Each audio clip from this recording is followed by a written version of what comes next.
I would like to call the Prince William County School Board meeting to order for Wednesday, June 21st, 2017. We will begin today's public meeting with the invocation at my request by Pastor Marty Anderson of the Commonwealth Baptist Church in Alexandria. Pastor Anderson.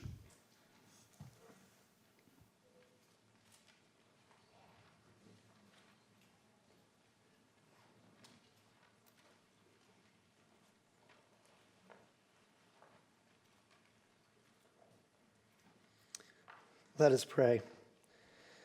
God of all things, you created humankind as an act of love, and you made every single one of us in your image.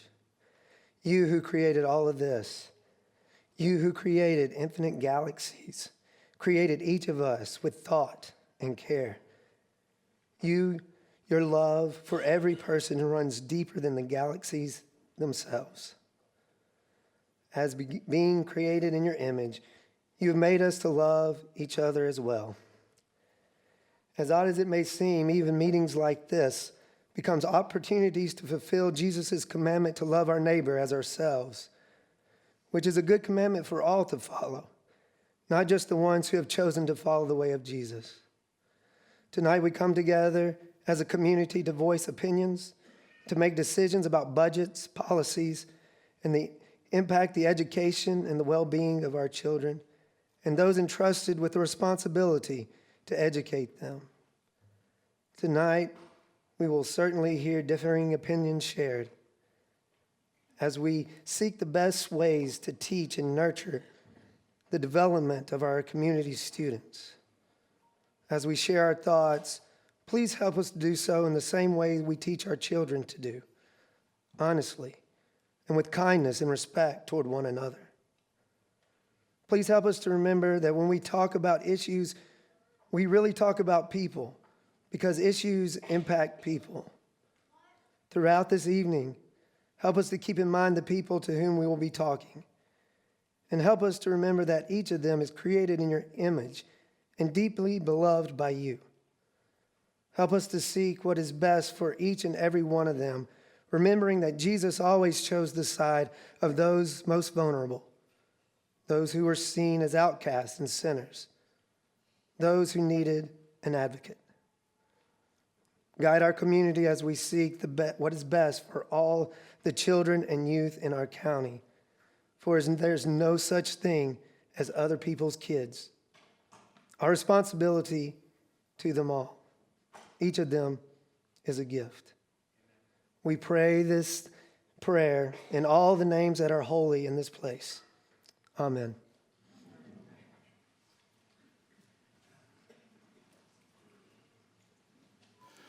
I know it's a packed house. If we have any students that want to come up and lead us in the pledge, you are welcome to do so. But any students that want to come up to the front and lead us in the pledge?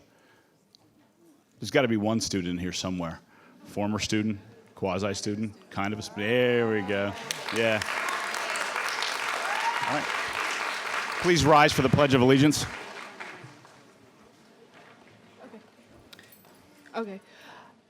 I pledge allegiance to the flag of the United States of America and to the republic for which it stands, one nation, under God, indivisible, with liberty and justice for all.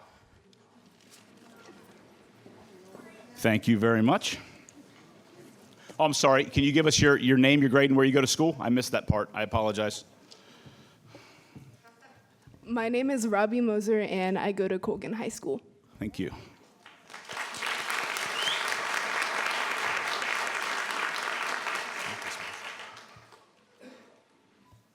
All right, we are moving on to the approval of the public meeting agenda.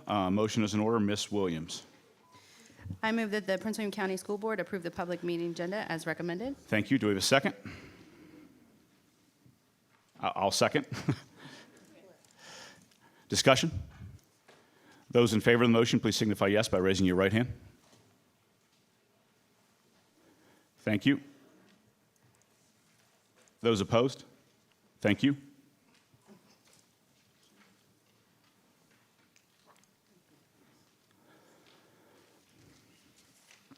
The vote is 7 yes, 1 no. Deutsch, motion passed. And we're moving on to adoption of the consent agenda. Ms. Williams? I move that the Prince William County School Board approve the public meeting consent agenda as recommended. Thank you. Is there a second? Mr. Chairman. Ms. Ralston? I second. Thank you. Discussion? Those in favor of the motion, please signify yes by raising your right hand. Sorry, hold them up. I had some delays. Thank you.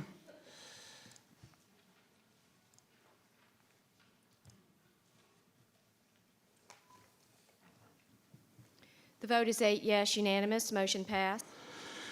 So we're moving right along to Fred Lynn Middle School Corrective Action Update. Mr. Bixby.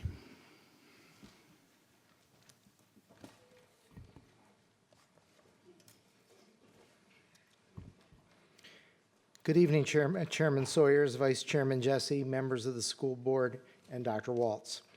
Joining me this evening is Fred Lynn Middle School Principal George Neves. We appreciate this opportunity to provide the school board with an update on the school's corrective action plan and report on the feedback that we received at our triennial corrective action plan review with the Virginia Department of Education on March 20. The school board knows from our previous update presentations that the school's corrective action plan is comprised of 3 essential actions.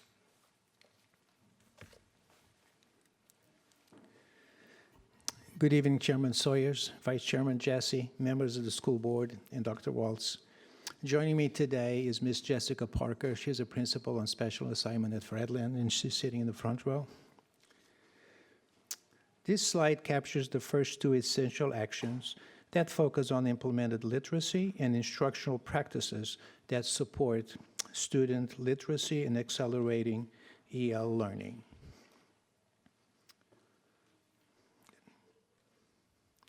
At the March 20 meeting, VJOE requested that at Fred Lynn's next triennial update meeting, scheduled for July 31st, we identify student work samples that show growth tied to those changes in instructional practices that have taken place through the essential actions. The essential actions also call for a reporting of observations and walkthroughs that are part of the plan's progress monitoring requirements. Since our last presentation, we have conducted observations in all 12 language arts, all 4 reading specialists, and all 9 science classrooms.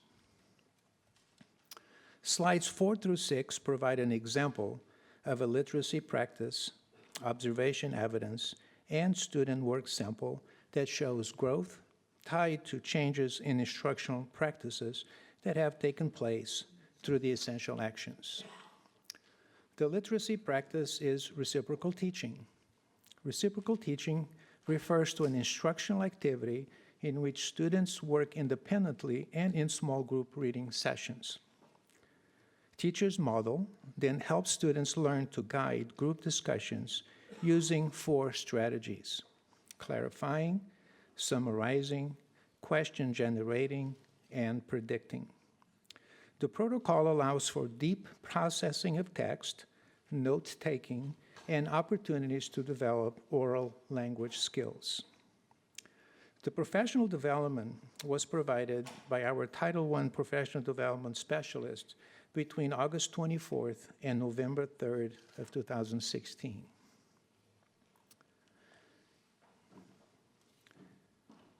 Next slide will show an example of monitoring of implementation,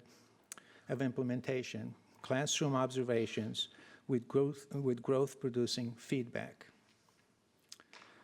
After the observation, teacher reflects on 4 areas. What did the students do well today? What was done to facilitate their success?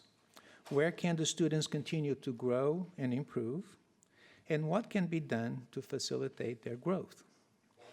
The administrator, in reflective collaboration with the teacher, provides descriptive feedback. This slide provides a lesson artifact. Student sample work showing change in growth due to this literacy practice. The student independently read an article about flying cars may be the wave of the future and responded by predicting, clarifying, summarizing, and generating questions.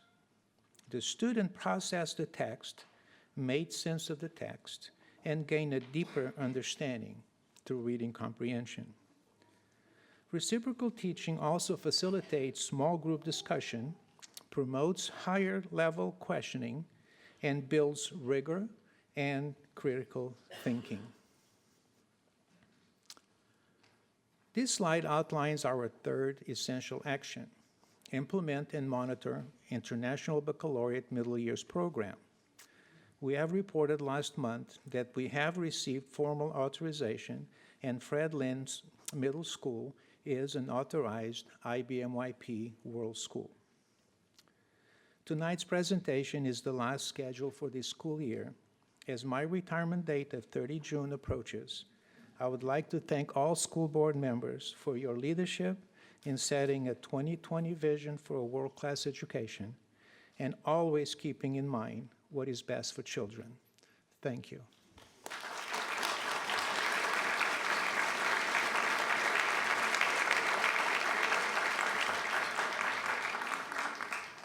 Questions or comments from the board? Ms. Jessie. I just want to compliment Fred Lynn and also to the principal who is now leaving. I've been by your school and had several conversations with you, but this is a challenging situation when you're called upon to publicly defend the actions in a school. And I just want you to know that I'm very impressed because I think that you and Ms. Parker, you both handle this in a very, very professional way. And good luck in all your endeavors. Are you going to a farm also? Because Mr. Goodfellow is going to be on a farm and he's going to have a good time. But I wish you well in your retirement and thank you for your contributions to Prince William County Schools.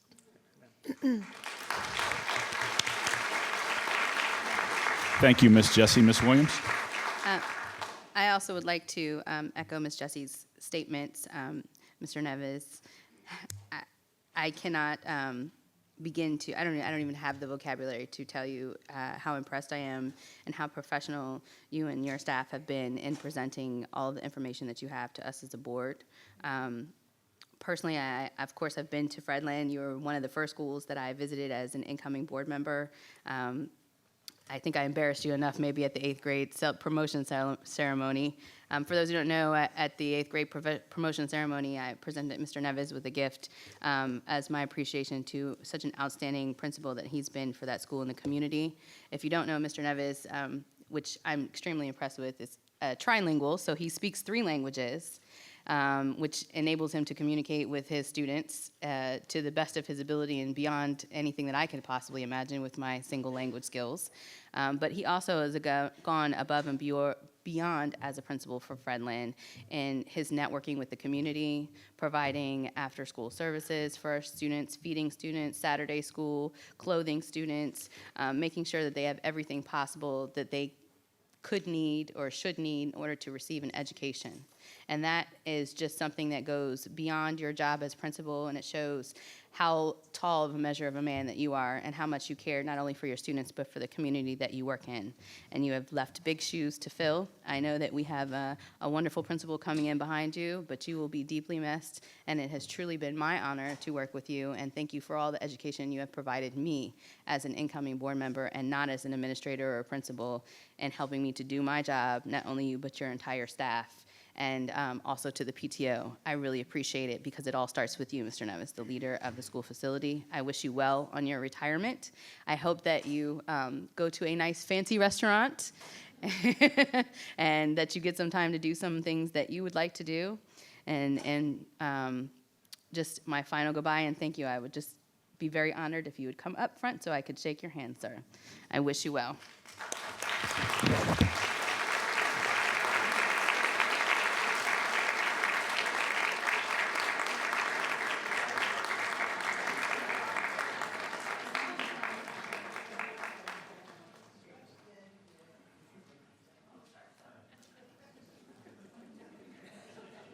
Getting those extra steps in, too, for the Fitbit. Additional comments or questions from the board? Okay. Thank you. I'm sorry. No? That's it? Thank you very much.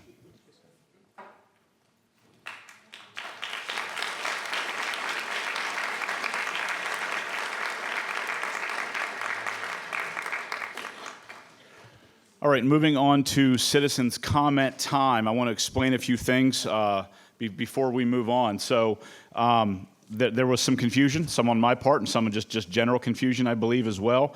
I'll try to give the Cliff Notes version of what I've learned here recently. So in order to facilitate citizens' time since being on the board, we've worked with the clerk to kind of take the lists at certain times so there's not so many people. Sometimes citizens try to sign up for a year's worth of citizens' time because they're upset with an issue or something may be. So we've tried to work with the clerk on how to corral that a little bit, and ultimately there was kind of two lists created. So ultimately what we're going to do is there was an original list that was started without my knowledge originally, and I'm happy so we're going to start with that list and work our way down it, and then we will work to the traditional list that we work on as well. So just want to make sure everyone understands kind of where we're coming from on that. A little bit of a difference there. So what I'm going to do is I will call the first 10 speakers up, and as they're working their way to the front, I will go over the rules of citizens' time. So our first 10 speakers are, and there's reserved seats here up front. I do recommend that you come forward because it does take a while to work through the crowd. There's Bill Hosp, Lee Lauder, Claire Gastanaga, Lee Carter, Kelly Orlowski, Brian Pace, Ryan Orr, Amy Canava, Jay Page, and Alicia Smith. Now, as everyone starts working forward, we'll go over the normal rules of citizens' time, which is that you will have 3 minutes to speak. I will run that here from my computer, and if it's done properly, although it is delayed sometimes, it takes a while to click on, it'll pop up on the screen here behind me. 30 seconds, it'll turn yellow. It means it's time to start wrapping it up. And at 0 seconds, it'll turn red. I will need you to stop at exactly 0 seconds. When it turns red, I will say thank you when that time comes. Please use proper decorum at all times when addressing the board. I know there's a large crowd today. I know passions run high with the issues that are in front of the board here today. I will say this. Loud outbursts throughout the meeting will not be tolerated. We need to run an orderly meeting. The School Board of Prince William County, ultimately by law, is a business board. We hold our business here in public. I do ask that everyone use proper decorum, whether you agree or disagree. I will allow for mild applause, but nothing long extended. We do need to move on and get the next speaker up and speaking. If there is a break of decorum, whether it be from the speaker at the dais or within the crowd, we will have to ask uniform officers from Prince William County to make sure that stops and you are removed from the room. So I do hope that everyone can use proper decorum throughout the entire time. I know passions run high, but I just felt like we could cover that from the beginning. With that, we have our first speaker is Bill Hosp. Bill, are you here? Okay. Lee Lauder. Lee?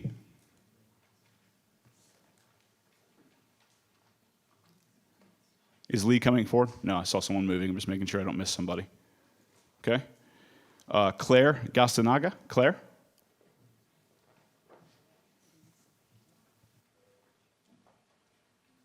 Claire, were you in the room? Did you hear my whole spiel about 3 minutes and 30 seconds and all that?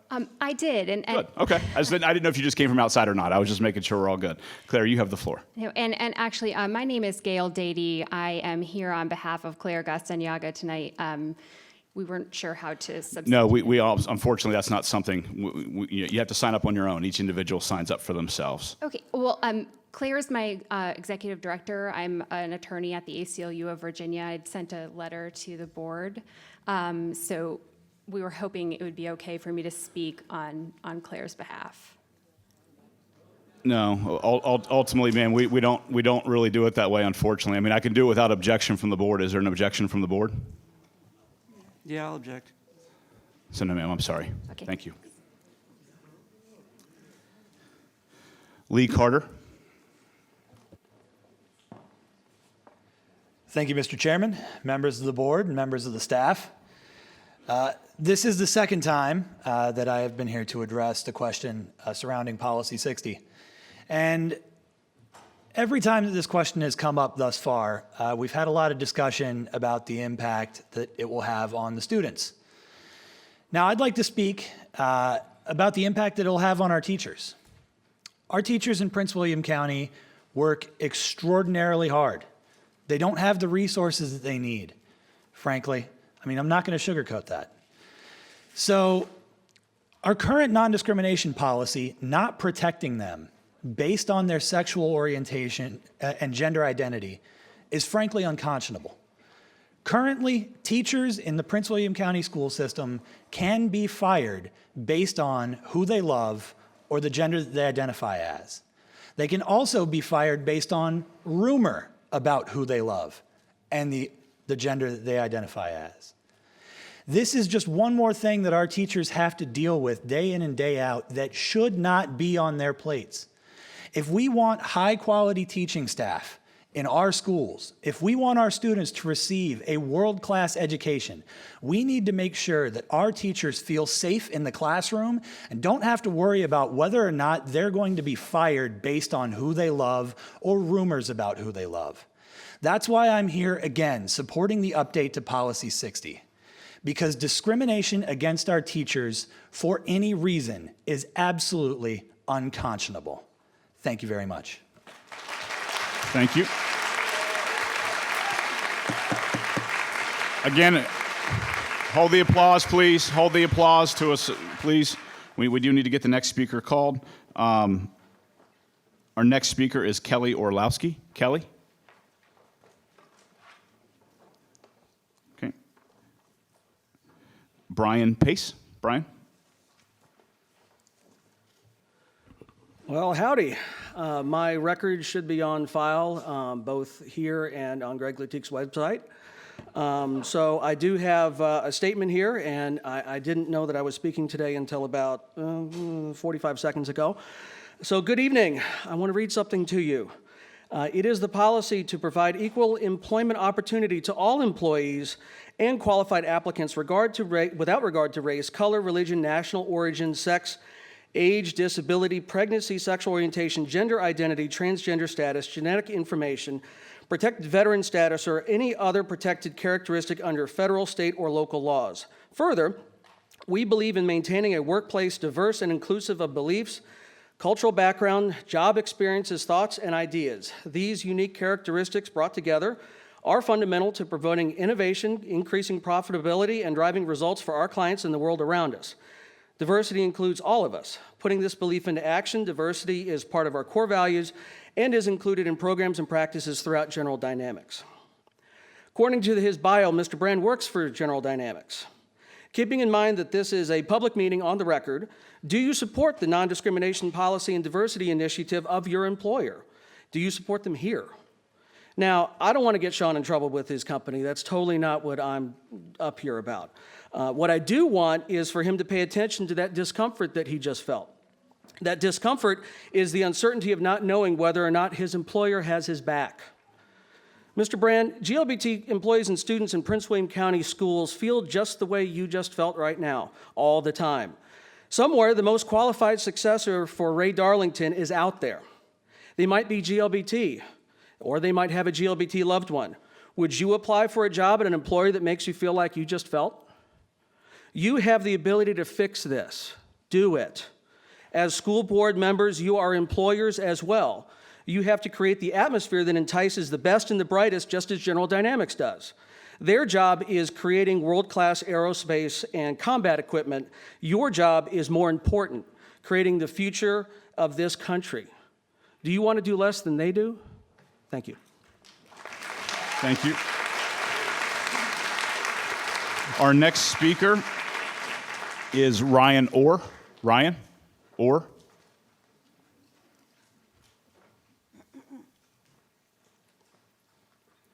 Ryan? Good evening. My name is Ryan. My address is on file. I live in Gainesville. I'd like to advise you to all vote against policy 060. Now, I think people need to make this important distinction that policy 060 is not about discriminating against transgender people. It is about protecting our children, okay? We are not here to tell people, we really aren't here for that reason, okay? We really are worried about our children, that there are a lot of flaws in this policy, because what happens when someone says that they are what they aren't, whether they believe it or not? We really need to be putting our children's safety first before anything else, even if it takes a lot more time to work it out. I think that we've talked about this 2 weeks ago, that there are a lot more flaws in this policy than we care to address right now, and I think they need to be addressed. The other thing that I'd like to say is that I'm very disappointed that this politics has entered Prince William County. There really is no room for politics in our children's schools, in our children's lives, and in what should be very safe spaces for our children in their bathrooms. There is no reason to make them uncomfortable, and I think we'll see a lot of bad fallout from implementing this without correction. I think we need to address the issues before we vote, but if you do have to vote, please vote no for our children. That way, we can move towards a better, safer Prince William County. Thank you. Thank you.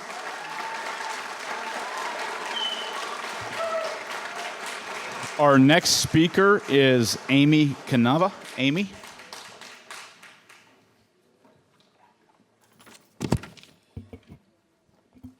Good evening.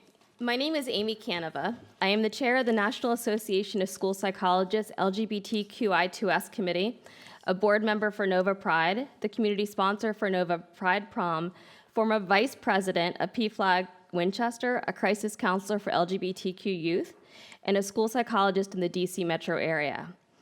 That is how I'd become accustomed to introducing myself, because until June 30th of last year, I was not allowed to affiliate myself with the county I worked in, despite being a nationally recognized expert in the field.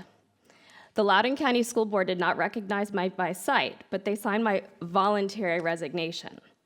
Students, staff, and parents knew me as a vocal advocate for LGBTQ youth, and that is why I'm here, advocating tonight. I teach my students that the law protects them retroactively, but not in the moment.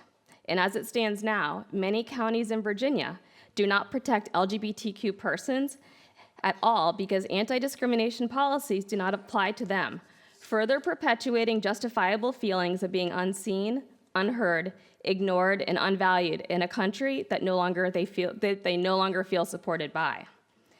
The policy should protect all persons, but also those persons that advocate for them. Research shows that it literally takes one individual, one adult, to save the life of an at-risk LGBTQ teen. But if that adult's financial security is at risk and endangered by protecting that student, how many of them will reach out as I did? Revisions are needed to ensure that Prince William County remains a safe, supportive environment for all. What kind of message are we sending to students when the staff members they could look up to, relate to, and learn from have to hide? We won't truly know how many are affected until everyone feels safe at school. We won't truly know how many are affected until we let people feel safe to be who they are. I beg of you to protect a group of students I have spent the last 10 years fighting for, and the staff who work tirelessly to defend them, who deserve to be equally protected as well. I remind you that as a system, the cost of replacing staff is exponential.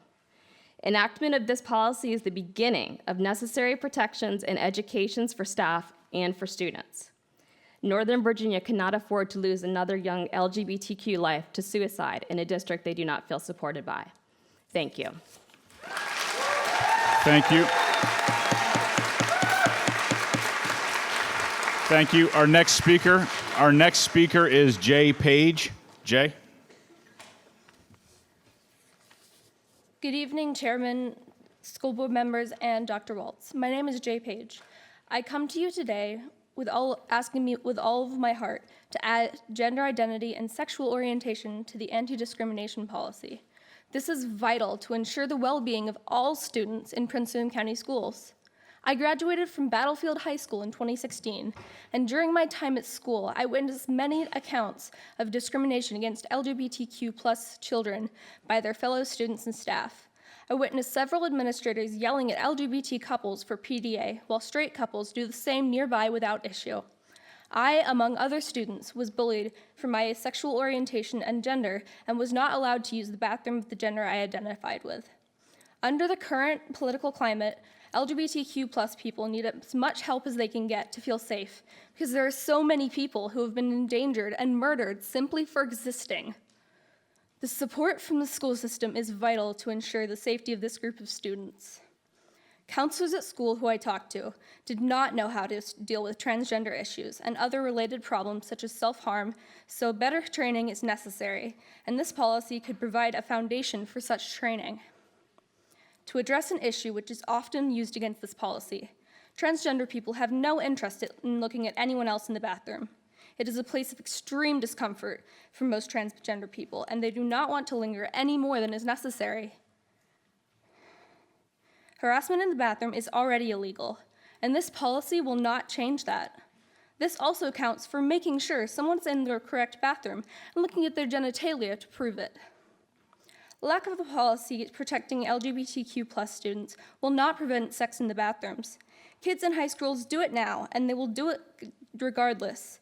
This policy will simply allow all people to use the bathroom which aligns most closely with their identity. This year I was a freshman at Cleveland Institute of Art, and the first day of orientation, all the students were asked their preferred name and pronouns, and told we could use the bathroom we felt most comfortable in. There have been no issues with perversion in the bathrooms or anything else related at this school or any others which have changed their anti-discrimination policy. With people discriminating so persistently, bathrooms are some of the most dangerous places for transgender youth, and support by an anti-discrimination policy would help trans kids in Prince William County schools to feel safer and more welcome in their schools. LGBTQ+ students are just that. Kids who want to feel safe in their school and be provided the best environment in which to learn and live to become successful adults. Thank you. Thank you. Our next speaker is Alicia, sorry, I'm just keeping track of my page here. Alicia Smith. Chairman, just to clarify, I received an email from the clerk, since Alicia is not able to be here, that she added my name to hers on the agenda. So which list is that? Well, that's a whole separate thing. So you contacted, just to make sure we're on the same page, you contacted the clerk to replace your name with that. Is that correct, for Alicia? No.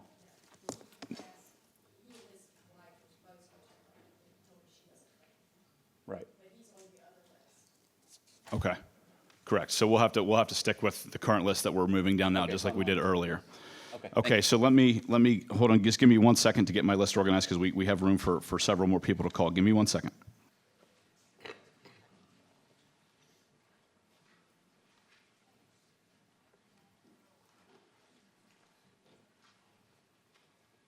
All right, based on the people who aren't here and a few speeches that ran short, our next 6 speakers will be Robert Martin, Rebecca Anderson, Bill Petrak, Tim Cox, Caleb Dalton, and John Dione. If you could come forward, please.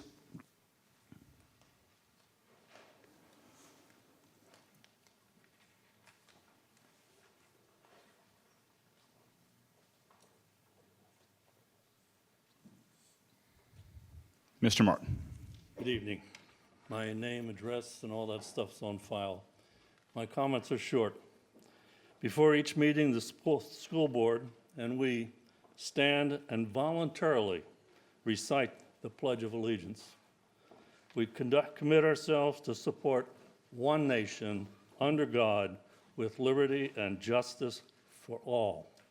A policy which grants liberty to one group of citizens but denies liberty to another group of citizens is bad policy. A policy that divides a nation is bad policy. Just because the ACLE tells you that you can change a policy does not mean that you should or you must. Citizens who believe in the words, "One nation under God," of our Pledge of Allegiance have been praying to our Creator to grant you wisdom to decide to honor God by making a righteous and just determination in regard to policy 060.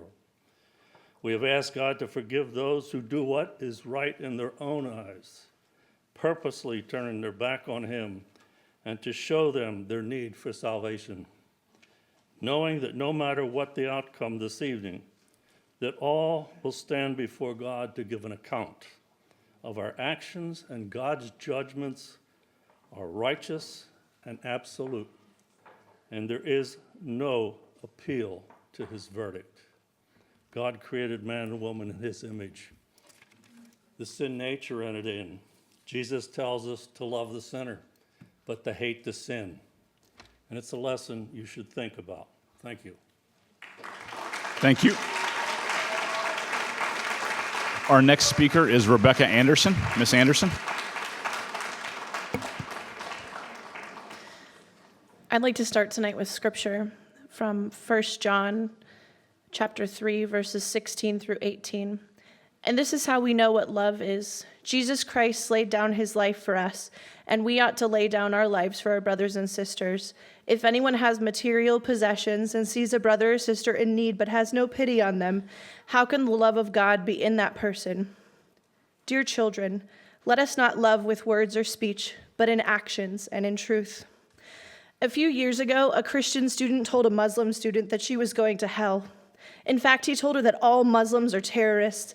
The Muslim student told trusted adults and proper school protocol was followed. There was a consequence for the student who made the bullying choice. There was a class meeting held to support the victim, and parents of both students were notified. Every teacher who worked with those two students were made aware of the situation so that they could take proactive measures to make sure that there wasn't another incident like that. In a different situation, student number 1 has an older sibling who's recently come out as gay. Student number 2 says within earshot of their entire class that all gay people are going to hell, and in fact, the only thing worse than 9/11 is gays. Student number 1 tells a trusted adult what was said, and the teacher follows through in the same way as before, and the teacher is told, but student number 2 comes from a very conservative family. That's just what is taught in that house. And I wonder if the second situation would have played out differently if the PWCS non-discrimination policy had specific verbiage that protects LGBTQ students from such bullying and/or hate speech. For as long as I remember, when I direct grade level concerts, I ask each class to wear a different color of the rainbow. Having students lined up by shirt color is really easy for featuring individual classes, and when each full grade level is standing on the risers together, the visual aesthetic is really nice. Each year, my students ask me to wear a rainbow shirt so that I can match all their classes at once, and I always do. This past September, I came out as pansexual at this very school board meeting, and I spoke twice in favor of amending our PWCS non-discrimination policy. This school year is the first and only year that I received complaints about the presence of rainbows at my grade level concerts, and I was accused of inculcating my political beliefs on young children, which could not be further from the truth. I've emailed each member of the school board multiple times encouraging you to update our non-discrimination policy, and I've only received 3 replies. In your reply, Mr. Brand, you told me you were saddened to hear about the bullying that I described, but that you had to look at the policy change from all sides. Imagine if a guidance counselor was doing a lesson on the bullying circle and they taught the kids to consider all sides before standing up for one of their peers. Our children are learning from us with everything that we say and do, and I ask you, school board, what will our children learn from you tonight? Thank you. Thank you. Our next speaker is Bill Petrak. Bill. Hi, I'm Bill Petrak from Woodbridge. Mr. Sawyers, I don't even know where to begin tonight. I'm astonished by your lack of integrity in the way you conduct yourself as an elected school board member. Everything you do is controversial, and you misrepresent every fact on every subject you speak about. The non-discrimination policy is no exception. As a parent and citizen, it's shocking to know that some of you are continuously beating this drum that it is not a bathroom issue, when in fact it is. Ladies and gentlemen, as you heard from a previous speaker, this is a bathroom, locker room, and sports playing issue. Once you create a protected class for transgenders, a student born a male who says they are female can demand to use the girls' bathroom. If you deny that child access to their chosen bathroom, you will have just violated your own non-discrimination policy by discriminating against a person who is in a protected class. I'm holding up a letter written by the ACLU to your board attorney where they urge you to vote yes on this policy change. In the letter, it also informs you that with this change, you must allow a child to use the bathroom facilities of their gender which they identify with. They go on to say that if you fail to do so, you can be held liable under the Equal Protection Act of the United States Constitution. So it does matter what guidance, so it doesn't matter what guidance you give the superintendent on not changing policies, you will be sued immediately and the policies will change. But some of you folks already know that, and it's sad that you will tell such lies, put our children in danger and disrupt the lives of many families just to advance your political agendas. No one wants any child to feel discriminated against, bullied, or made to feel they are not wanted. Right now, the dozen or so known transgender children are privately being accommodated by school staff by allowing them to use faculty bathrooms. Why do you want to change the policy which would negatively affect 88,000 other students? Mr. Sawyer, I watched the video today of your last-minute orchestrated Facebook town hall meeting you conducted yesterday. You controlled the subject. It's right in line with all your other events. There was no one there to fact-check you. So your normal fashion of stretching the truth beyond recognition, you answered questions put forward by your political allies. Of course, you lied about almost everything you talked about, especially the recall effort to remove you from office. For those of you who are here in the audience and watching on television, look at the Recall Sawyers fact sheet. Go to their website, www.recallsawyers.com, and go to the Facebook page. In all three places, I believe you will only see one mention of the non-discrimination policy, and that's to get people to this meeting. When you see that, you'll realize Mr. Sawyers doesn't have an ounce integrity in his body. Thank you, Mr. Petrak.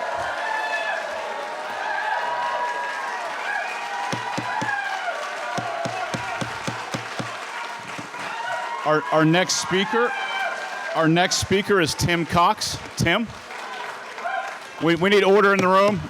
We will clear the room. I mean, I know that's not ideal, but we absolutely just need to have order within the room at all times. So, look, I'd prefer you be here, but we need to have order at all times. So that's fine. Tim Cox is our next speaker. Tim? Caleb Dalton. Caleb? Thank you, Mr. Chairman. My name is Caleb Dalton. My address is on file with the clerk. I reside in the Occoquan District. Opposing the change to Policy 60 as written is the right thing to do for multiple reasons.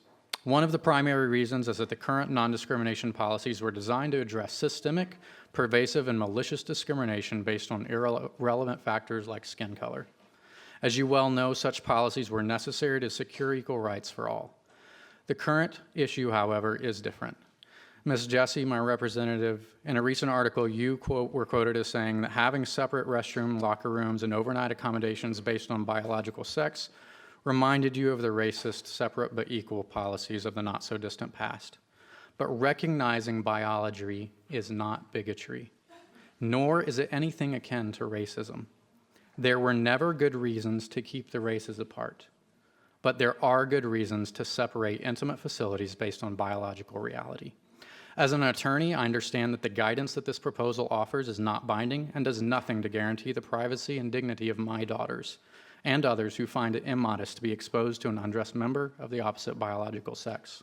We have to be honest. Changing the policy will impact the privacy of our children. Mr. Chairman, you now say that the intimate facility issue is a mere distraction, but the latest federal administration said it was about intimate facility use and overnight accommodations. The ACLU says it is, and even you yourself has said it is in the past. Playing games and being dishonest with what this policy does and what it does not do is not appropriate, and it does not serve any of us. This change will inevitably impact student privacy. And when it does, you cannot look a high school girl who has suffered sexual assault, an estimated 1 in 4 have, in the eye and tell her that her discomfort with a biological male in her intimate space is bigotry, or that she should just get over her trauma. I'm not saying that transgender individuals pose a greater threat to safety than any other individuals, but my daughter's right to privacy is not based on someone's identity. It's based on biology and anatomy, which does not change regardless of a student's struggle with gender dysphoria. This is a much more complicated matter than just adding a few words to a one-size-fits-all policy. Members of the board, if you are serious about enacting fairness policies that work for everyone, you will specifically detail out in the policy you propose what it actually does and does not do. Additionally, any wise legal counsel would tell you that the state of the law here is up in the air, especially since Prince William County is already a welcoming community and there's no pressing reason to change the policy now. It would be wise to wait until the legal matters are resolved. Changing the policy now could expose the school district to liability from parties on both sides of this issue. It would be wise to leave it as is. I urge you to vote against the policy changes to 060. Thank you for your time and for your service on the board. Thank you.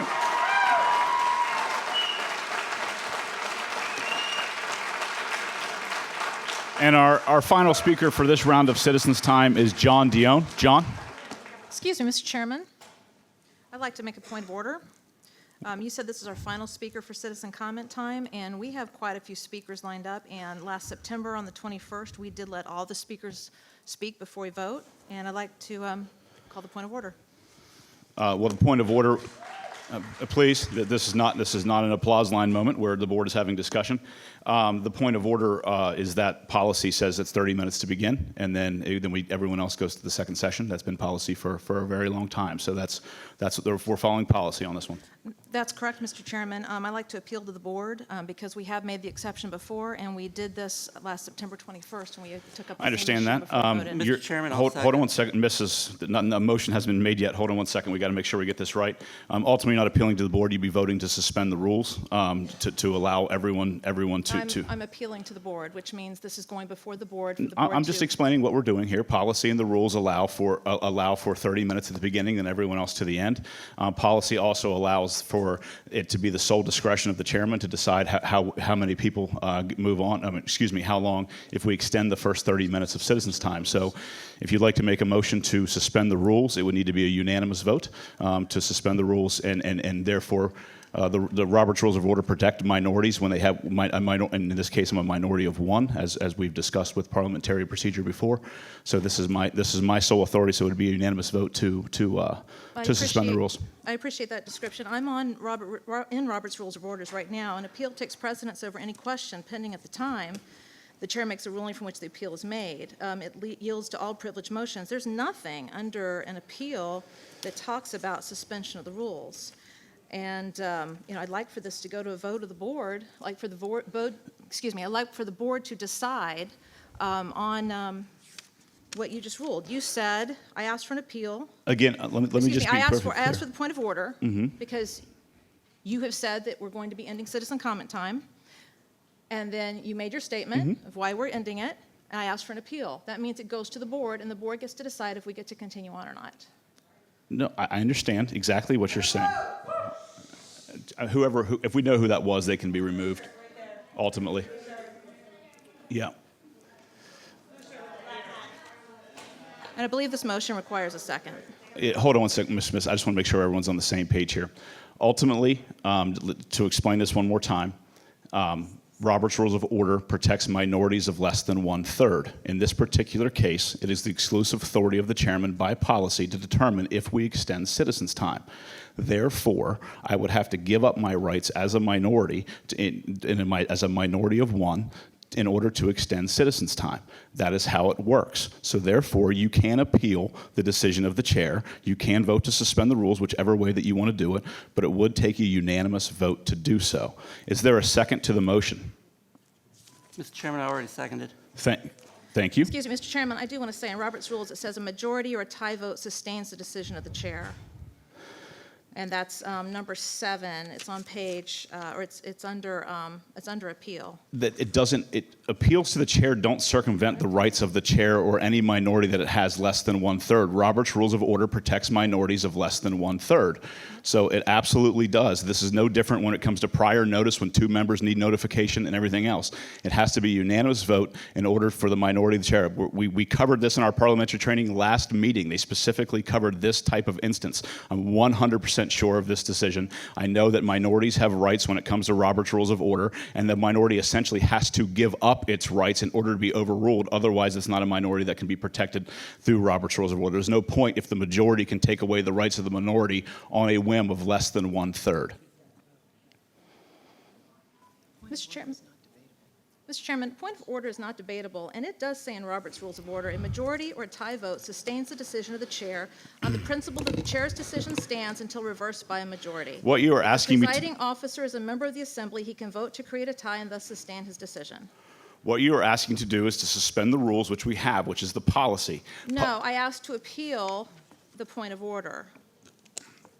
First of all, a point of order is just asking for Excuse me, the point clarification. of order was to ask, you gave your clarification. I'm appealing your decision. But the decision, I have the sole right to that decision. You're trying to suspend, either way you cut it, is to suspend the rules, whether it be appeal of a chair or that. So we can take a vote. There is no discussion on a suspension of the rules, which is what the rules allow me to have sole discretion over citizens' time. Therefore, the vote is called. And so the vote on an appeal of on suspension of the rules it is put in the affirmative of who wants to sustain the decision of the chair. So a yes vote would be agreeing with the chair. A no vote would be disagreeing with the chair and allowing citizens' comment time to continue. So therefore, those in favor of sustaining the decision of the chair when it comes to suspending the rules for citizens' time, please vote yes and by raising your right hand. Mr. Wilk, Ms. Jessie, Ms. Williams, and myself. Those opposed? Mr. Deutsch, Ms. Ralston, Mr. Brand. Yeah, and we need to clear them out, sir. We need to clear them out. They need to be removed. They need to be removed. We'll have a brief recess while they're removed. I'm sorry, real quick. So the four were Ms. Williams, myself, Ms. Jessie, and Mr. Wilk, sustaining the ruling of the chair. Opposed to the ruling and suspending the rules was Ms. Satterwhite, Mr. Brand, Ms. Ralston, and Mr. Deutsch.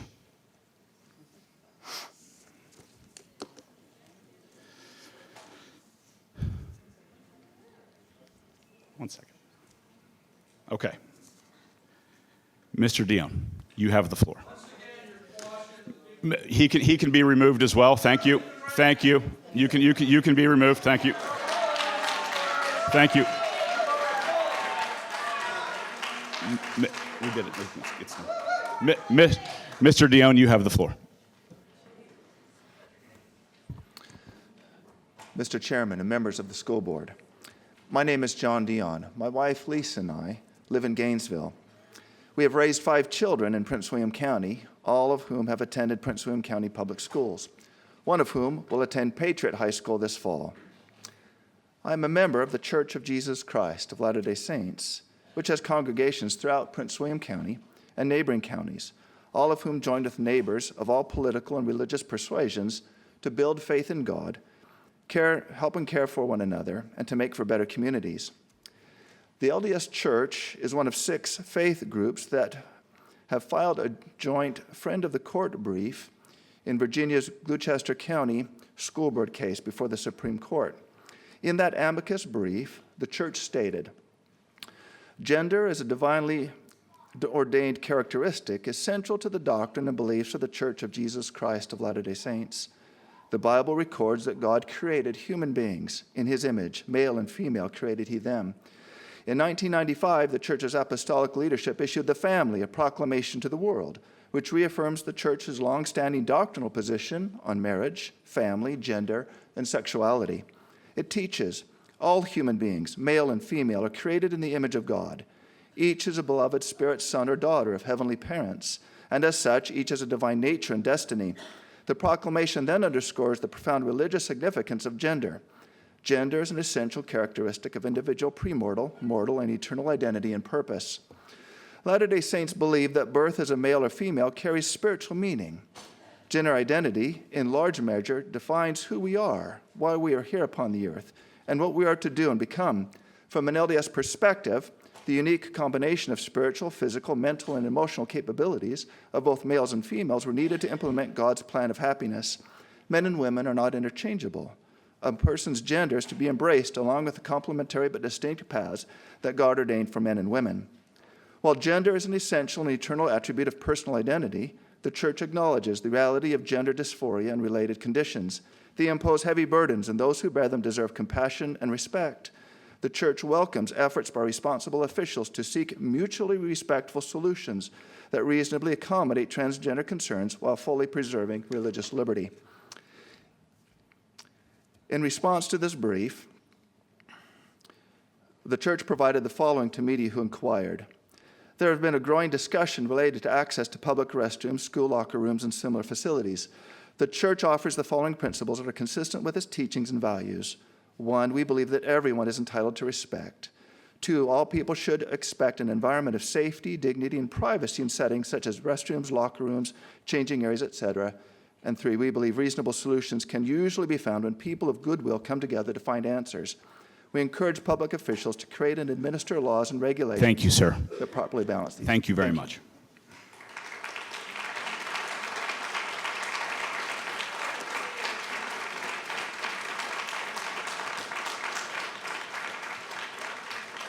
All right, we are moving on to item 16.01, which is the revision of policy 060, non-discrimination and commitment to equity. I will make the motion that the Prince William County School Board adopt the changes to the non-discrimination policy, policy 060, by adding sexual orientation and gender identity. In doing so, the Prince William County School Board gives guidance to the superintendent that he is not to change the current regulations and practices regarding bathroom and locker room use. Is there a second? Mr. Chairman, Ms. Williams. I'd like to second. Thank you. That opens discussion. In order to kind of keep this orderly, if the board doesn't mind, we can put a little bit of a time limit on each person to be able to talk to make sure it's even, if that, or you just want to kind of roll through it. Okay. Mr. Wilk, we'll start down on your end with Mr. Wilk.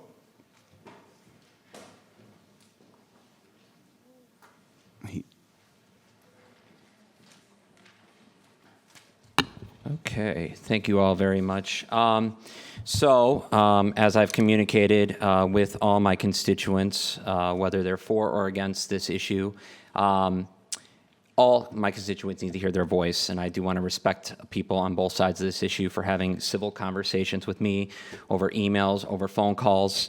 I've had multiple meetings and phone calls with constituents from all walks of life. This morning I had a talk with a priest in the parish in Mount Vernon. A couple weeks ago, I had a meeting with a Baptist minister in Occoquan. Last weekend, I met with 4 Muslim leaders at the Darul Noor Mosque.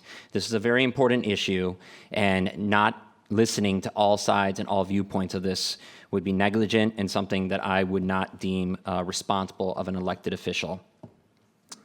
As I was going through this process in the fall of this past year, I wanted to understand the major concerns of this topic. Overall, looking at this topic, it came down, to my opinion, the issue of safety, people taking advantage of the changes, and privacy issues. Now, I can't speak for the other board members, but I took it upon myself to do my own research on this topic, and I'm grateful to have the opportunity to talk about this right now, and I will try to be brief. Mr. Iman? So if we look at the non-discrimination policies across the United States, I looked at, keep going, sorry, Mr. Iman. Or do I have the clicker here? Oh, sorry. Okay, so what you see up there, and I do have in a full Excel spreadsheet, is these are the top 42 largest districts in the United States. I talked to all of them. All of them. And their contact information is up there, so I bid any of you who disbelieve me, have fun navigating through bureaucratic school systems. You think our school system has a large administration team? Talk to New York City Public Schools. So that's the chart. The yellow represents, and I'm absolutely transparent about this, the yellow ones, and you'll see in a second, they'll get bigger. The yellow ones represent school systems in the United States that do not have gender identity or sexuality in their non-discrimination clause. The white ones are districts who do have both gender identity and sexuality in their non-discrimination clause. And then the purple ones represent school districts who only have sexuality and not gender identity in their clause. To be completely transparent with the amount of time, I only called the districts that were looking at adopting both words and spoke to the districts who have both words adopted in the language.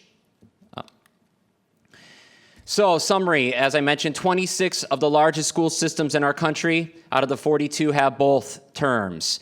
5 have only sexuality, 10 have sexuality and gender identity. 1, which adds to 42, is us, Prince William County, where we're making that decision tonight.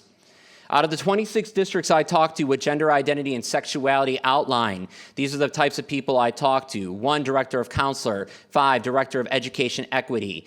Board attorney, legal counsel, assistant board attorneys, 9 of them. Director of diversity, 2 of them. ADA compliance officer, 1. Civil rights specialist, 1. 1 board member, 1 deputy student rights, 2 communications officers, 1 chief of staff, and 1 superintendent of student services. Ladies and gentlemen, if you think these are short conversations, I again ask you to have these phone calls. Working a full-time job and also having the full-time job, it seems like as a school board member, finding time to have these calls was very important to me, and I made sure I gave each of them the amount of time that they wanted to talk to me on this. As a result of the language and the fears that I'm seeing and hearing from my constituents about this as we're hearing tonight, I asked my school districts and the people I spoke to, how many transgender students have attacked or have been attacked in the bathroom since you have adopted this language? I also asked, although the people I spoke to thought this was absurd, but I said this is fair, this is what my constituents are asking. How many heterosexual males are dressing up as females to enter the restrooms and attack them? Starting New York Department of Education, 1.1 million students, 0 transgender attacks, 0 boys dressing up as girls. Los Angeles school system, 0 transgender attacks, 0 boys dressed up as girls. Chicago Public Schools, 400,000 students, 0 transgender attacks, 0 boys dressing up as girls. Mr. Wilk has the floor and the right to speak, please. Miami-Dade Schools, home of the Dolphins, 345,000 students, 0 trans attacks, 0 boys dressing up as girls. Clark County, home of what happens in Vegas stays in Vegas, 0 transgender attacks, 0 boys dressing up as girls. Broward County Schools, 0 transgender attacks, 0 boys dressing up as girls. Houston, Texas, home of the red state of Texas, 215,000 students, 0 transgender attacks, 0 boys dressing up as girls. Hillsborough, Florida, 205,000 students, 0 trans attacks, 0 boys dressing up as girls. I want to add something here. Our policy, again, explicitly says this is not changing our bathroom and locker room policy. Majority of these districts have transgender bathrooms, and they are still experiencing 0 across the board. The ones who don't, unlike the lawyers who've already said that they are not going to be able to do that, incorrect. They should talk to Dallas, Longview, Texas, who have individual policies and do not have transgender bathrooms and have these words in their language. So I would encourage them to talk to other districts. Orange County, Hawaii, this was fun. Try talking to a district 6 hours behind your time. We finally spoke at 8 o'clock at night for over an hour. The entire state of Hawaii, interestingly enough, has 1 school district. It's run by the Hawaii Department of Education. 0 trans attacks, 0 boys dressing up as girls. Fairfax County Schools, 188,000 students, 0 transgender attacks, 0 boys dressing up as girls. Palm Beach Schools, 0 trans attacks, 0 boys dressing up as girls. Gwinnett County does not have gender identity or sexuality. Again, I'm being fair and going down the list and giving you all the information. Dallas, Texas, another, they say a blue dot in a red state. That's what they describe themselves. 160,000 students, 0 trans attacks, 0 boys dressing up as girls. Whew, sorry, Mr. Sawyers. Wake County, North Carolina does not have either in their policy. Montgomery County Schools only has sexuality in Maryland. Shelby County, home of Memphis and Graceland, only gender identity, sexuality. Charlotte Meck, only gender identity and sexuality not included.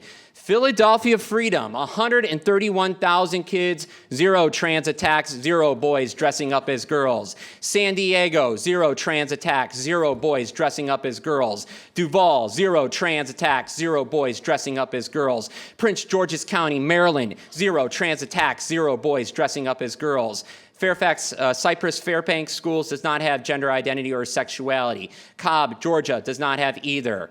Baltimore County Schools to our north, 0 trans attacks, 0 boys dressing up as girls. Pinellas County, only sexuality in it. San Antonio Schools does not include gender identity or sexuality. Jefferson County, which is home of Louisville, Kentucky, 0 trans attacks, 0 boys dressing up as girls. DeKalb, Georgia, Gender identity, sexuality not protected. Polk, neither as well. Fulton, neither as well. Albuquerque, school, 0 trans attacks, 0 boys dressing up as girls. We're almost done. Lee, only sexuality. Denver made a point of telling me we have had this language in our school system since 2008. 0 trans attacks, 0 boys dressing up as girls. Jefferson County, not to be confused with Kentucky, this is outside of Denver, 87,000, 0 trans, 0 boys dressing as girls. Austin, only sexuality included. Baltimore City Schools, 0 trans attacks, 0 boys dressing up as girls. Fort Worth, Texas, one of the districts that does not have transgender bathrooms, has both in the policy, have not been sued to have bathrooms incorporated. 0 trans attacks, 0 boys dressing up as girls. It's site-based, like ours says. Davidson County, home of Nashville, Tennessee, 0 trans, 0 boys dressing up as girls. Long Beach, California, 0 trans, 0 boys dressing up as girls. Ladies and gentlemen, the red representing, because being fair with colors, I don't want to say this is not all Republicans for or against, all Democrats for or against. I've seen both sides on both spectrums of this. But using the red is the schools that have both, yellow are not, and purple are only one of the languages, and that is that. Altogether, out of the schools that have transgender and sexuality in the top school systems, 3.6 million kids, 0 trans attacks, 0 boys dressing up as girls. Thank you, Mr. Wilk.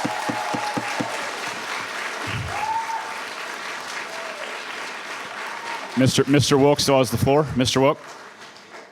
The general themes we heard from the school districts that I talked to, students very accepting of these policies, individual differences recognized in our student populations.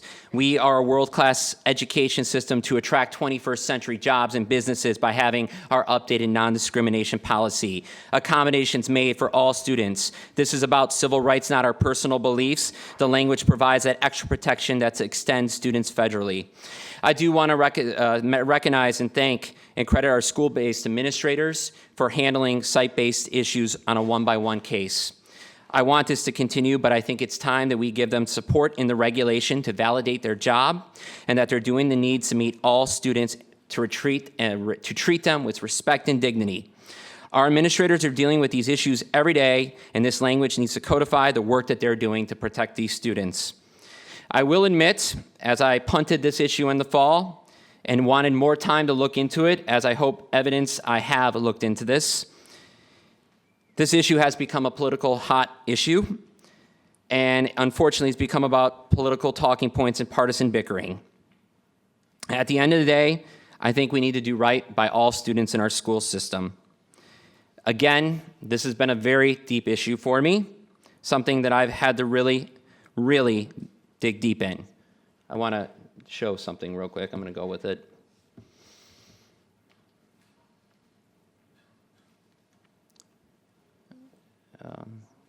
For those people who think that I'm doing this blindly as a partisan or that I'm doing this because I'm following the orders of Chairman Sawyers, for those people who don't know me, this is or was my brother-in-law, Scott. He's holding my first son, Dominic, who ironically looks just like him.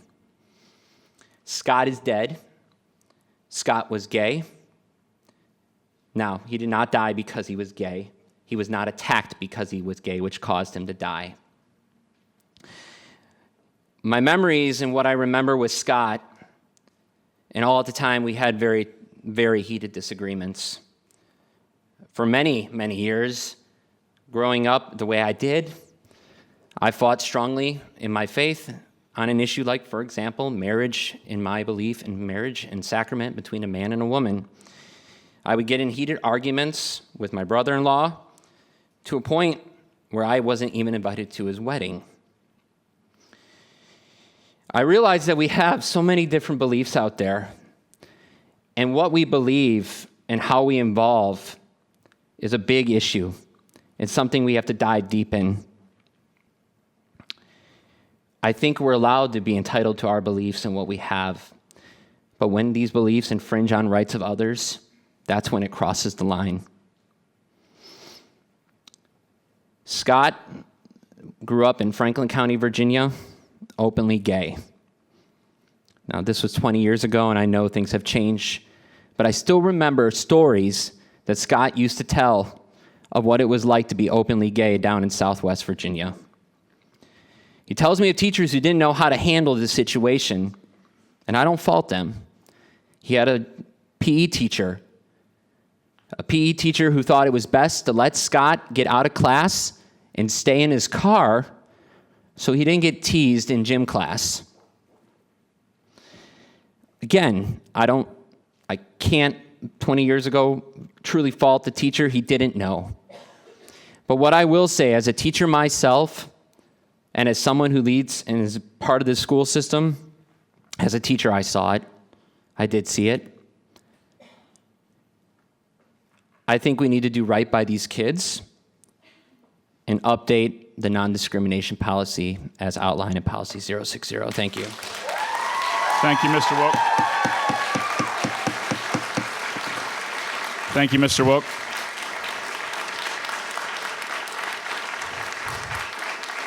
Anyone who would like to be next? Is there someone who would like to speak next? We just go down the line. Miss Jessie. It's very difficult to follow that. Justin, I want to commend you for your research, your in-depth research, and your sharing of that personal moment. This is a very difficult situation. As Justin said, you grow up in households, and in my community, we didn't say bad things about gays, or we call them gays or queers. We just made fun of them.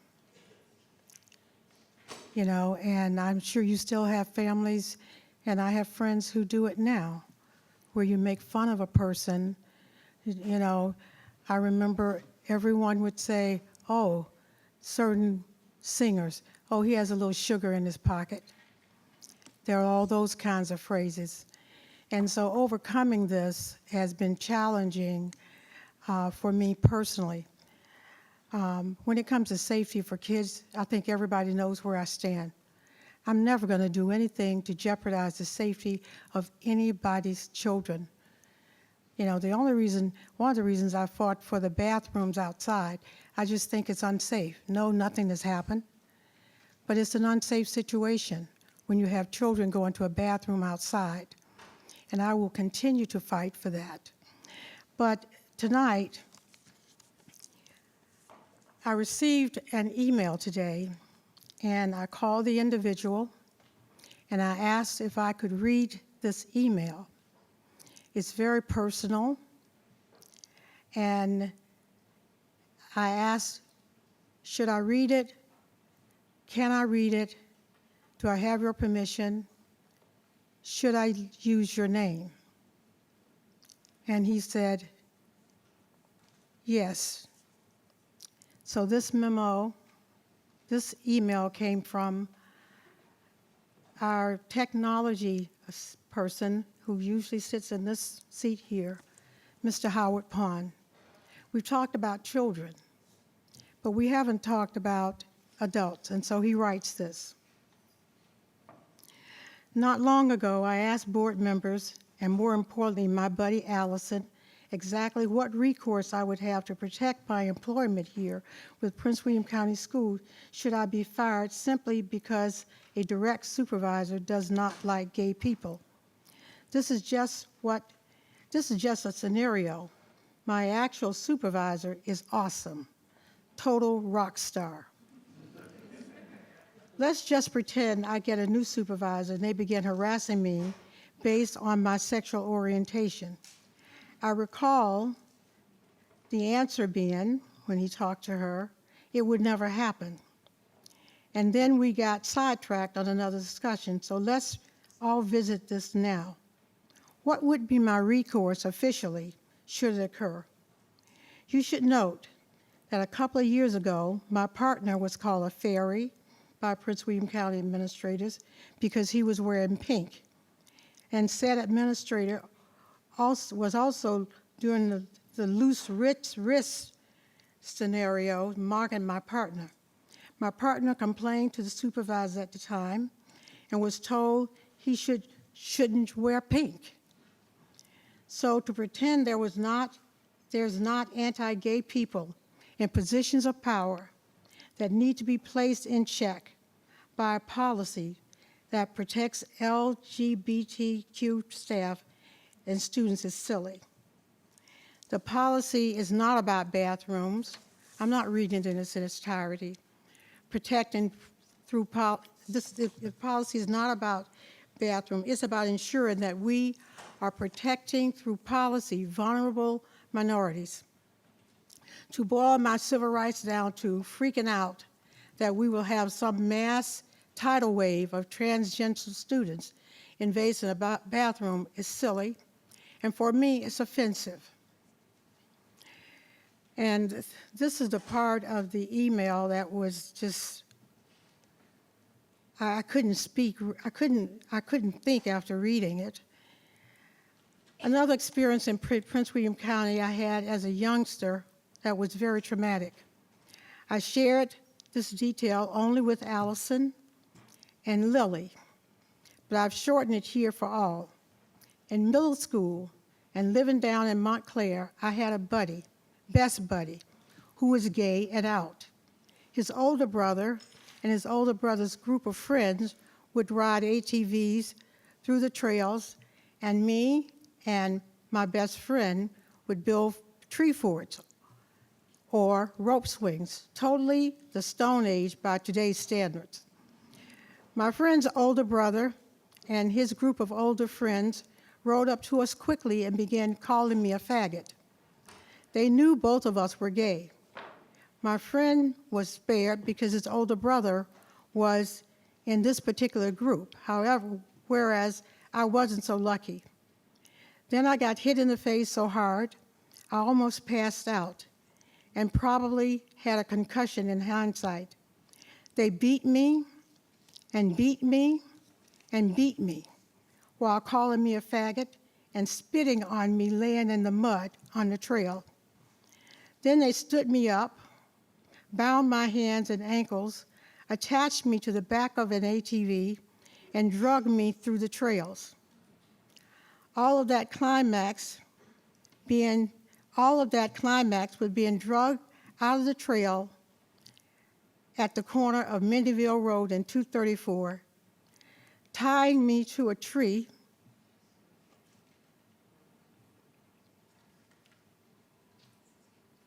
and doing target practice above my head with a bow and arrow. The details are grossly undersold, but the point is people like that seldom let go of that level of hatred. And if any of them out there in the positions if any of them are out there in positions of power, I'm confident folks like me wouldn't fare so well in the employment space. If any of them became teachers, I doubt a gay student would get a fair shake either. This is one thing policy can help with, and that's putting protection in a place that have consequences if violated. One might be homophobic or racist, but they're likely to check themselves in order not to jeopardize their own employment status. My husband has worked in this area, and he used to say to me frequently, we don't ask a person to change from being a racist. We don't ask a person to change from being a homophobic. We just ask that you don't demonstrate it at work. I plan to vote for this policy change. Thank you. Thank you, Ms. Jessie. Thank you, Ms. Jessie. Anyone else?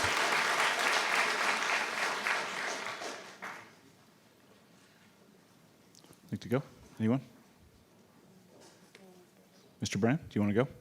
Mr. Brand. All right, I guess I'll go first from the other side. First of all, I think this is one of those topics where it's very easy to make assumptions. And those of you, out in the audience, you're looking at a few of us up here, and you probably have a good idea how we'll probably vote in the end.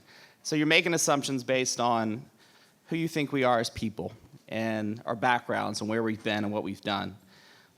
First of all, I want to appreciate everyone for coming tonight. I really don't care where you fall on this topic. If you feel like the policy should be changed, or if you feel like the policy shouldn't be changed, I appreciate you all coming here tonight and being willing to speak your mind on this topic. I think you all have valuable points to say. I listen to every speaker, I read every email. I appreciate all your concerns, all your comments, whether you fall on the left or whether you fall on the right or whether you fall somewhere in the middle. First of all, personally, this is not as easy as some of you probably assume for me. As a former teacher,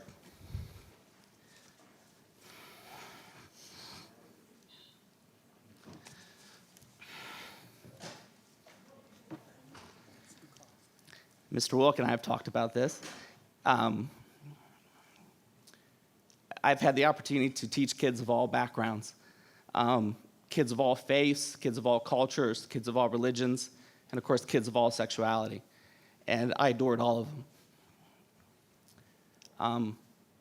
And of course, I had the benefit of teaching the CFPA, Woodbridge High School, a lot of fine arts kids, awesome kids, very creative, very funny, very humorous, very talented. And some of those students were straight, and some of those students happened to be gay. And I loved them all, taught them all, to the best of my ability. Didn't matter what they were. Faith-wise, I've been one of those people where, I'm going to steal a line from U2, who performed in the area last night. Probably still haven't found what I'm looking for in that topic. Growing up Southern Baptist, you can imagine my background was very conservative, very, very conservative. But for most of the last 13 or 14 years, I've spent a lot of time in the Episcopal Church. And during that time in the Episcopal Church, you notice they've had some issues with this topic at a national level, and you'll know that probably definitely lean more to the left than the right when it comes to this topic. So I've had the opportunity to share pews with folks that are the same sex, that are couples that are raising kids together. And I've had the opportunity to have conversations with those folks. And last but not least, I've had bosses in my professional life that, happened to be gay. In fact, one of the best bosses I've ever had in my lifetime was a lesbian woman.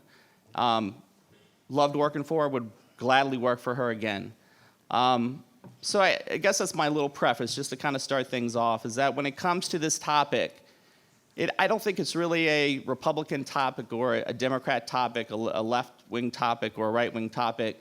I think it's a topic where, unfortunately, and I think I said this back in the fall when I first got on this board, I feel like we definitely could do a better job at finding some common middle ground. Transitioning to some other thoughts on this topic, a couple speakers at the last meeting brought up that we had not done our due diligence on this topic. And that's the thing that kind of keeps sticking with me with this topic. Back in the fall, I definitely, I think it was my first board meeting back in October, I was definitely supportive of the idea of a task force. So we put Dr. Walt and his staff to work. They went out and they came back to us in January with a framework of a potential task force to study this topic a little bit more. Nothing happened after that point. And of course, a lot of people came here in January, and there were some folks that had some opposition to this topic. They voiced concerns about the topic, the fact that we were bringing it back up. But I feel like that topic was never fully explored. It should have been explored and developed a lot more. I reached out to Dr. Waltz last week, and eventually I'm going to roll off this. My time is temporary. I probably am down to my last 3 or 4 meetings, give or take, whenever Mr. Trenholm will officially find out he's coming back. And I offered to him, if this task force is still a possibility, I would love the opportunity to be a co-chair of it in a bipartisan fashion. I don't think that idea is going to fly. I think there's probably some people here that want to get this topic done tonight. But I just want you to know that I made that offer, that I feel like I can see things from different sides. I have different points of view on different topics. And no matter how I vote tonight, I think we could have done a better job when it comes to studying this issue and looking at all factors involved. Some other topics. Let's see. I'm a little concerned about other policies and regulations that, if we pass this tonight, affects. Again, it may be minor. We don't know. But in terms of the ramifications of another 15, 16, 17, 18 policies and regulations this will affect, I don't know if we've studied that enough. So I do have some concerns about that. I'm not sure if we've done enough to get community input. And, I think tonight's a good example where, again, I appreciate all your wonderful emails. I did not reply to every single one of them because there was no way possible to keep up with the amount of email that all of you were sending from both sides. But I think other than the board meetings in September and the last two that we've had at the end of the school year, again, this is where I kind of come back to maybe there's something more we could have done when it comes to getting some community feedback. I'm also concerned about the legal ramifications. I think a lot of us in here, all of us are taxpayers. A lot of us live in Prince William County. I'm worried about the implications of passing a policy tonight when it comes to the potential lawsuits that are going to follow. They will come, and there will be ramifications in terms of the budget when it comes to that. I think those are things we need to consider. Some other things.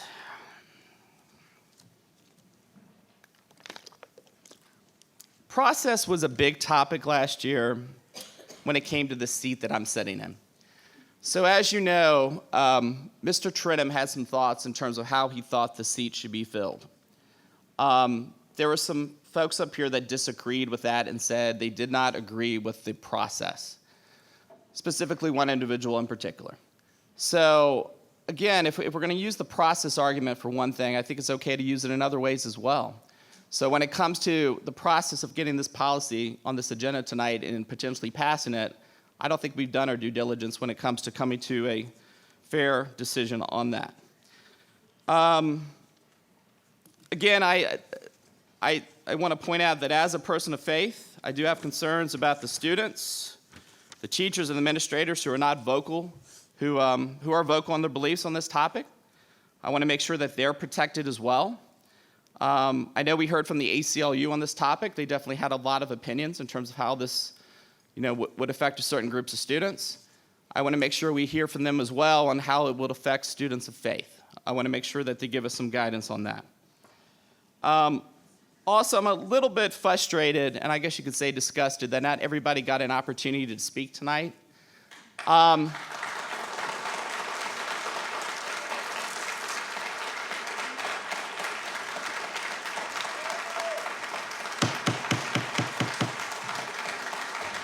Personally, I believe that, again, if you sign up to speak, it does not matter your viewpoint on this topic, whether you fall in one direction of making policy changes or not making policy changes. I believe we should have replicated what we did in September. And I think every single person who signed up to speak should have had an opportunity to speak at one time. And I'm a little frustrated that 4 of my board members did not agree with that point of view as well. In closing, and I'm getting close to the end here, first and foremost, I represent a district in Prince William County Schools. And the vast majority of the constituents in my district, the Brentsville district, who contacted me on this policy change definitely did not support any changes to the policy, or they wanted us to do our due diligence and homework before we made any changes in order to do it right.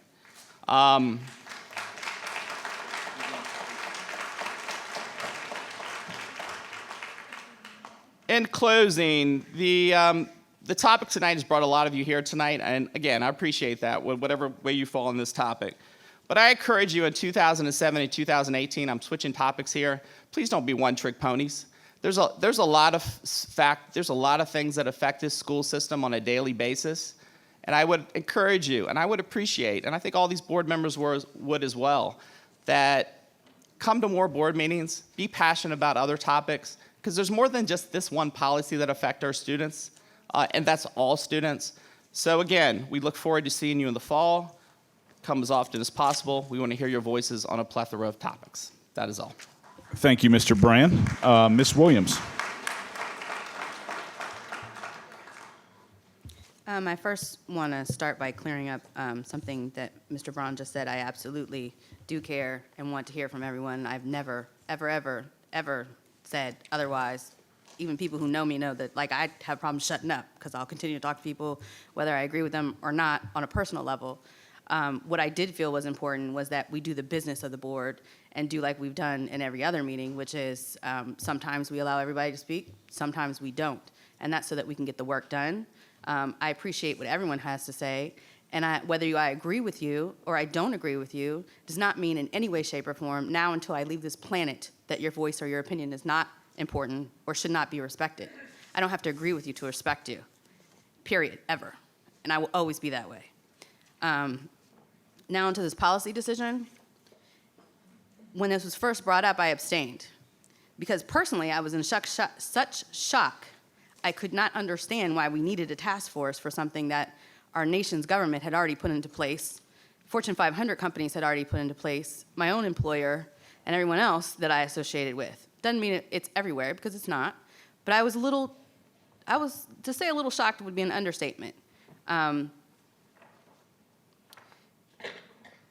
a person who has never had a true home, because I'm not just black or I'm not just white, I am of mixed race, of mixed background. I am the only one on this board who grew up here and went through Prince William County schools. I absolutely hate crying, so I'm trying to get through this without, because this has been very emotional and very personal to me. I've been in hallways. I have had friends who didn't make it through school because they were teased relentlessly. I am a person who walked every group because I didn't have a group. So I walked with LGBTQ students before it was cool to be an LGBTQ student, before you had a flag in school, before you could even think to bring a flag with you to school. I defended one of my best friends who who told me to my face he was not gay, defended him fervently against other people just because he said he was not gay, later decided to come out when he felt safe in college. For me, it's not about whether you're gay, you're lesbian, you're transsexual, you're queer, you're heterosexual, you're black, you're white, you're Muslim, you're Christian. It doesn't matter.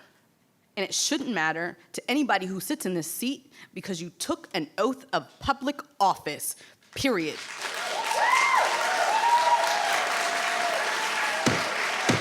That's what matters.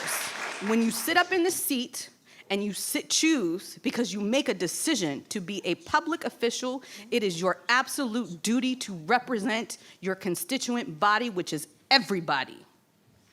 I have a person of faith. When I sit up here, I bring my faith with me everywhere I go. But when I make a decision, my faith cannot trump my decision. Because if I do that, I'm doing a disservice to the people who elected me to sit here. I could quote scripture either way. I could cherry pick pieces of policy to go on either side of this issue. Absolutely, everyone up here can. What I do know is absolutely what it feels like to not be protected, to not have a home, to not have a voice, to not feel represented. I know that when I sit in the seat, it's my job to protect 89,000 students and our staff. Because in 2017, it's not just about our students, it's about our staff too. Because it's supposed to be, very carefully, here's the word everybody misses, and. There's no exclusion. When you add someone to a non-discrimination policy, you're not excluding someone else. The whole point is and. You have these policies because these people are not protected and they are vulnerable populations of our society. That's the reason why you have non-discrimination policies. If everybody and that word, if we were all inclusive of everybody, we wouldn't have this discussion. It's very simple. Everyone can come and people can give me newspaper articles about adult males going to bathrooms at Target. People can give me articles about never, as Mr. Wilk finally demonstrated, and for the once, I'm so sad you're not a teacher, because my goodness, that was great tonight. I enjoy having you aboard as a board member, despite our back and forth. But yeah, tonight I was like, man, the students are missing out. That was thorough. It's simply a matter of just common decency. We say all year long, we can't attract a quality staff because we don't pay them or we don't hire them at a certain time, or we don't do this or we don't do that. Do you think, honestly, that in 2017, millennials who read everything, yes, they do, actually, it may not be in a book, but it could be electronic, they read, they check these things. This is important.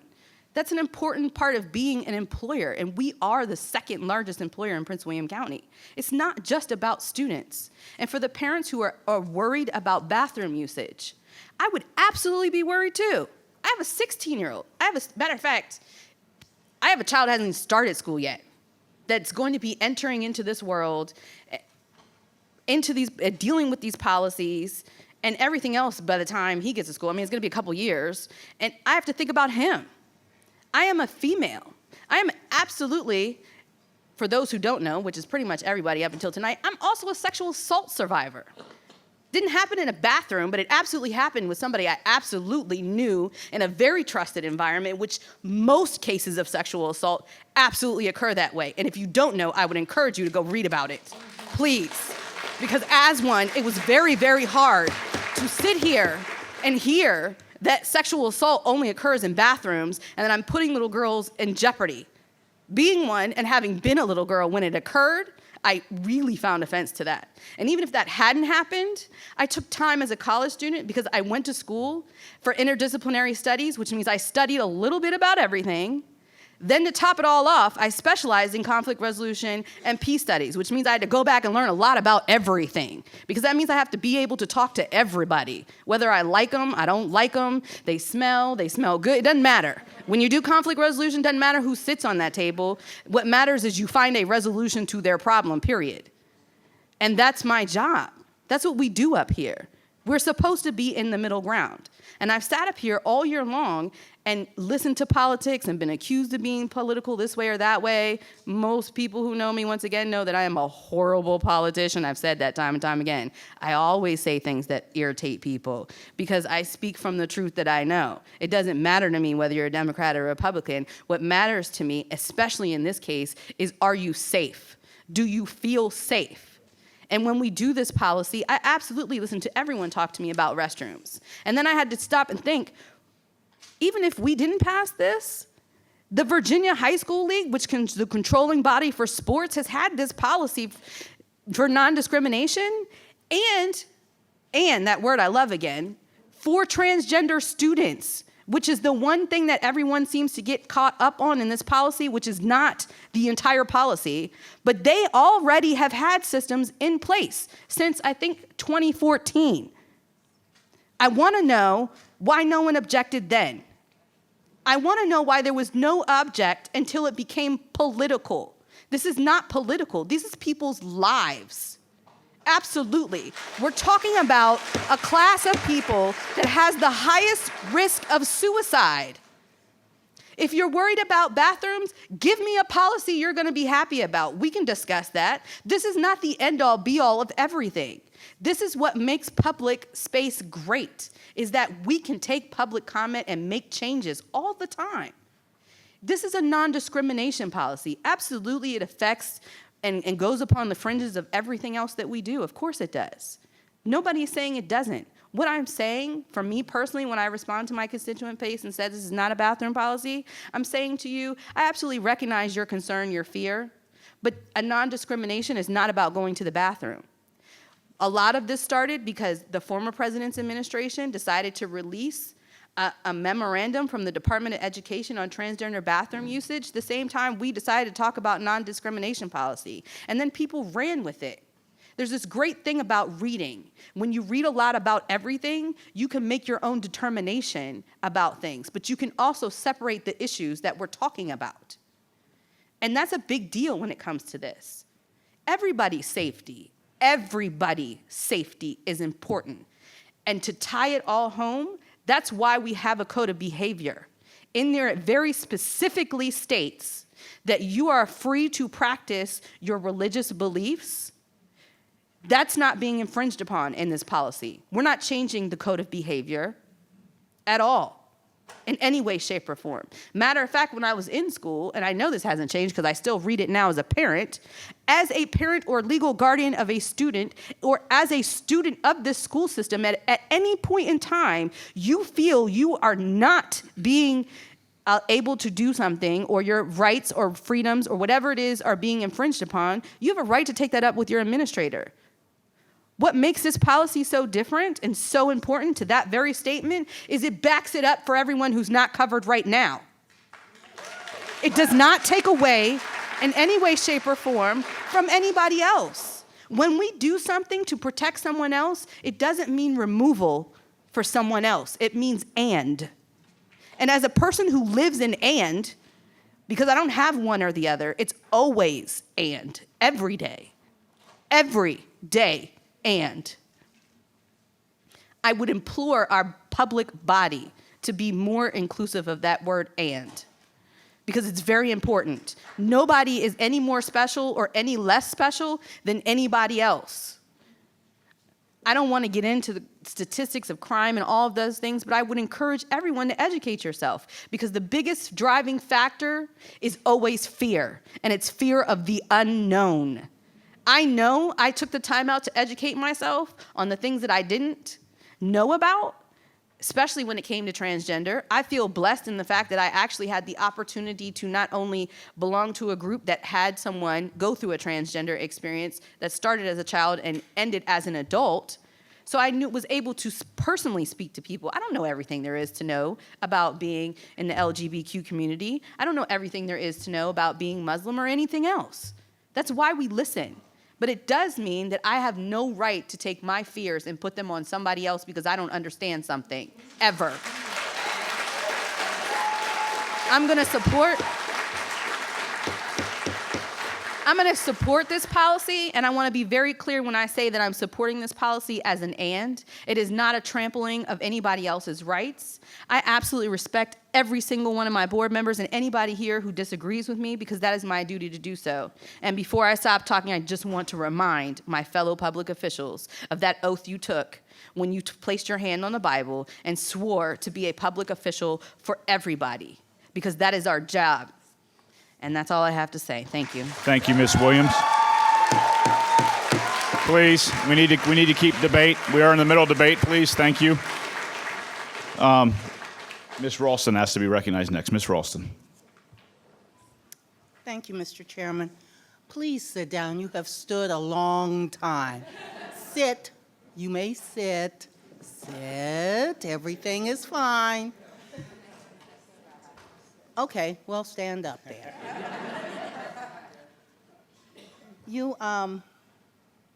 Thanks for coming out.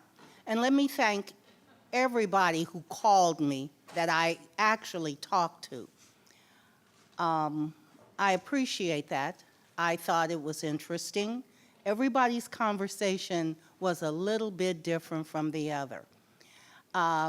And there's a person standing up, and I wish she would sit down too, maybe everybody else would, came to me a year ago, and we talked. And I told her, don't worry. There we go. See, sitting is okay.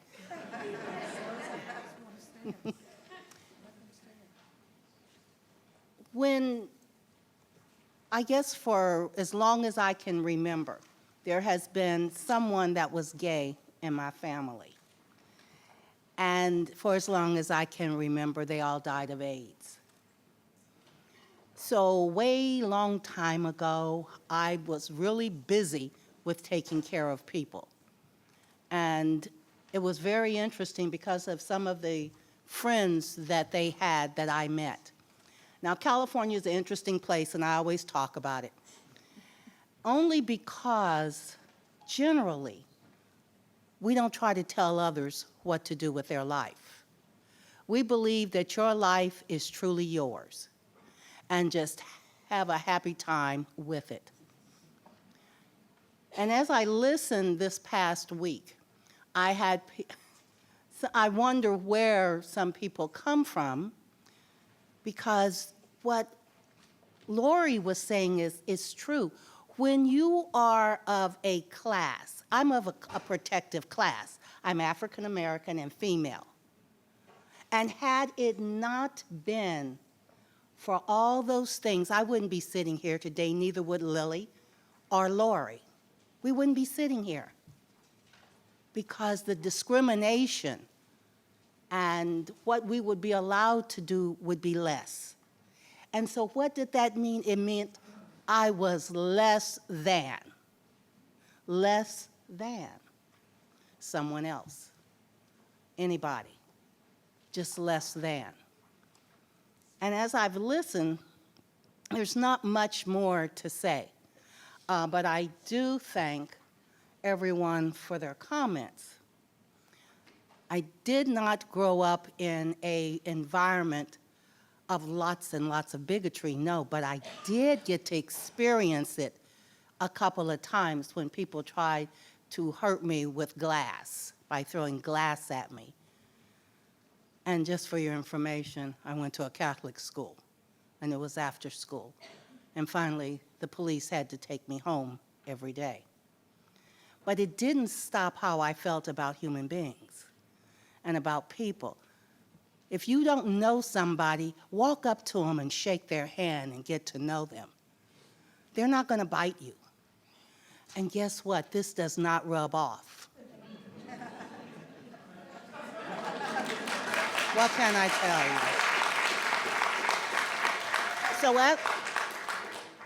So last year, I asked the chairman and this board to put this item over for another year, and they did. And now is the time. It's a come to Jesus time now. Because whenever we say here, and however I vote, it's my vote. It's mine. And you can get angry, you could get happy, whatever. But it's mine. And only I have to stand for it. And you can vote for me the next time or not vote for me the next time. None of that matters either to me. It doesn't matter. So I'm not going to take up any more of your time, but you really like standing. So let me just say that my love for all of you, irrespective of who you are, what you are, and how you see yourself, that's okay, because I'll love you just the same. Thank you. Thank you, Ms. Ralston. Ms. Satterwhite. Ms. Satterwhite, yes, ma'am. Thank you, Mr. Chairman. I have to start off by saying, Lily, I didn't know you were going to read that email, and I had responded to him today, and we traded some emails back and forth, and I cried when I first read it. I cried when he first told me the story, and it got me going again today. Howard is a dear friend, and it hurts for me what he has been through.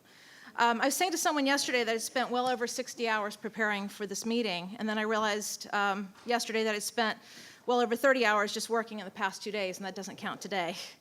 There's an abundance of material to read, learn, and study while considering a policy change involving a non-discrimination statement and adding sexual orientation and gender identity, and I think Mr.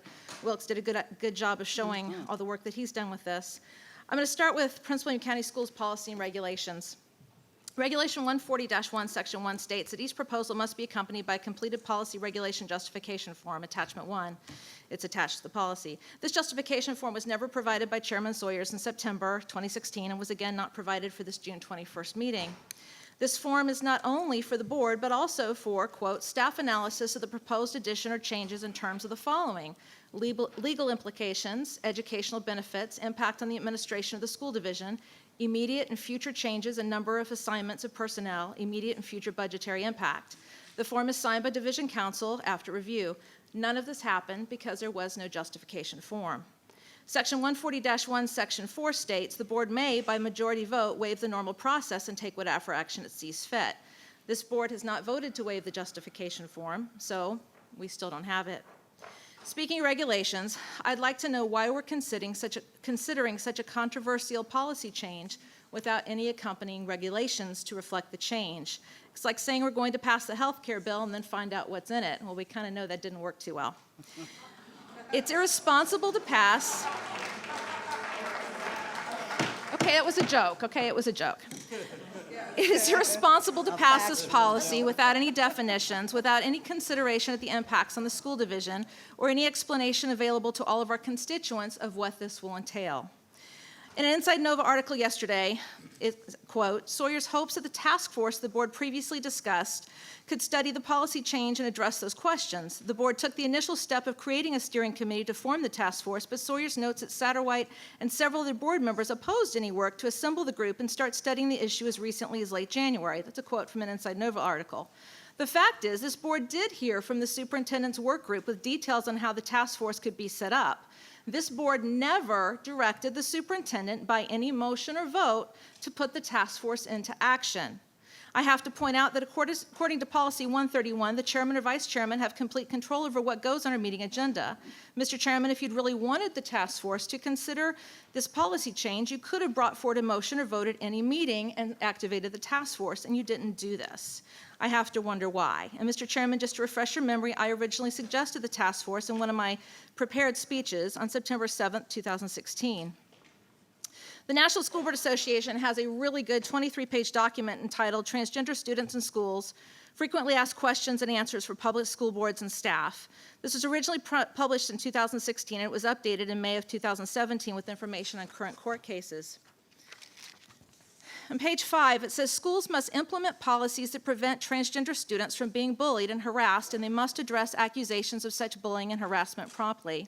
It goes on to say, in this shifting legal landscape, your goal and challenge, this is addressing school board members, as public leaders remains clear: to provide educational access and to maintain safe learning environments for all, including transgender students. School board members have an opportunity to lead through your policy-making function.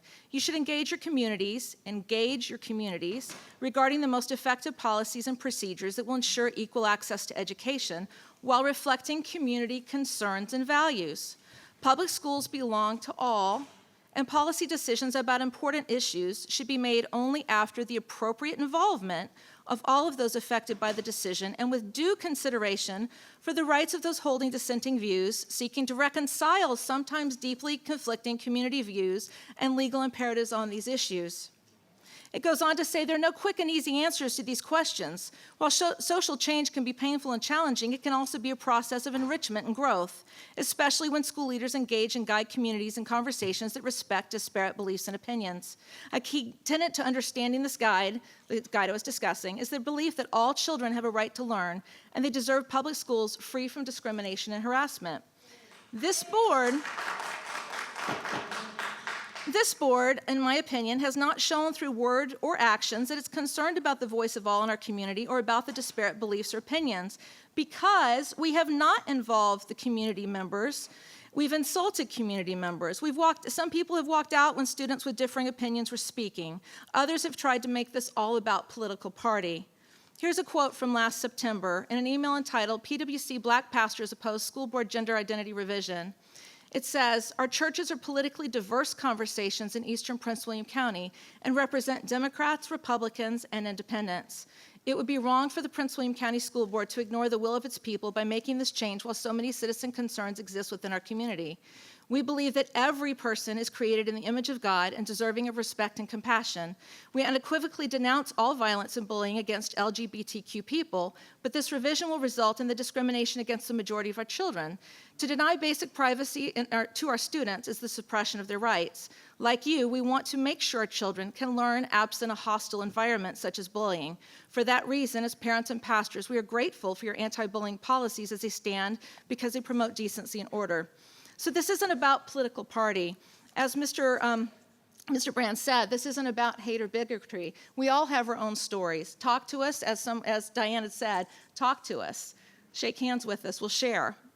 This isn't about pitting neighbor against neighbor. That's not who we are in Prince William County, and some of you have heard me say that in different forums. This is about a proposed policy change where we have to, again, quoting from the NSBA document, navigate the journey without the benefit of clear law at the federal level. This board should have as its goal the development and implementation of a policy that is informed by law, protects students, and makes sense for the community that we're serving. Leading this conversation with an eye, and this is a quote, leading this conversation with an eye towards informed policy development can help increase awareness and understanding, minimize resentment. I think we've built up resentment instead of minimizing it. And ultimately, we want to contribute to the safe learning environments for all. Right now, in my opinion, I would venture to say that most of the people in this room have resentful sentiments toward members of this board and how this policy change has been handled.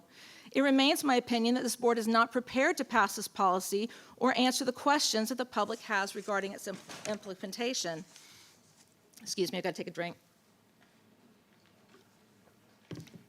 I asked last September how many policies and regulations would have to be changed because of the proposed policy change, and that's been touched on tonight. There are 18 policies and regulations that will have to be changed as a result of this. Mr. Sawyer said in a Prince William Times article that the reality is that policy changes are not just symbolic, they have a real impact on people's lives, and he's right. The public needs to know that what the regulations are for policy 060. They need to know what they're going to be and what changes are needed before passing this policy change. Because yes, policy changes are not just symbolic and they do have a real impact on people's lives. So what can be the impact of words in a legal motion or law?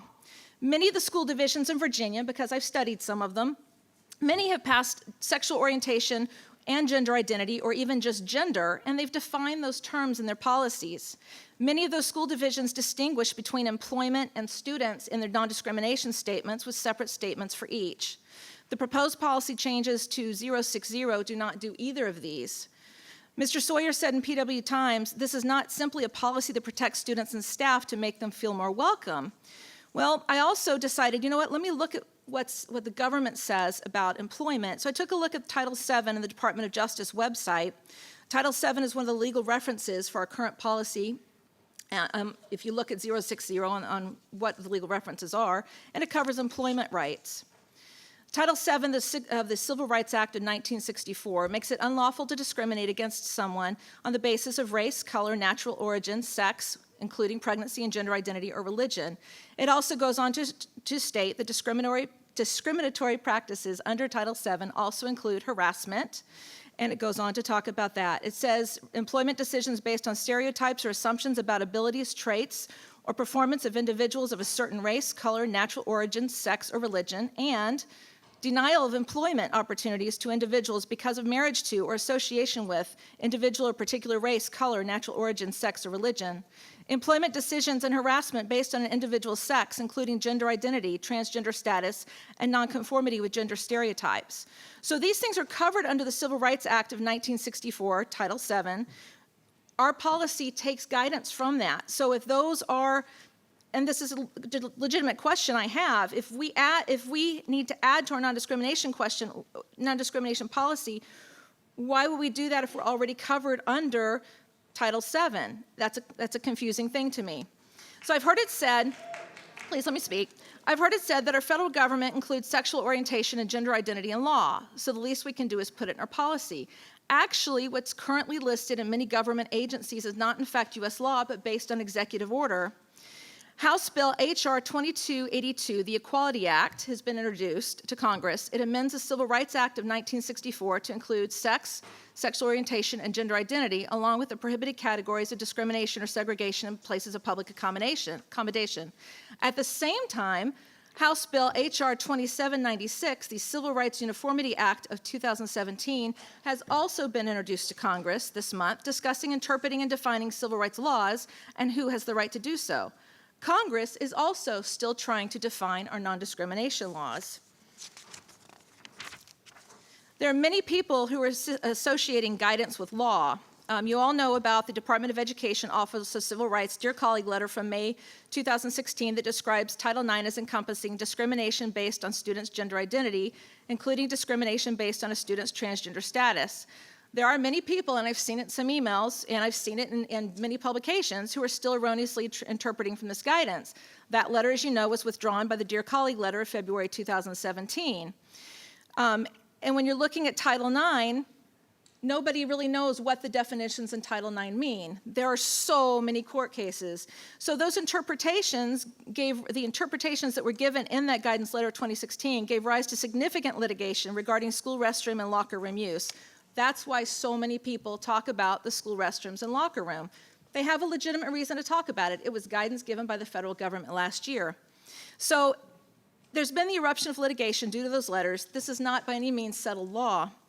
I also have to point out that the red line policy of Policy 060 provided by Chairman Sawyers of the proposed policy erroneously cites guidance of the U.S. Department of Education as a legal reference in support of the policy change. This is just not accurate.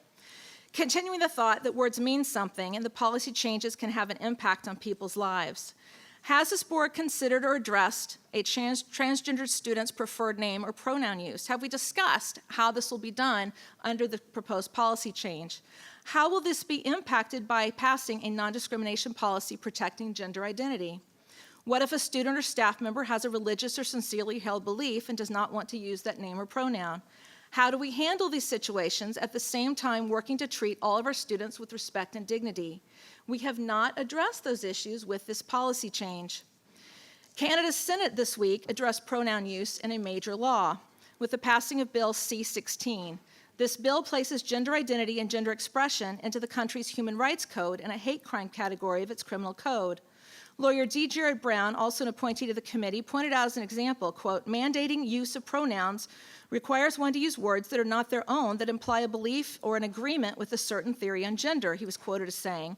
If you try to disavow that theory, you can be brought before the Human Rights Commission for misgendering or potentially find yourself guilty of a hate crime. To sum up on the subject of gender, we're going to have government-mandated speech. That happened in Canada. We also know that there have been lawsuits in the United States where teachers have used the wrong gender. It happens. So if we don't identify in policy how we're going to work with that, we're being negligent. We've got to identify how we're going to handle it. So how do you enforce the policy change without the accompanying regulations? What would need to be changed? What would enforcement look like?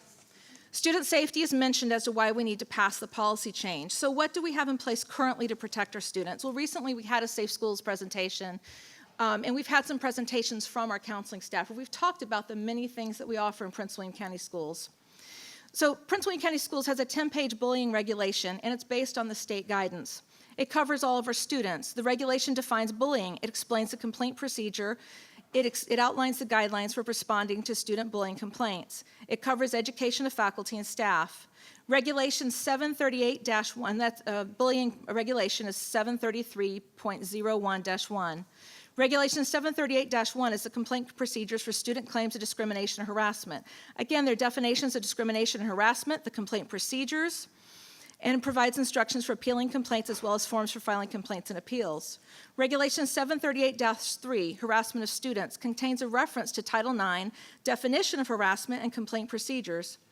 The Prince William County Schools Code of Conduct, each student goes, as you know, goes over the Code of Conduct at the beginning of the school year, and they're encouraged to go over it at home, and then it's talked about at school. It's available online.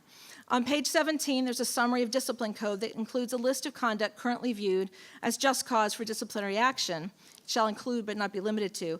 It also lists preventative or corrective measures available to school administrators. Ms. Williams made a statement tonight that this will not be changed in any way, shape, or form.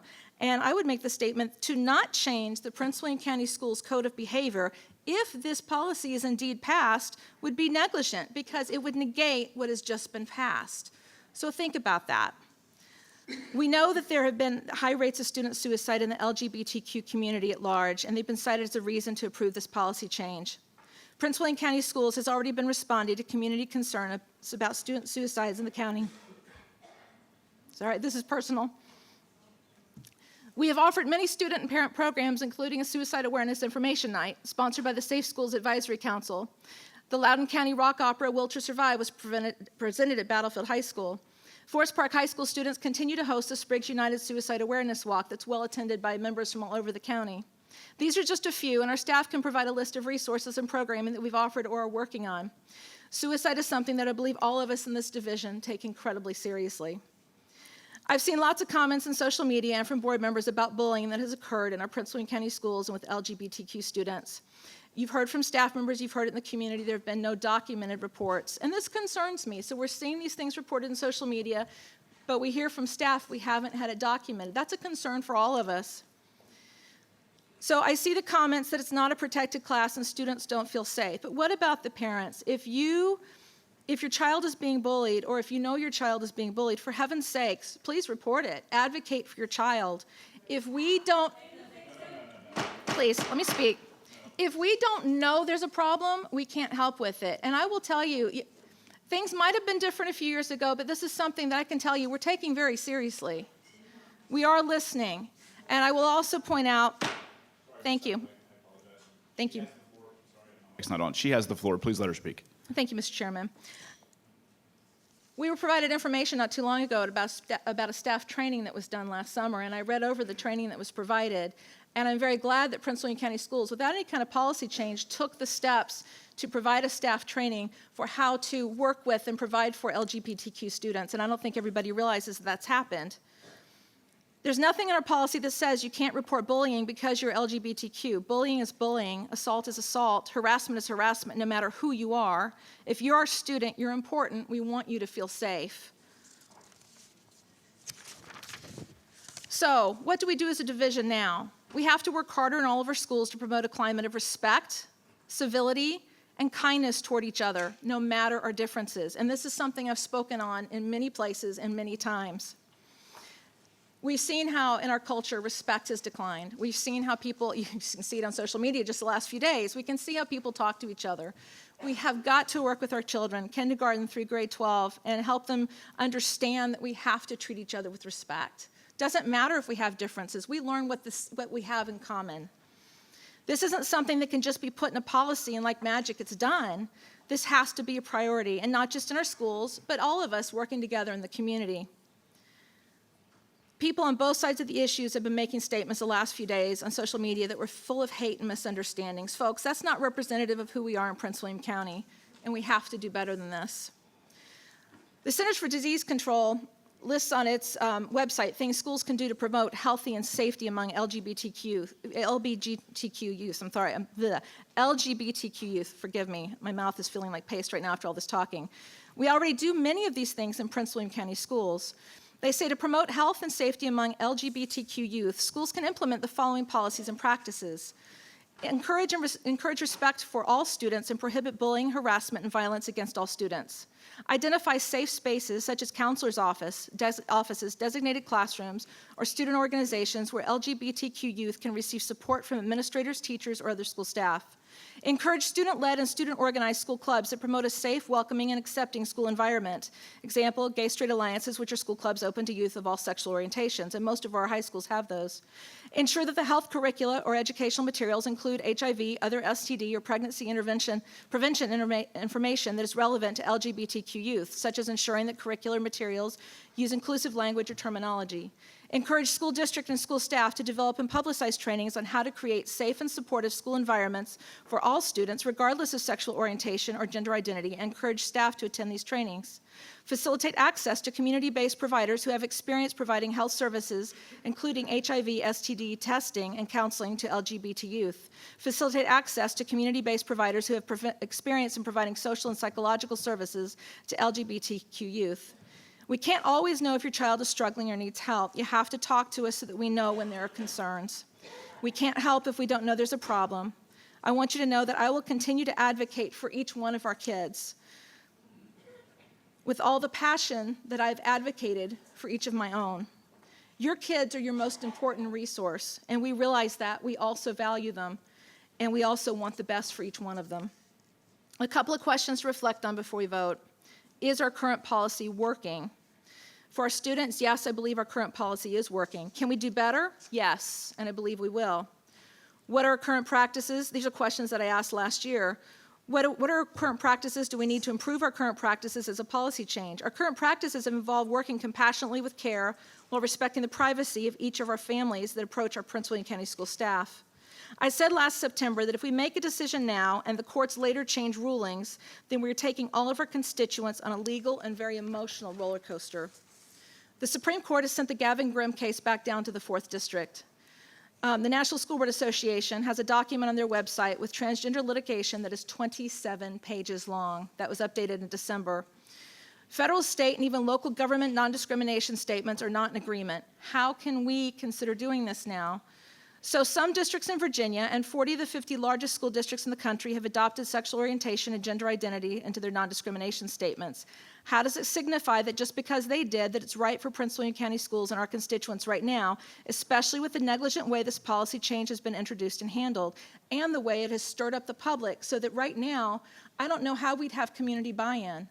We need to work together on this, not cause this kind of division in our county. As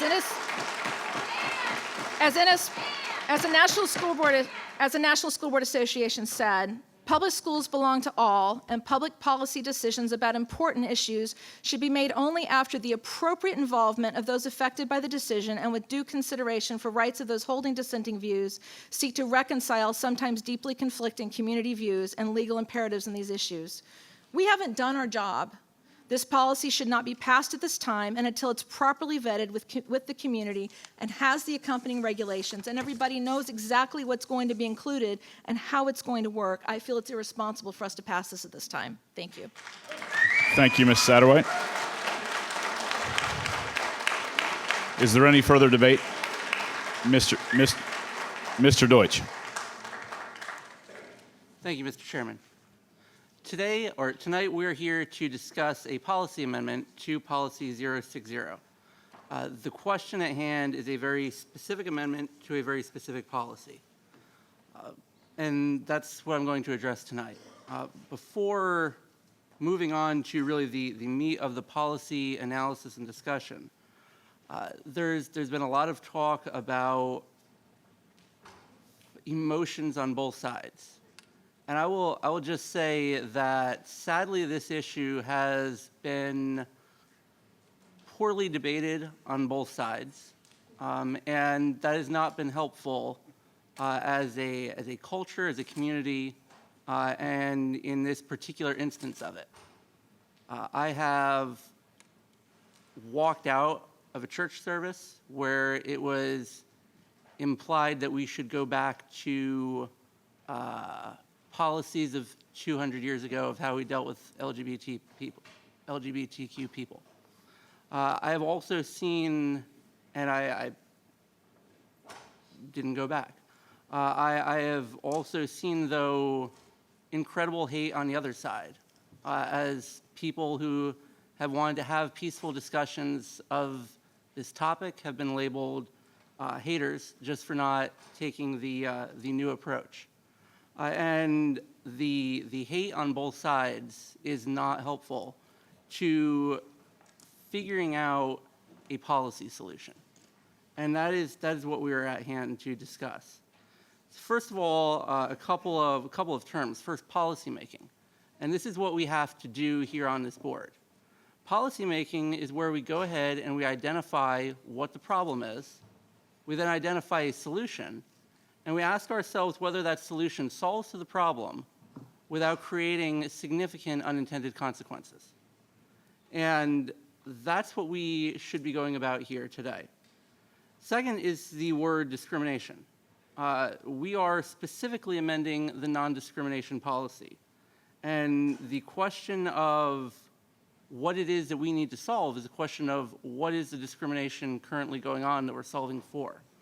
It's an important distinction to understand that we are not solving, there are both bullying and sexual harassment policies as well as policies that cover numerous other things. We, per what's being brought forward, intentionally, those policies are not being amended. Those topics are distinct from the topic of discrimination. And that's important as we think through this. So then the next question is, what is going on in the status quo? And first is, why are we here where we are today? There's been discussion of the discussion back in the fall. We had multiple meetings on that topic. We've had a vote.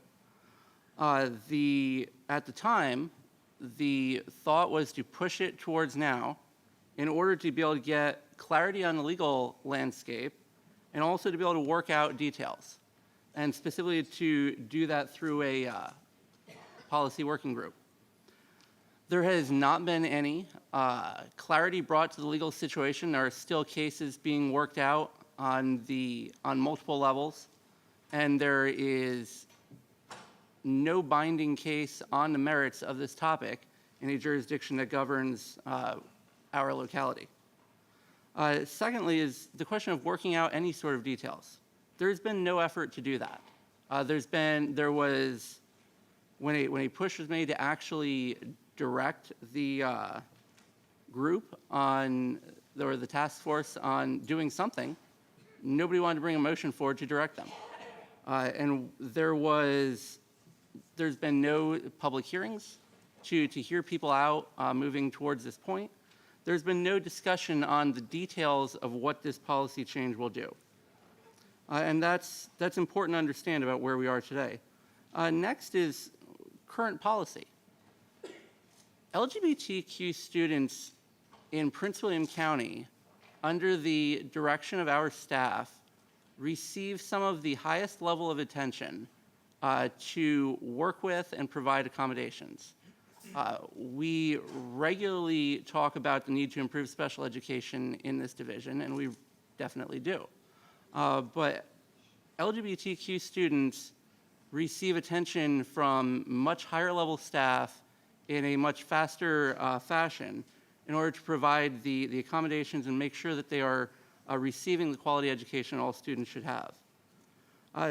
Next, we've also understanding where we are right now. We heard a lot of zeros earlier. It's important to, when you're trying to figure out what it is that you're solving right now, you identify what's the problem. And the problem is very hard to put a finger on. There have been 0 OCR complaints from LGBTQ students in Prince William County. Now, the Office of Civil Rights under the previous administration was very open to said complaints, investigated complaints in other school divisions, and took them very seriously. There was 0 complaints to the Office of Civil Rights at that time. Also, we have had no one fired for being LGBTQ, and no one who's been tried to be fired for that. To bring that up as something that we might do really is fear-mongering. And that's not helpful to figure out what it is that we're trying to solve. And so we have to figure out what our specific thing is that we're trying to solve here. We have students and employees who both work and attend school here and are able to do so successfully. Now the question, well, and then one other discussion of the current landscape. There's been a lot of talk about the VSHL policy, and well, it's already in place, life's all good. VSHL actually worked out a very detailed policy in terms of what the definition is for qualifying. And there are 3 medical standards there for who qualifies for their policy. I would surmise that if we tried applying that same definition here, we would have people very upset for requiring people to meet that definition.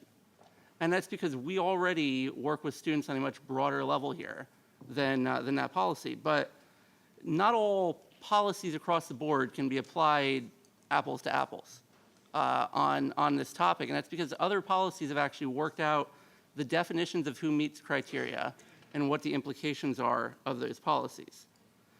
And that brings us also to the question of other school divisions. We heard a fair bit of research on that topic earlier, but what that leaves out is the work done to get to those points, and also what's resulted since then. Fairfax is our closest neighbor, and Fairfax also rushed very quickly to implement this policy, and they've since had to put their implementation on hold because they hadn't worked things out in advance. And there have been other school divisions throughout the country that some spent 2 years working out the details before changing things. And it's that level of figuring out what this policy means, what it is that we're doing, that's critical to effective policy making. So then getting to the plan, and I think, Keith, could you just put up the slide real quick? I think it's important to keep in mind what it is that we're actually voting on here. This is the red line proposal for what we're voting on. This is, I'll make a couple of notes on this. This is the same proposal that was brought forward last fall. It's identical. I'm going to read an interesting note on it. Let me see. So the Inside Nova article yesterday stated, Sawyers argues that this view continues to conflate the non-discrimination policy change with transgender bathroom use. He originally proposed a policy to address school bathrooms, but elected to defer to each school administrator to make their own decision on the matter. Well, this is the policy that was introduced a year ago, and apparently there's an admission that at that time it was to deal with bathrooms. Now, what's important to know about this policy is the supposed language that excludes bathrooms and locker rooms isn't in this policy. It's merely guidance to the superintendent, which really doesn't even take a public or official vote to change or alter. So this is what we are specifically voting on here. We're also voting on this with no regulations or understanding of what this is going to do in practice. So the interesting question, though, is what is included here? And one of the things that is included is, and this is why it's important to actually dig through on what we're dealing with here. Under the legal references, what was added was the guidance to the U.S. Department of Education. This was at the time last year when this was introduced. That guidance is very explicit that changing this policy will change our bathroom policies, our locker room policies, our overnight field trip accommodations, and numerous other policies. So it actually is in the policy. The other question is when we're trying to figure out what it is that we're actually changing, because everybody's been dodging around the topic. No one's been willing to say this policy will actually do X to fix things. And a lot of people are claiming it will do numerous different things. Some of those claims are actually in conflict with each other. And there is a complete lack of clarity of what this policy will specifically do. We've got some people here holding up signs saying this is not about bathrooms. We have other people coming forward advocating saying this is about bathrooms and that changing this will change our bathroom policies. The ACLU sent us a letter laying out that if we pass this and don't change our bathroom and locker room policies, we will be discriminating under the policy we pass here. And this is where actually knowing the details of what we're passing is critical. And we're having done the work in advance to actually bring people together, figure out what we're voting on, is actually critical to effective policy making. The other, and then there's also the other document when there's no details. The other document that hasn't been listed yet is the document Schools in Transition. It's written by the ACLU, the NEA, different equality groups, advocating for exactly what these policy changes will do. It covers numerous of the same things that have been stated. It's also explicit that students should be able to, on overnight field trips, sleep with people of the gender they identify with, and those students nor their parents should be notified about this. Like, think about that for a second. To think that that wouldn't raise any concerns or alarms with other people and be both a privacy and a religious thing that should be balanced. But this is the extent of the regulations that are being advocated for passage of these policies. It's also, as we look at where these policies have been passed before, there was just a story out of Richmond where they were working through these policies where a young Muslim student has been now pushing back on the implications of that policy on her religion and the expression of her religion. And that's where effective policymaking knows what it is we're passing before we pass it. And that's not what we're doing here, because fundamentally there hasn't been the effort to engage the community, to lay out what it is that we're voting on, and actually bring clarity before we have this vote. And that's why this issue's been stirred up and become so heated, because the people advancing this are really not doing it to figure out, to lay out an effective policy here. And so that's the kind of work that should be done in advance, and sadly has not. So for those reasons, I have numerous concerns about this, and really the poor policy work being done to bring forward this policy. I would like to offer one amendment, and per policy, our amendments had to be submitted in advance. And so the amendment I would like to offer is to the guidance given to the superintendent and his staff stating that in implementing this policy, no student, employee, or parent shall be required or encouraged to violate a deeply held religious belief. I think that's critical to having an effective policy.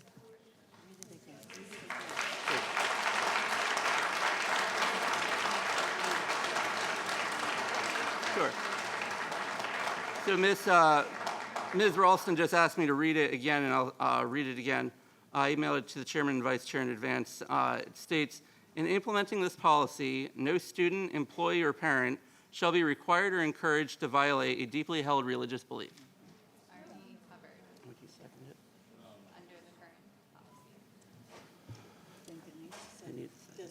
Hold on one second. I think that ultimately gets into the territory of regulation, which would be driven by the superintendent when we pass a let me just finish. Driven by the superintendent when we pass a policy. So ultimately, Mr. Deutsch, I'm going to rule it not germane to this particular motion at this time. But Mr. Chairman, you've given guidance to the superintendent in other parts of this policy. So are you saying that that guidance is also not germane? I mean, religion is already in the policy. So I think it's ultimately I'm going to rule the motion not germane. All right, Mr. Chairman, I move to overrule the decision of the chair. We have a challenge decision of the chair. Mr. Wilk, I'll just make sure.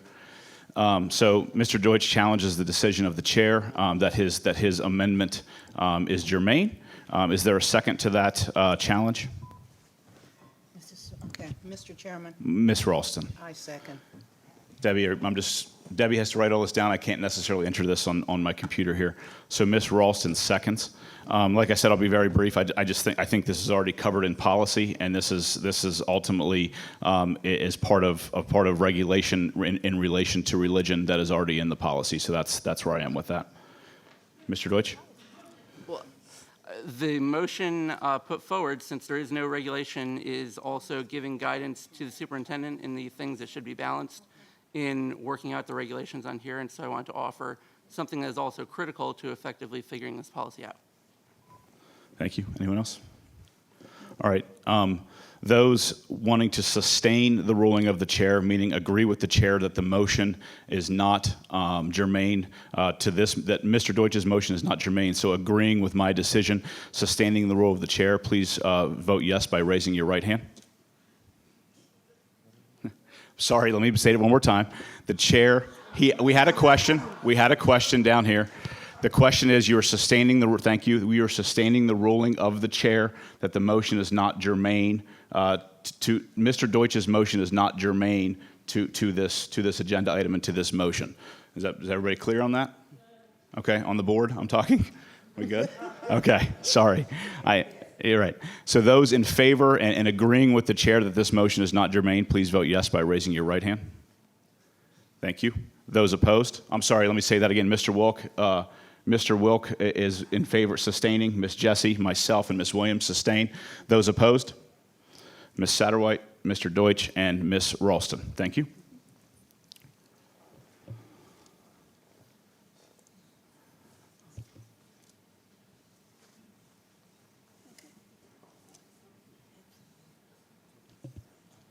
Mr. Deutsch still has the floor. I'm just waiting. That's all. Thank you, Mr. Chairman. Yes. Well, then, on that note, I would also like to offer another amendment. The second amendment would be that in implementing this policy, the fundamental right to privacy shall be upheld for all students and staff. In implementing this policy, the fundamental right to privacy shall be upheld for all students and staff. The same ruling will apply of not being germane, that this is part of regulation. Excuse me. We need to be able to operate the meeting here. Mr. Deutsch, I will make the same ruling that is not germane. This is part of the superintendent's purview in when creating regulation. Then, Mr. Chairman, I'll make the same motion to overrule the decision of the chair for the same reason. Sure thing. I've already explained myself. Is there a second to overrule a decision of the chair? Mr. Chairman, I'll make that second. Mr. Brand seconds the motion. I've already kind of made it clear that I think this is part of regulation, so I won't say too much. If anyone else wants to go, Mr. Deutsch. Well, I will state again that we are offering guidance to the superintendent in this motion, and therefore all guidance should be on the table. Thank you. Any other further discussion? Those, again, wanting to sustain the ruling of the chair, agreeing with the chair that the motion is not germane. Again, agreeing with the chair that the motion is not germane, sustaining the ruling chair. Those in favor of the ruling of the chair, please vote yes by raising your right hand. Ms. Williams, Ms. Jessie, and myself. Those opposed?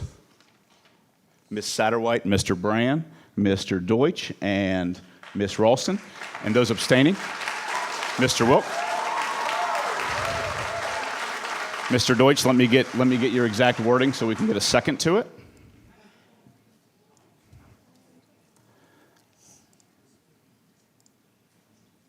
Let me click on the right buttons. Give me 1 second, Mr. Deutsch, and make sure I get in the right place here.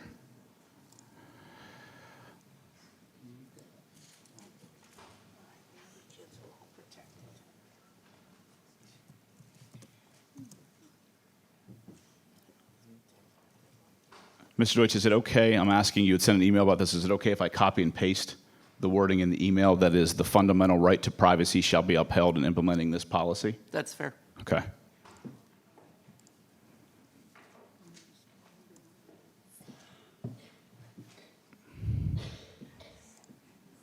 And Mr. Deutsch made the motion. And do we have a second for that motion? Mr. Chairman, I'll second that. Ms. Satterwhite, thank you. Mr. Deutsch, the motion is yours. Thank you. This motion, well, granted, all regulations are going to have to come back to this board for a vote, but this motion does give guidance to the superintendent within it, and I think that this is an important balancing effort in terms of how to give that guidance. Thank you. Anyone else? No? As far as this is just the amendment, we're only voting on the amendment that the fundamental right to privacy shall be upheld in implementing this policy. Those words will be added. I copy and pasted directly from Mr. Deutsch's email that he sent. Guidance, correct. Mr. Chairman? Ms. Williams, that's your name? Ms. Williams. I think so, for the moment. Yeah, I just want to clarify for the public that we're adding this to the guidance section and not to the actual non-discrimination commitment to equity policy that we are voting on. And I also wanted to just ask Mr. Deutsch, is there a place somewhere that we don't currently do this, that we need to add this? Because I'm pretty sure that that's part of what we already do. It's in specific. I'm not sure how we're violating someone's privacy rights, so maybe I could just kind of ask you for further understanding on how you feel that someone's privacy is going to be violated?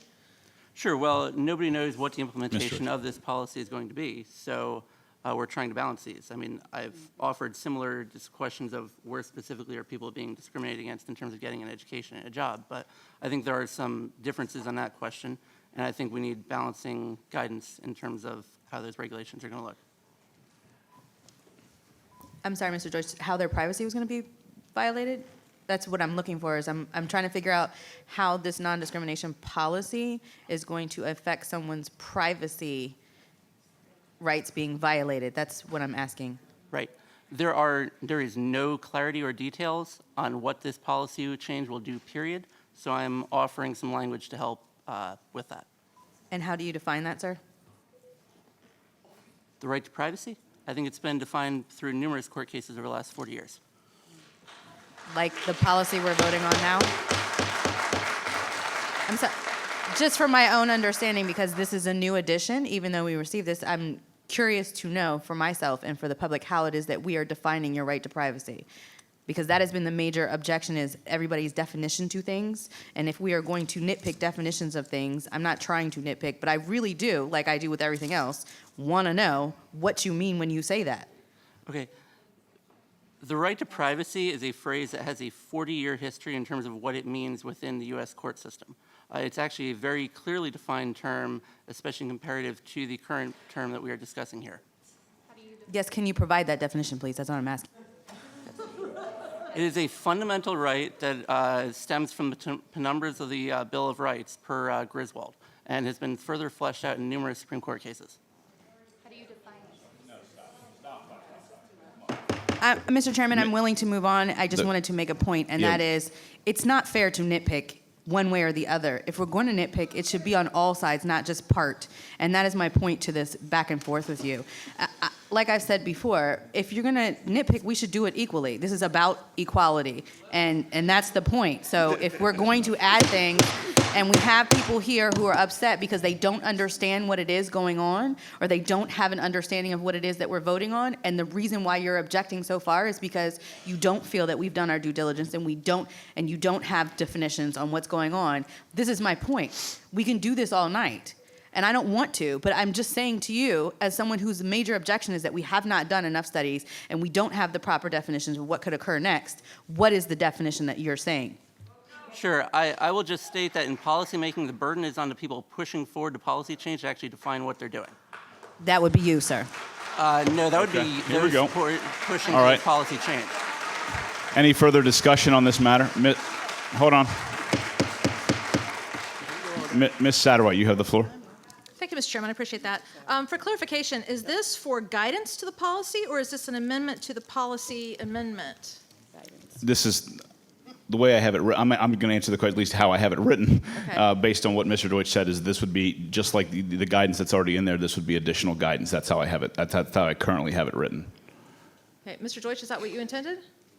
Yeah, all we're doing here is there's guidance being given to the superintendent to set some boundaries on the regulations we're going to have to vote on eventually, and I'm just adding some. Okay, I appreciate that. And, if we're going to talk about definitions, one thing also, we haven't defined what sexual orientation and gender identity specifically mean in our policy, and many school divisions have done so. So just a thought. Any further debate? Okay. Mr. Wilk. Yeah, I just want to say a number of those districts that have updated their non-discriminations have given, obviously similar language of respecting privacy and balancing rights of, LGBT students. So I don't see it as an issue with guidance to the superintendent. Any further debate? Okay. Those in favor, I'm going to read it. The amendment is additional guidance to the superintendent that the fundamental right of privacy shall be upheld in implementing this policy. Those in favor of the motion, please signify yes by raising your right hand.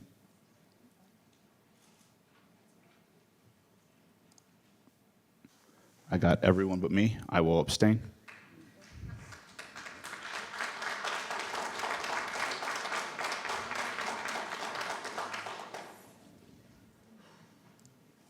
Sorry, I'm just making sure I click the right buttons, everyone.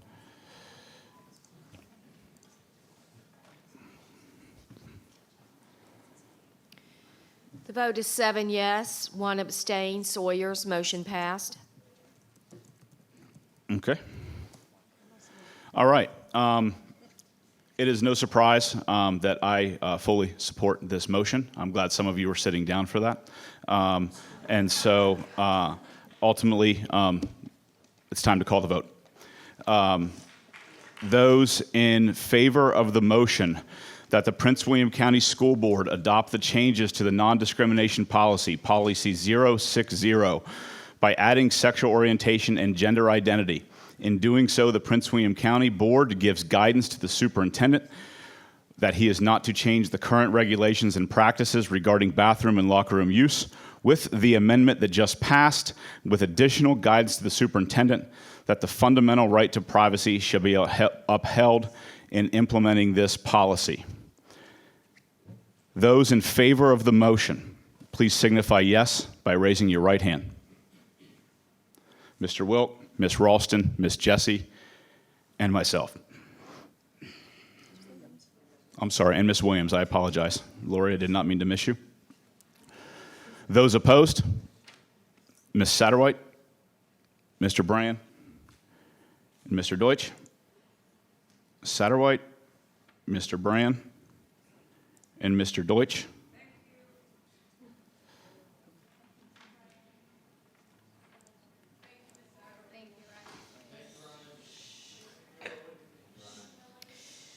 The vote is 5 yes, 3 no, motion passed.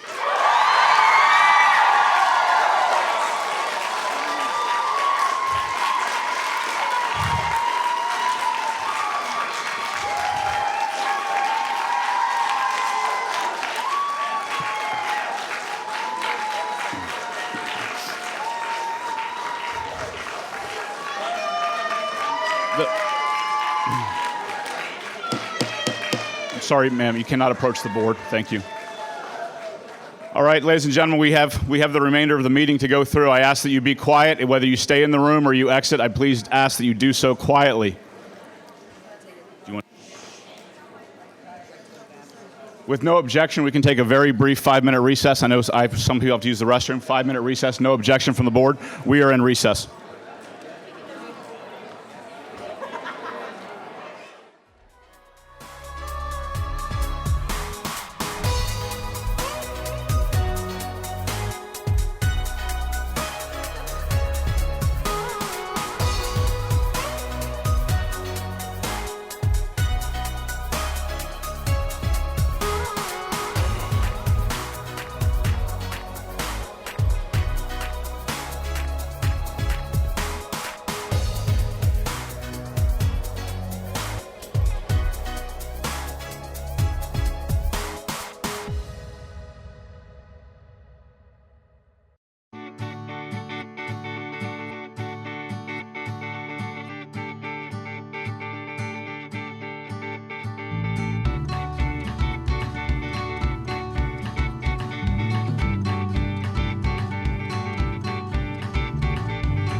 FY 2017 fourth quarter budget review.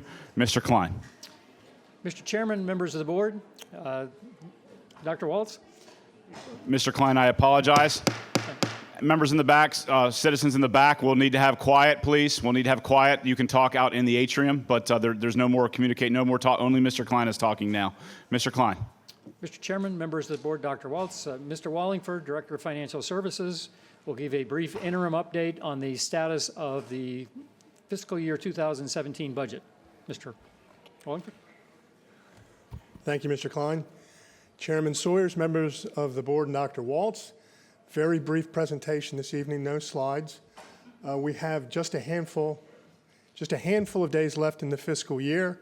Our interim audit work has been finalized.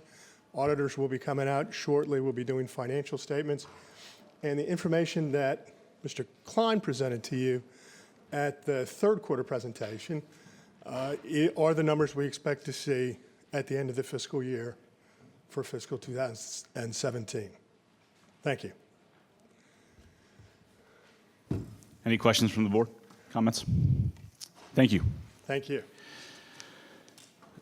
This one is tucked under superintendent's time, but it is an action item. Maybe that's supposed to be that way either way. Career and Technical Education Advisory Council Superintendent Appointees. This is an action item. Again, this is for the CTE Advisory Council Superintendent Appointees. I'll make the motion that the Prince William County School Board approve the appointment and reappointment of individuals to the Career and Technical Education Advisory Council for a 2-year term, effective July 1, 2017 through June 30, 2019. Is there a second? Mr. Chairman? Ms. Satterwhite. I'll second that. Thank you, Ms. Satterwhite. Discussion on this? Those in favor of the motion, please signify yes by raising your right hand. And I have everyone. Ms. Jessie, I'm sorry, did I get it? Okay, Ms. Jessie, thank you. It's unanimous.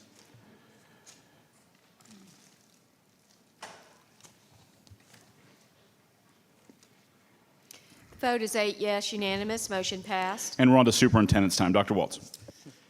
Thank you, Chairman Sawyers, members of the board. Congratulations to Maddie Kramer, a graduating senior at Battlefield High School and daughter of staff member Amy Kramer. Maddie won first place in Virginia for the Invest Right essay competition. This is the second consecutive year that the state winner of Invest Right has been a Battlefield student. Congratulations also to Fadil Mohammed, rising sophomore at Osborne Park High School, on winning first place in the Gaithersburg Book Festival Short Story Contest for high school students. 2 schools recently received exciting grants. The Laura Bush Foundation awarded Potomac View Elementary School a grant of $6,600+ to purchase new books and other resources for the school library. Congratulations to Redenzigzer, who applied for the grant. Ms. Zenzinger, and also the Sudley Elementary School received a grant from Lowe's for $4,200 to create an outdoor classroom. Teachers, staff, and volunteers, including an Eagle Scout at 4 high schools, literally put their backs into creating certified wildlife habitats. See our website for details. The projects were possible through a partnership with the Virginia Department of Game and Inland Fisheries and Environmental Protection Agency. As a reminder to students and parents, I ask that you make time to read during the summer months. Read to your children and encourage them to read. The summer reading list is posted on the school website and in all Prince William County libraries. Also, a reminder to parents of rising 6th grade students. All students entering the 6th grade in Prince William County Public Schools this fall must present proof that they have had a tetanus, diphtheria, and pertussis Tdap booster shot within the past 5 years. By state law, without proof of this immunization or an exemption on file, children will not be able to enroll in school for the 17-18 school year without that. Next, 2 important dates on college fairs that students can put on their calendars. The first will be at Osborne Park High School on September 25th, the second at Freedom High School on October 12th. Details will be provided later this summer on our website. And speaking of college, I'm excited to report that the class of 2017 earned almost $57 million in scholarships. This amount marks an $18 million increase over the previous year, 2016. In total, 1,564 scholarships were earned by 630 students. Remember that news keeps flowing from our school division throughout the summer. To stay informed, download the PWCS mobile app, sign up for e-news, and be sure your email account is current in Parent Portal. For the 12th year in a row, just wanted to let you know I did finish all of my school visits this year to all of our 100 schools and education centers. So it's always fun, it's always enlightening to talk with staff, students, and parents. In addition to everything I've reported thus far, each 2 weeks I had the opportunity to attend the School of Excellence celebrations at Ashland, Woodbridge Middle School, and I congratulate them on their achievements.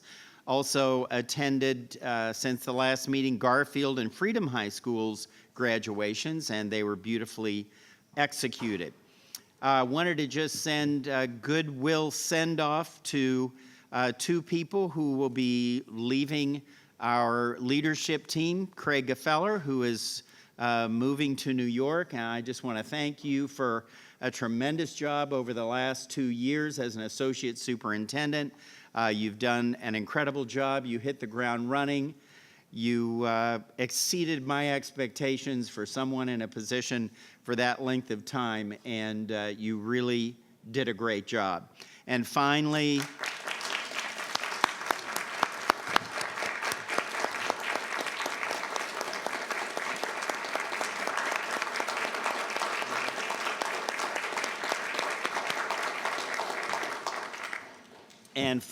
I wanted to congratulate Ray Darlington, who is retiring.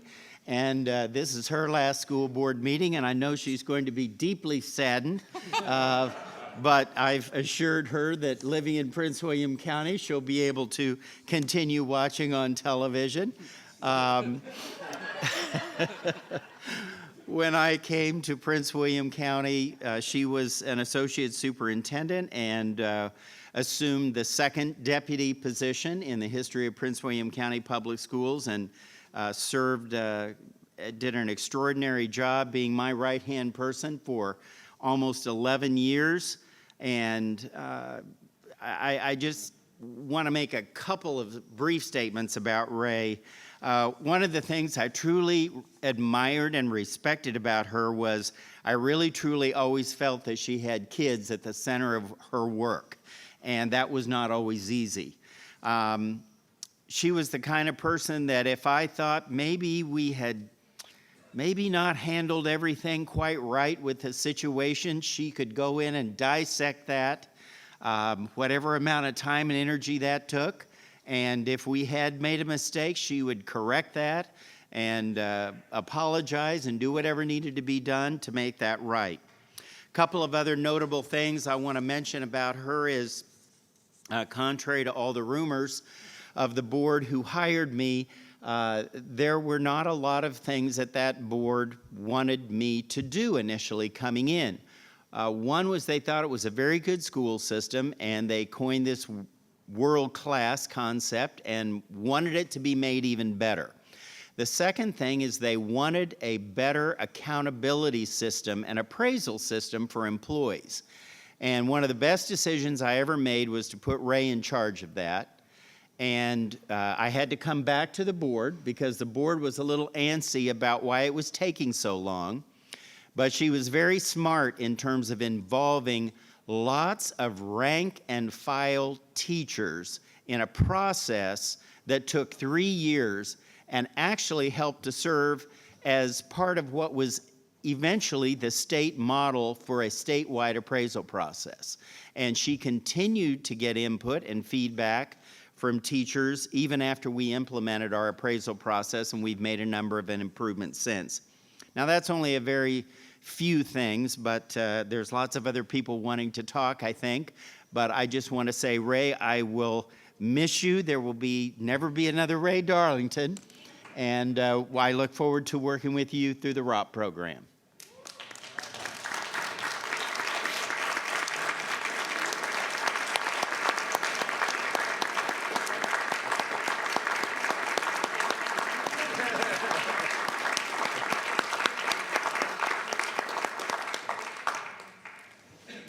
And so, I am grateful to the school board, the employees, parents, and guardians, and of course our students for their support this year.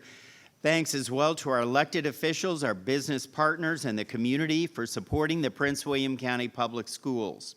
I wish everyone a safe and enjoyable summer, and I look forward to working with everyone and our students returning on August 28th for the start of another great school year. Thank you. Thank you, Dr. Waltz. Moving on to item 19.01. This is revision of the Prince William County, revision of policy 744, short-term suspension of students. This is the second reading. This is an action item. A motion is in order. Mr. Chairman? Ms. Williams. I move that the Prince William County School Board approve the revision of policy 744, short-term suspensions of students. Thank you, Ms. Williams. Is there a second? Mr. Chairman. Ms. Jessie? I second. Thank you. Discussion. Those in favor of this motion, please signify yes by raising your right hand. Thank you.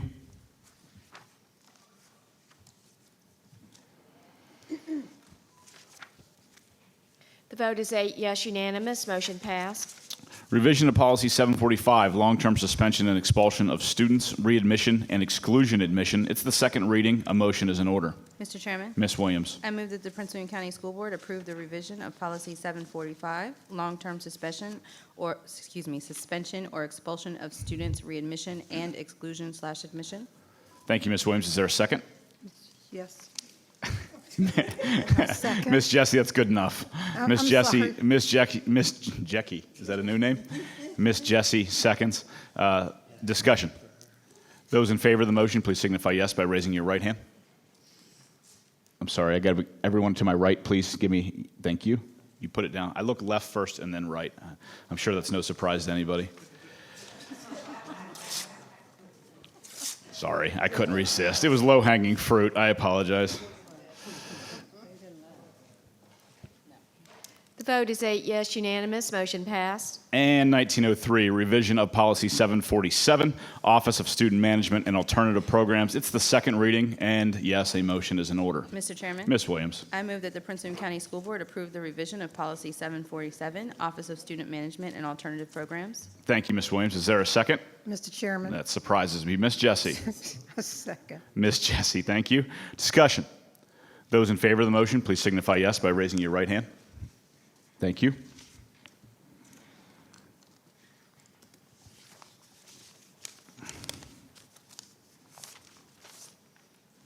Vote is 8 yes, unanimous, motion passed. On to board matters. I would request that every member be as brief as they possibly can.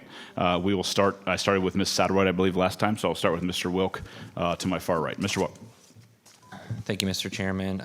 Just wrap up. I had a great time attending 4 graduation ceremonies, the 2 in my district, and also great to be a part of Garfield again. And trying to think the other one I went to. I went to my 2. Potomac Forest Park, Garfield. There was Patriot. Patriot. Yeah, and I mentioned that last time. That was a great ceremony. I went to the 5th grade graduations of Henderson, Montclair, and Dumfries. I try to rotate them because everyone puts those on the same nights, so it was good to be there. And I guess I'll wrap it up. I want to just commend, Sean, I know you're hopefully coming back in the fall, but I really enjoy working with you and all the conversations we have. I think we have very similar, obviously not all similar views tonight, but I think it's important to have that discourse between us, and I actually don't feel it was appropriate for the shot someone took at your job, and I know how hard you work as a dad, as I do too, and I wish you could stay longer, but I realize, and it's good that Gil's coming back too, but thank you, Sean. Thank you, Mr. Wilk. Mr. Deutsch. Thank you, Mr. Chairman. It's been an exciting couple of weeks with numerous high school graduations in a packed week. Packed week 2 weeks ago. Got to learn a lot about different school cultures and traditions and the way that all of them celebrate the exciting time of different students graduating. I was able to attend graduations at Patriot, Stonewall Jackson, New Directions, OP, and Hilton, and got to meet and be there for numerous students. And I think that's really what we're all about at the end of the day, is just, it's incredible to see the raw excitement and emotion with students who have put so much time and energy into getting through those first critical 12 years of their education, and no matter what challenges they've had to face, have been able to meet that accomplishment. So thank you all. Thank you, Mr. Deutsch. Ms. Ralston. Just briefly, it has been a wonderful school year. I'm very glad that I made it through. Well, it has been difficult from time to time. So I wish everyone a great summer. I need you all to relax and be ready in August for another great year. The students have been superb. I attended graduations and promotionals from 5th to 6th grade, and middle school from 8th to 9th. And then I went to my granddaughter's graduation at Garfield. So I say to you, have a great summer, and I'll see you in August. Thank you, Ms. Ralston. Ms. Williams. Thank you, Mr. Chairman. I just want to first say to my board member, Mr. Deutsch, I'm sorry for bickering back and forth. I just was making a point, and I didn't mean to just pick with you specifically. I try to come back around and do those things and make those statements. And piggybacking off of Mr. Wilk, Mr. Braun, it's been an honor. We've had plenty of back and forth George Mason times and some other things. And as much as I am looking forward to Gil coming back, I am equally saddened by you not going to be sitting in that seat. And hopefully we get you for a little bit longer. It's been a couple more meetings. It's been great to hear new perspectives, and I'm always interested in learning new things, so thank you for that. I just wanted to say to my board, it's been a very long year. I think that we've all done a tremendous amount of growing and learning about each other. We definitely still have a ways to go because we're all so different. But I think that tonight's vote is a good example of how we can be so different on different sides of the coin and still be civil with each other and come to a decision. And I just want to say, myself personally, I'm very proud of this board for handling the situation and the decision we made tonight with such thought and respect towards each other. I think that's the goal of all of our tough decisions, and I think that we should take time out, as we do, to pick with each other, but also to congratulate each other on our growth and our progress, because if we don't do that, who will do it for us? I want to apologize to the public. I'm a little under the weather today, not germy, but allergy, and quite tired. So if I sound a little crazy, that's why. I also went to a few graduation ceremonies, and they are my favorite time of year. Being a Woodbridge alumni, I love to see the tradition and pomp and circumstance continue. New directions, always hearing the students and all of the things that they go through in order to walk across that stage reminds me, once again, that I have no business being tired. and this is why I sit here no matter what's going on. I also attended this year plenty of elementary school promotions from 5th grade to 6th grade, and I believe one middle school. It's just exciting to see these students, and I love the fact that we take the time out to recognize their accomplishments, and that it's not just graduating seniors that we take time out to congratulate, especially in today's times. A lot of our students, even at the elementary school level, have responsibilities that are unimaginable to us as adults, and I think it's important that we recognize everyone. And just keeping with trying to keep it short, I'll say what I always say, just because school is over doesn't mean learning is.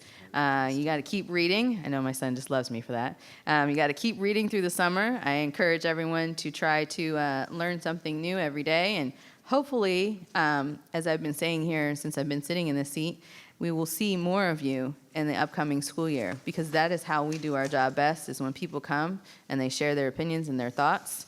And I hope that we can continue to hear from the public, and we can continue to better refine how we dialogue and how we interact with each other. And as Mr. Braun so nicely pointed out a few minutes ago, some of our school policies are so outdated, and there's only 8 of us in central office, and there's a lot of things to go through as time moves on. There's nothing wrong with someone bringing something to our attention that needs to be fixed, and let's work it out. So as I say always, let's keep learning, and I'm going to wrap it up there. I apologize for saying that twice, but hopefully everyone has a good summer, and see you in August. Thank you, Ms. Williams. Mr. Brand. Thank you, Mr. Chairman. My notes are a complete mess tonight. I'm usually one of those organized people that types things up, but I tell you, this is absolutely horrid. You know what I'm looking at right here, but I'll do my best. Since the last board meeting, I did attend a couple graduation ceremonies. One of those was New Directions at the Hilton Performing Arts Center, which was a very powerful ceremony. I'm very glad I went to that. The words of the students who graduated, especially the key speakers, was very inspirational, very moving, very emotional. So I'm glad I got a chance to take part of that. And also attended the Brentsville District High School graduation in Nokesville, and that was on a Saturday morning at the high school. And I guess going back to my teaching roots at Woodbridge, I do appreciate graduation ceremonies that actually happen at the schools. And we only have a couple of those in Woodbridge and Brentsville where they actually do occur at the schools. So and it's always a joy to drive. I'm not a Nokesville resident, but I always enjoy going there, and I love the things they put in their posts in town. And when you went for graduation, they had the names of all the students on the post as you go down the street, with the boys with and the black hats and the whites and the girl. I'm getting my words all jumbled, but you know what I mean. All their names were on the post as you're driving into Nokesville. So always a very positive experience. Let's see, other things. The joint CIP meeting, we're still having those. The next one is on Saturday morning, bright and early at 7:30. This will be held at the Nokesville School.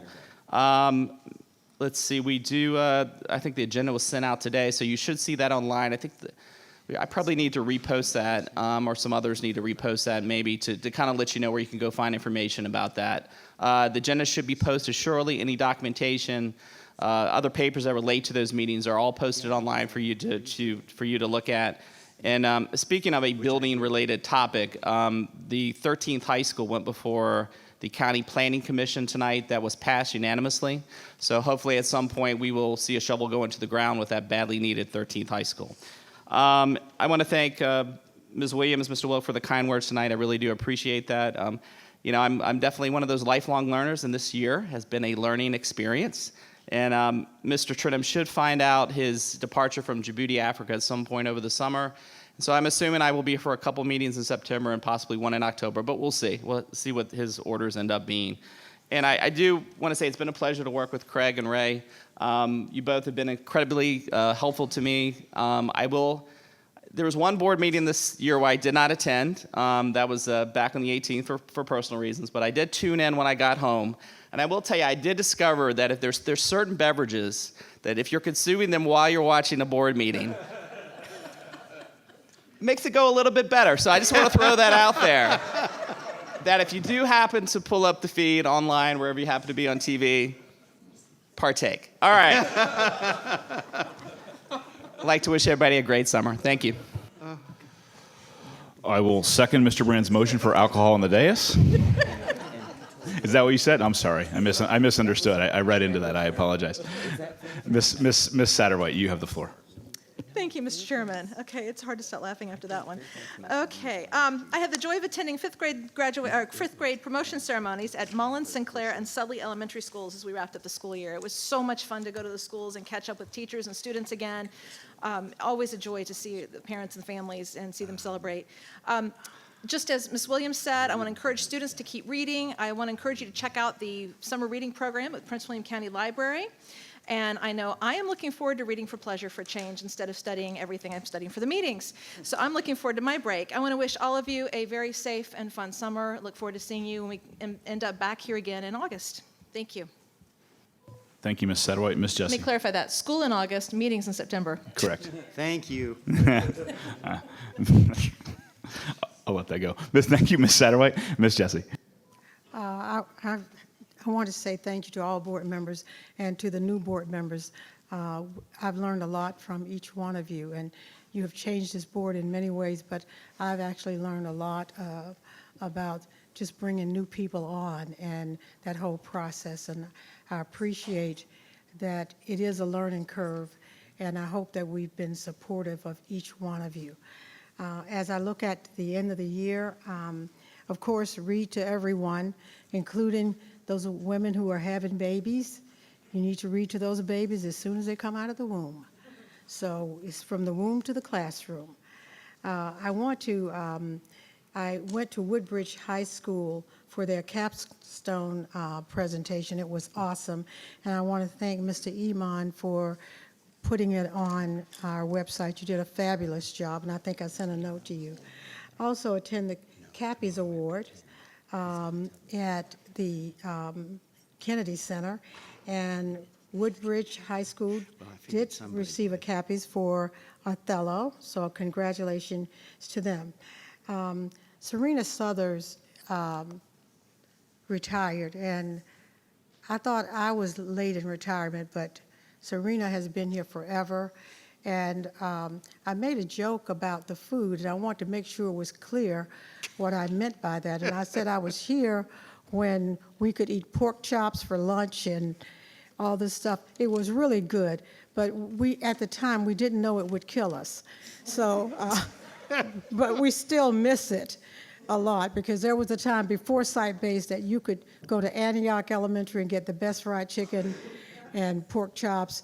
But she has taken this program to a different level. And I think with the help of Dr. Waltz, and when I saw the new uniforms, everybody, I knew that was a touch of Dr. Waltz, because, you know, he's like that. And I just wanted to say thank you to her.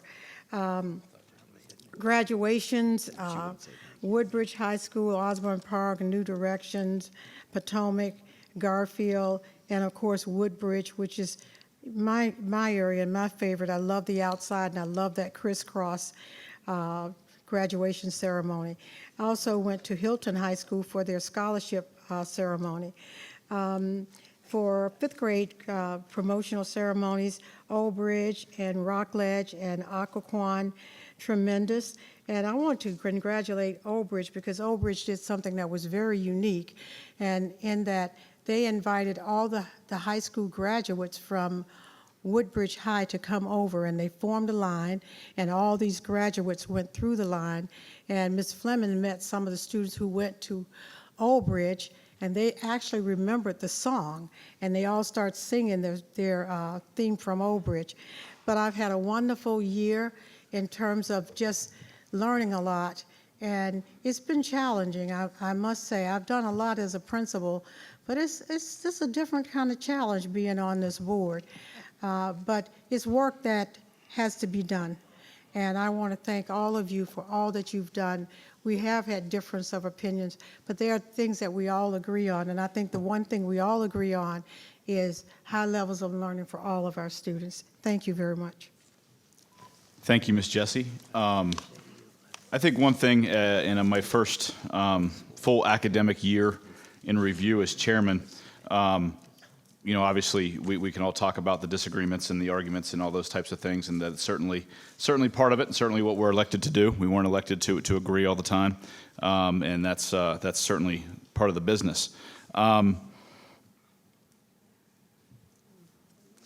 obviously very happy with the result of the non-discrimination update that we had today, but first and foremost, I want to basically be very brief and thank my wife, Jamie, and our two kids who have lived this every single day with me since the day that I announced it, as I announced on June 15th of 2016 to bring this forward in September of 2016, when I sat and watched the bodies add up at the Pulse nightclub and realized that I wasn't just someone who could send my thoughts and prayers anymore. I was someone who could actually do something about it. And things happen at the speed of government sometimes, and certainly they don't happen as fast as I can, but I'm obviously, as I want to, but I'm very happy with the result today. But what doesn't get a lot of praise is the people who support these elected officials every single day, our wife, our spouses, people that I see in the room today. And I want to thank you all for your passion and support of me and my family to get through this. You learn who your friends are real quick when you stand on conviction a lot of times, and we did just that. And in some ways, good. It whittled down the friends list a little bit, and that was probably a good thing in some ways. But the other part I want to touch on too is the part that you don't talk about. You occasionally hear about someone who has a personal thing in their life where they can't make a board meeting, or there's some struggles that they have that are very open. And this is true for every member on this board. And I realize there's plenty of people in this room who don't agree with me on much, and I realize there's plenty of people in this room who agree with me a lot. But everybody on this board sacrifices a massive portion of their life for essentially no pay, what essentially is volunteering. And I realize that the magisterial members get $12,000 roughly, and I get a whopping 13 on top of, I get 13, so I get additional grand, I know, for 7 times the constituents. And I want everyone to realize the sacrifices that every board member puts into this job, but not just the board members, the other people sitting on this dais, the countless calls that Dr. Waltz and his staff get when we try to, and good-natured, we're trying to rationalize, we're trying to figure out what our jobs are, we're trying to understand big problems, and we have a lot of questions to our clerk, to our attorney, to everybody that we have to deal with on a daily basis and work with. I shouldn't say deal with, but work with. I didn't mean it that way. I apologize, Sean. They deal with us. Yeah, that's true. I got it wrong. But we all need support. We all need each other on occasion. We all need a confidant to talk to, because not everyone necessarily knows what we see every single day. They don't know the problems that we face. They don't know the things that we have to talk about in closed session and things like that. And so we have to rely on each other even when we disagree. We all have to sacrifice in our personal lives to show up at this dais twice a month, to go out and go to schools that aren't our children's, to go congratulate and to put the sacrifice in to better serve our community, which is what we got involved in this business for. But with that, I want to make sure that everyone knows that I'm proud of this board and I'm proud of the sacrifices that every one of us make to serve our community. But even when we fight through that adversity, even when it doesn't look like there's any place to go, I'm going to quote my favorite animated fish: just keep swimming, just keep swimming, just keep swimming. It's citizens' comment time.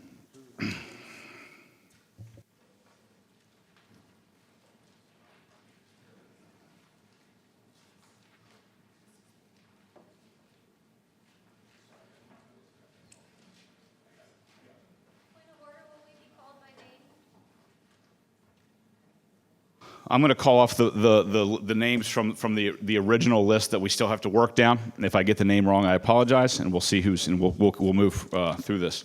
The same rules still apply. 3 minutes, it'll turn yellow. At 30 seconds, it'll turn red. At 0 seconds, and we'll ask you to step aside. Proper decorum is to be used at all time.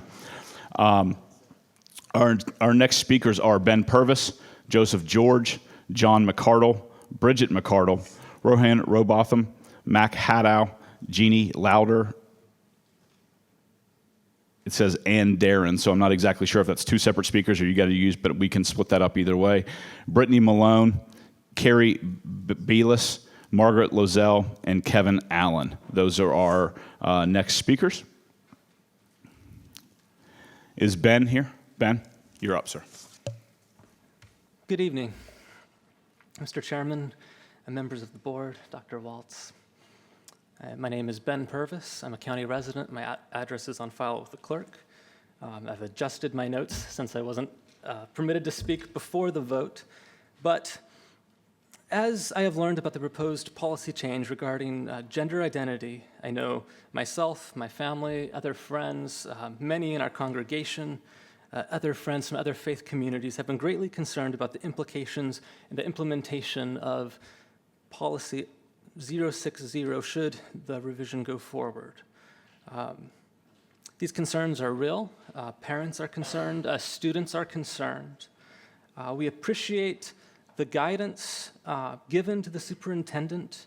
However, there is still concern about trust. It's hard to engender trust in the community when the ACLU's letter, published June 15th, is distributed by members of the board to concerned citizens in the community which contradict the guidance that's been provided, such as page 3 and 4, excluding boys and girls who are transgender from the same restrooms as other boys and girls, subject them to discrimination on the basis of sex. And then at the end of the letter, Prince William County School Board must allow transgender students to use school restrooms and other sex-segregated facilities that correspond to their gender identity. So to hear these conflicting messages from the ACLU letter being distributed by members of the board on social media and email with the guidance does not create trust in the community. We are still wondering how our concerns will be addressed. I know several families that are thinking about withdrawing their children from Prince William County schools. I believe that God has wonderfully and immutably, unchangeably created each person as male or female, and that these two distinct complementary genders together reflect the image and nature of God. And while I disagree with the proposed policy change that was approved this evening, I also believe that every person, every student, every teacher must be afforded compassion, love, kindness, respect, and dignity. So we ask, rather than a repeat of this last year, can we enter into a greater dialogue with you and work through our concerns? Will you serve your community, particularly your faith community, by working to resolve these concerns?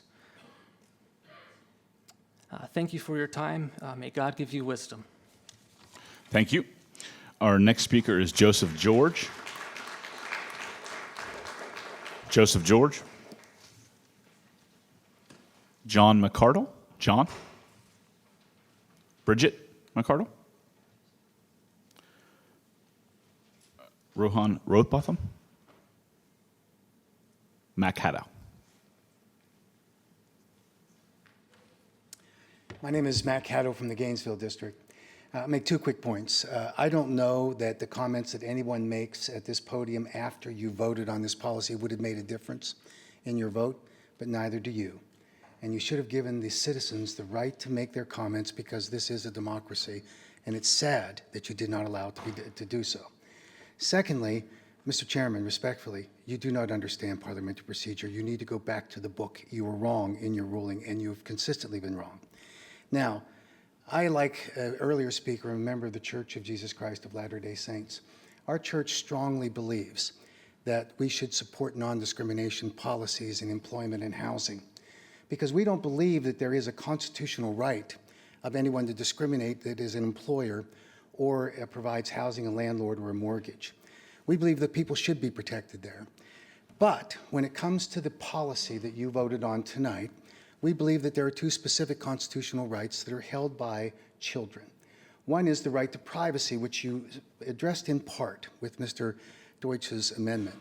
But it's unfathomable that you would disagree or preclude a young girl in a locker room or in a bathroom to have a male, by their own self-selection, to come in to that bathroom and not sense that there is an invasion of their personal privacy. The right that Mr. Sawyer's talked about, the one, to protect the one. And that's what we're talking about, a constitutional right of privacy that is well documented not only in the courts, but in the Constitution and the interpretation thereof taken by the courts. And the second right is that of religious liberty. Our church believes that gender selection occurs by divine right at birth. It doesn't change after that. And that is our religious right, our religious liberty, in order to have that belief and to hold it to be true. And the protection of our children in the school system derives from that constitutional right. So, Mr. Wilk, you said it right when you said we should not be intervening on the rights of an individual student. And you stressed the safety based on an assault that was done either physically or sexually. But that assault on the right of an individual student whose constitutional right to religious liberty and to their right of privacy should be protected. And it's that kind of assault that happens because of the psychological damage that occurs, because in that restroom, in that confrontation, that's where it occurs. And it's not reported to the police. It's found in our homes where parents have to deal with it. And that's the tragedy.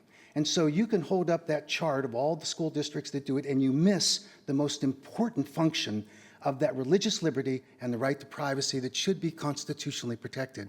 And it's a sad day here in Prince William County when you didn't stand up for the rights of those citizens, those children and families based on religious liberty and based on their constitutional right to privacy. I look forward to the day when you revoke this policy in the future. Thank you. Thank you. Our next speaker is Jeannie Louder and Darren. Are you both here? Are you guys speak? You're listed together, but do you want to speak separately? No, we're definitely separate. You're separate? Okay. Male and female. So it'll be Jeannie first and then Darren second, okay? I would also like to note, it is quite possible that the Lee Louder that was announced when we first came in here could have been me, but I am the oldest of 6, and I'm used to only things that start with J, so that could have been me. I did put in my submission on May 3rd, and again on June 8th at 8:33 a.m. So, there are a couple of different things I'd like to note, knowing that I have such a short period of time. One is, we all have our stories. You all gave your stories. This is mine. I'm the mother of 4 children. I protect them with everything I have. That is very important to me. And as you have passed this policy, I ask you to really think through how this will be implemented, because my kids are waiting at home wondering if they're going to be homeschooled come September. One is, the second thing is your lack of communication with parents. As I have been involved in the Recall Ryan Sawyers effort from the beginning, I have talked to hundreds of parents who are against this, and non-parents. I want you to know that parents care about this issue. They want to know that their kids are going to be okay, whether they belong to the LGBTQ community or not. They want to know that their kids are okay. The other thing is, and this is very personal to me, I have a daughter with a neurological disorder who has to have the temperature at 66 degrees in our home. She has to wear shorts throughout the winter. She has to have accommodations in the schools in order to learn. But I am not asking the schools to put their temperature at 66 degrees for my daughter to be comfortable. This is important because you are asking my daughters and my son to be uncomfortable.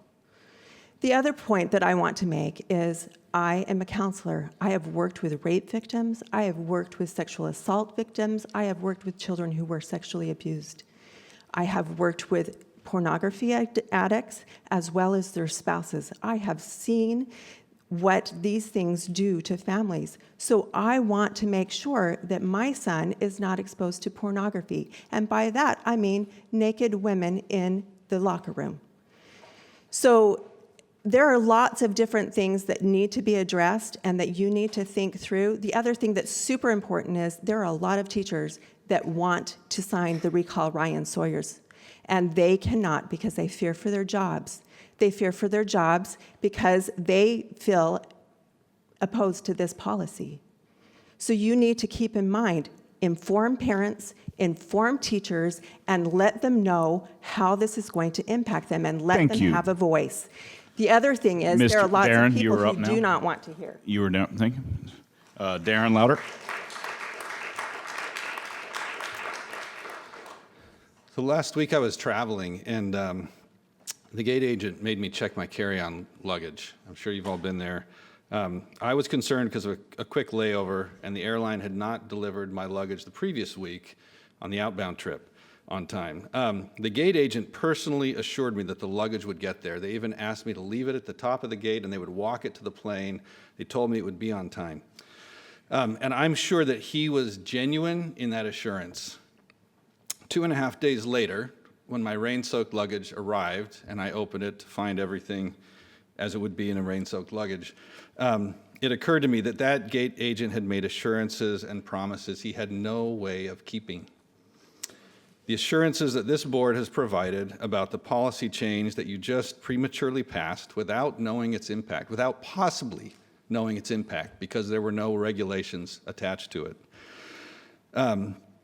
is like the gate agent's assurances. I'm sure some of you believe those assurances, and some of those, I appreciate Mr. Wilk's diligence, but holding up, as Max said, that the lack of reported felonies should somehow provide comfort that this is not going to harm anyone, when many people, as has been pointed out, believe that the exposure to others in intimate settings is harm, is really appalling, and it points to the lack of communication with parents. It shouldn't have been dispositive. It should have been the beginning of a diligence process. 9 months ago, I stood here and said that every day the parents in this district entrust those most precious to them into the care of this district. If you cannot ensure us that the policy change won't increase the risks to those children, you should either build the case for that over time, which you have not done, or modify the proposal until you can do so. Some of the guidance that was described has since been withdrawn, found by a federal court to be unconstitutional. And there's a lot of caution, as has been mentioned tonight, of the role of the states and others.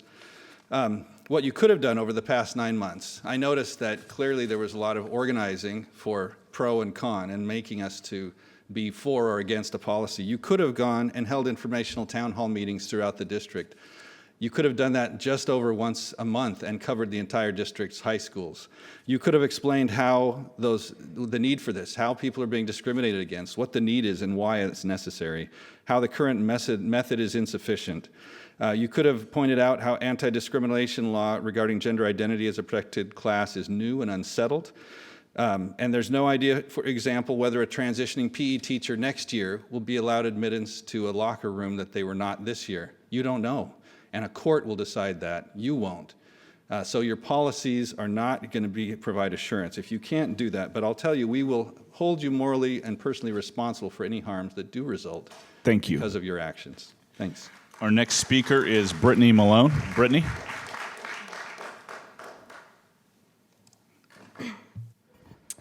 Hi. Again, I'm a parent in the Gainesville district. I spoke at the last board meeting, and I just wanted to stick around and personally thank Mr. Deutsch, Mr. Brand, and Mrs. Satterwhite for voting no. Sorry. When I spoke last time, I spoke about the lack of due diligence, and I spoke about the lack of specifications of this policy change. And each of you spoke on that. From what I understand, your reason of voting no, because of the lack of due diligence, the lack of information, the lack of getting input from parents, and the lack of having a clear specification in place before voting on this. And I just wanted to say thank you for recognizing that and for addressing that. And I did appreciate, Mr. Brand, your comment about not being a one-trick show. That's what I am. Seeing this as an issue being brought up, it's really making me want to be very heavily involved. I feel very sorry now for Dr. Waltz, the heavy burden that he now has on his shoulders. I know I'm not very, educated in how this all works now, but I see a very big problem of you can work here, but you can't use the restroom you identify with if you really are to not change any policies on how the restrooms and locker rooms and everything else is currently used. Isn't that a conflict? You can do this, but you can't do that. And I just have to say, I'm not a victim of sexual assault or molestation or anything like that, but stories I read is a lot of people are afraid to tell when they've been assaulted, afraid to tell that they've been molested, afraid to come forward when they are put in situations that threaten them or that make them afraid. I don't know if the rest of you took that into account. Just because there are no reports yet, it doesn't mean that it is happening, that it's not happening, rather. I think a lot of it is just people are afraid now to come forward and tell you that it's happened to them. I will be one of those people that will be withdrawing my kids, and I will homeschool them until we can move out of the county. I, along with 2 other people that I've spoken with today, feel sick to our stomachs that this has just happened. But again, thank you, Mr. Deutsch, Mrs. Satterwhite, and Mr. Brand, for voting no, and for all of your comments. Thank you. Thank you. Our next speaker is Carrie Biles, Margaret Lozelle, Margaret, and Kevin Allen. Kevin, okay. I'm going to go to the other list here. I'm going to read off the next, we're going on to this, the one that Debbie sent early.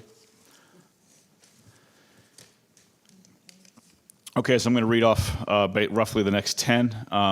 So the next 10 speakers are Delegate Bob Marshall, Danica Rome, I will skip number 3, Heather Mosher, Skip number 5, Liz Vohar, Gloria Jordan, Robbie Mosher, Daryl Jordan, Mary Rowe-Miller, and Mickey Sullivan and Evelyn Brumar. Those will be the next speakers. Delegate Marshall, you're up. You can go to the, I'm sorry, didn't mean to make you sit down. You can go straight to the podium, sir. Excuse me, Mr. Chairman, before I speak, could I just ask that the board fix your website? September 7th, it hasn't been working. I think the first time you had the transgender meetings, I've been trying to access it for several days, and it just won't work. Okay, all right, thank you very much. Mr. Chairman, the Constitution of Virginia states that the mere separation of the sexes shall not be considered discrimination. Mr. Chairman, you took an oath to uphold the Constitution, yet tonight you broke your solemn oath. This important provision of the Constitution was also ignored in the ACLU unsolicited letter that was sent to you. 7 Virginia Attorney Generals, 4 Democrats, 3 Republicans, and the Virginia Supreme Court in 2000 all denied that localities have any authority to add protected classes to so-called discrimination policies without express approval of the General Assembly. Last fall, Superintendent Waltz said the one-on-one approach was working. In May of 2016, the Washington Post reported the Garfield High School principal worked with a transgender student, noting that, quote, his philosophy is to build a school around students. The solution was the single-stall bathroom in the main office. There have been no reported instances of sexual orientation discrimination in the past 5 years. Prince William could have continued to use the single-person facility.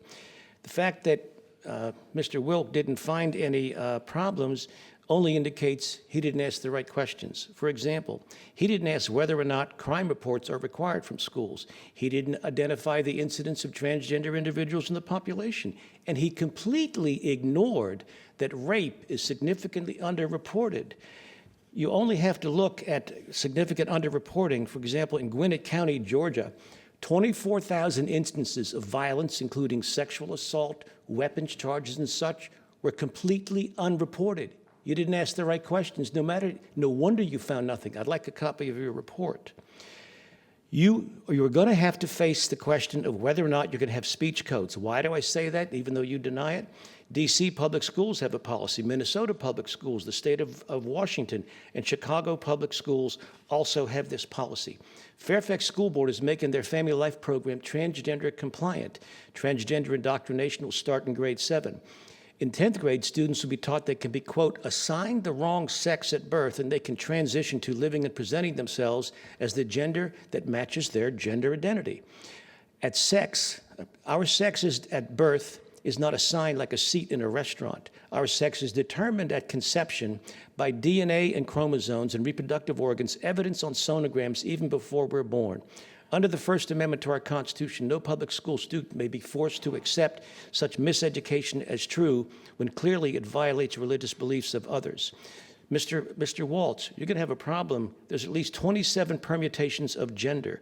The 2005 law that I wrote finally required reporting of some crimes which weren't being reported. It required parents to be told. It resulted from a kid bringing 3 firearms to a school because he was bullied and the parents were never told. The communication here must be between parents and students, and you don't seem to want to do that. Thank you, sir. Very much. Thank you. Our next speaker is Danica Rome. Danica, are you here? Danica? Heather Mosher? Heather? Liz Vohar? Gloria Jordan? Thank you all for your hard work and dedication to Prince William County employees and schools. I appreciate my school board member, Justin Wilkes, looking at all that data before making any decision. I too have read quite a few reports that there has not been a single documented report of gender-conforming boys dressing up like girls to gain access to girls' bathrooms. I would totally agree with that. However, what actions have been taken to survey kids of what does happen? Do kids always report every creep, every bully, every act of discrimination? As an African-American female, I've been profiled and discriminated against more times than I care to admit, and I've never filed a case. I would also say, from talking to parents in Maryland and other counties where this has already passed, that boys aren't dressing up like girls to go into a bathroom. They're just boys going into a bathroom. In this case, there were 3 boys who would brag in the guys' bathroom about going into the girls' bathroom if they want to. Some of the other boys recognized that they were creeps, and they would tell the girls if they knew the boys were about to go in.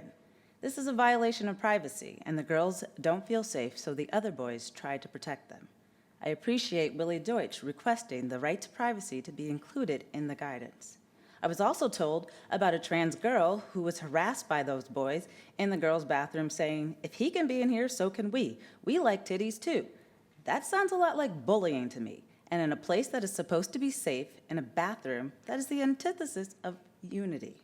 Also, as I said in our last meeting per my son, sex in bathrooms is already regularly occurring in high schools, both consensual and assault, without administration knowing about it. Clearly, the school cannot monitor every bathroom and identify if everyone is using the gender-appropriate facility. Please explain how you will keep bathrooms safe.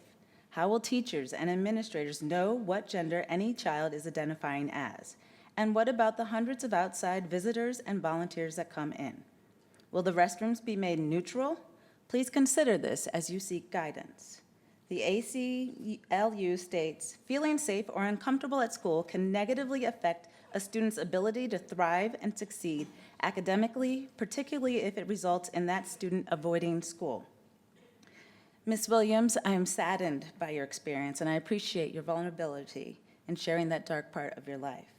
There are numerous children in foster care that have been sexually abused. If they think someone is in the restroom that is not supposed to be there, that can cause further trauma. Have you considered how they might feel?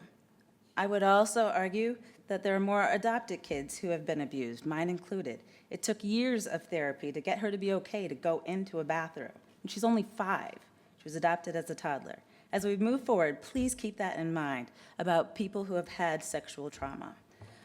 Finally, what I would ask that you would do is that we would train our teachers, counselors, staff, parents, and students how to support the LGBTQ community. They are vulnerable and feel alone.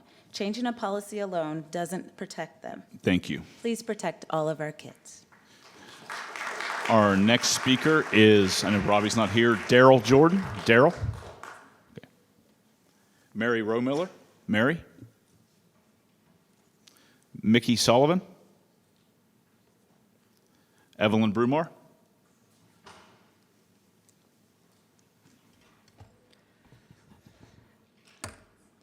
Hi, I wanted to let you guys know who I am, because if you know me, you might love me and might want to protect me and anybody that's just like me. I am a victim of sexual assault. I don't share that with everybody. And I am a victim of rape. And it wasn't by any member of an LGBT community. It was by a heterosexual man, and not at school. It was at home and a place where I felt safe. So let me share a story with you about me being in a school system that didn't have any protections for LGBT youth. It's a true story, my story. I was a student in a system that didn't protect LGBTQ youth. I know that it was different. I was different. I knew that I would be targeted and that I had no protections. I heard the nasty jokes at school and at home talk about LGBTQ people, seen the bullies of kids who were just slightly looking gay or acting gay, that led to beatings, that led to off-campus jumpings, where hospitalization stays became the common. I chose to be closeted, not learning but striving, just trying to survive, not thriving but existing.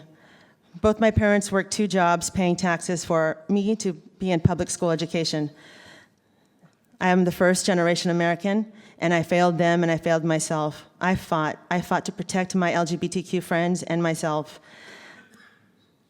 I might be little, but I'm explosive. I have been broken. I have been beaten with a bat. I have been slashed with the blade, jumped by 5 kids at one time because they assumed I was LGBTQ. And I didn't have any protection to come to any teacher to tell them that.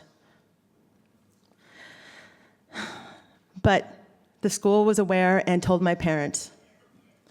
I lied to my parents, playing it straight because I knew that I would be disowned and homeless. I put my safety at risk. I put my health at risk. I killed my spirit. just to live a lie to make others feel comfortable.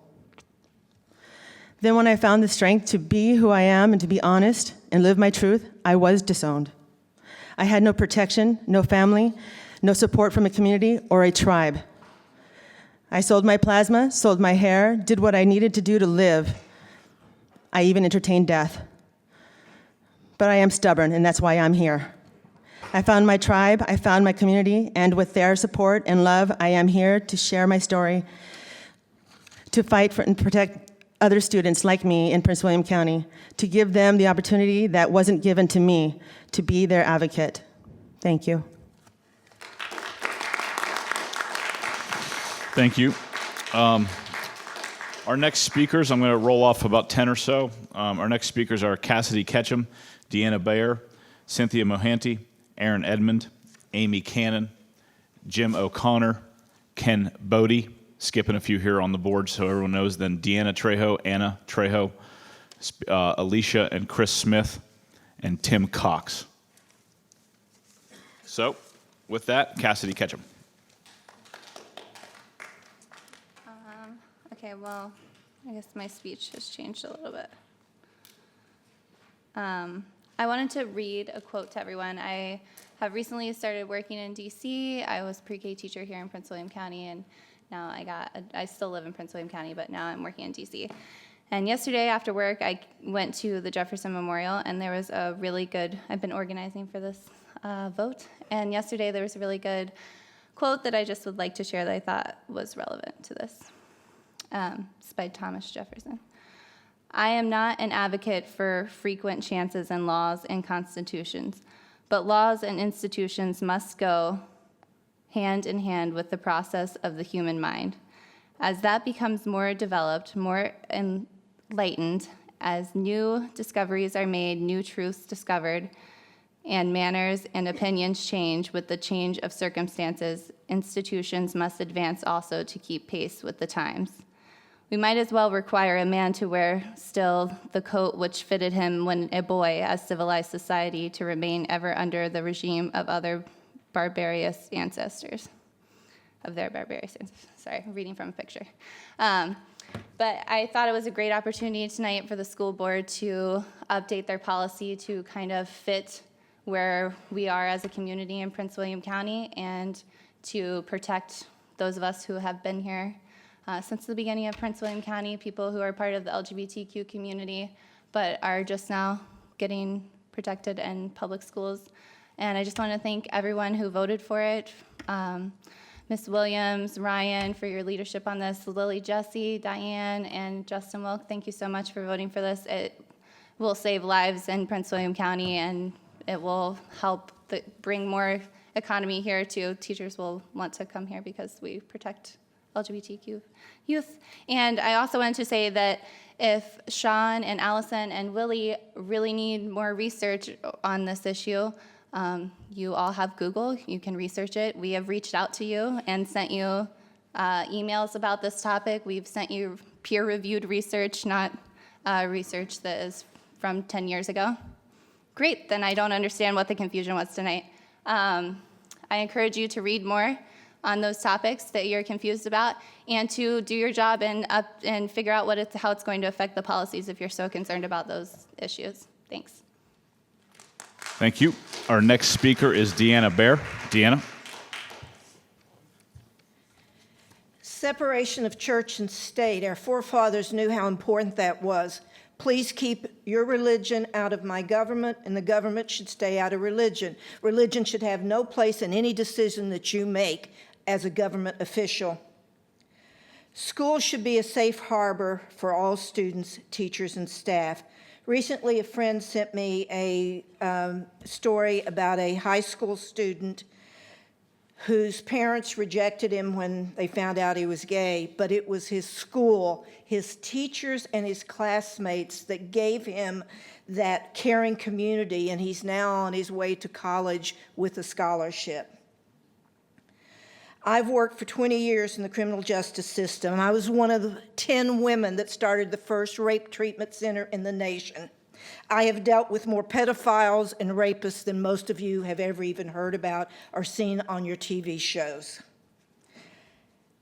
I have never, in all of that time, had a member of the LGBTQ community be a pedophile.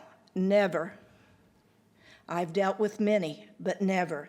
I have dealt with many Pentecostal Christian preachers who were pedophiles, many of them. I also am a victim of being a pedophile.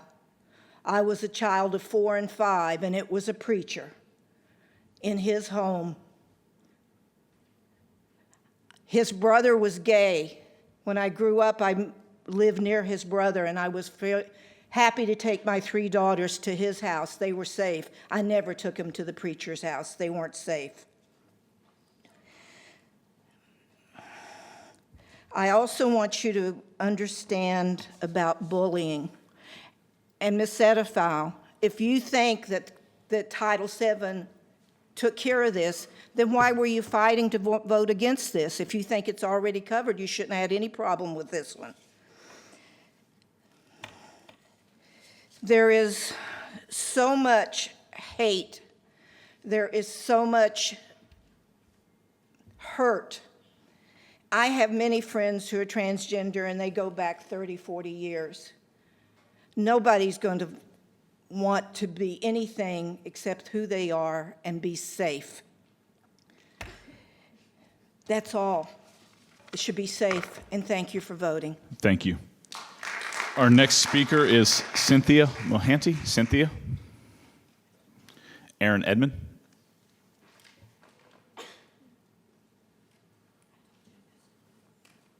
Chairman Sawyers, Vice Chairwoman Lily Jesse, other board members, thank you. Tonight, I would like to thank the Prince William County School Board for voting yes to add the words sexual orientation and gender identity to the non-discrimination policy. Today, I stand in support and absolute solidarity to protect our children and our teachers with the now approved policy update. Despite the stoking of fear, bigotry, and intolerance, we know this important decision was never about bathrooms. But this decision was about protecting the most vulnerable in our public schools. Now, more than ever in the era of a Donald Trump presidency, we have to make the deliberate choice to stand up for each other, reject hate, and demand that all deserve to be protected from discrimination. In the era of Trump, LGBTQ rights are being rolled back at a startling rate, and more Americans find themselves living in a constant state of fear. No one should ever have to fear losing his or her job, being harassed or bullied, or being left out because of whom they love or because of their gender identity. I know for a fact that navigating through adolescence is difficult enough, and even more difficult when you're made to feel less than or that you don't deserve equal protections that we all have the right to be granted. Martin Luther King Jr. once proclaimed, "The arc of the moral universe is long, but it bends towards justice." Today, thank you for joining us in this fight to demand equality and protection for our students, our teachers, our PwC staff, our friends, our neighbors, our family members. And also to ensure that the arc of the moral universe bends towards justice tonight. Together, we are one nation and are all created equal. So this board's ultimate decision goes so much further being a political statement or a proclamation to add to our divisions, but a chance to proclaim that LGBTQ rights are human rights and human rights are LGBTQ rights. Tonight, we had the opportunity to show that love is love is love is love is love, and that the moral fabric of our character is strong in Prince William County. And tonight, we did just that. Today, during LGBTQ Pride Month, together we can make a difference. We prove that when we see the rights of others being infringed on, we just don't sit idly on the sidelines, we join in the arena. Today's vote was a matter of life and death for every child who has ended their own life because of having to endure endless bullying because they weren't accepted or protected to live in their own truth and be their beautiful selves. One life lost is one too many, especially when we don't do all we can to ensure that everyone's given a safe space to live up to his or her God-given potential. Because I firmly believe, after all, we are all God's children who loves us all just the same. In the words of Harvey Milk, it takes no compromise to give people their rights. It takes no money to respect the individual. It takes no survey to remove repressions. Burst down those closet doors once and for all and stand up and start to fight. For the members who did vote, I appreciate it. And for the ones who didn't, I definitely understand your point of view. I don't hate you. When the dust settles, history will judge which side you are on. Thank you. Our next speaker is Amy Cannon. Amy? Okay, flipping the page here. Jim O'Connor. Ken Bodie.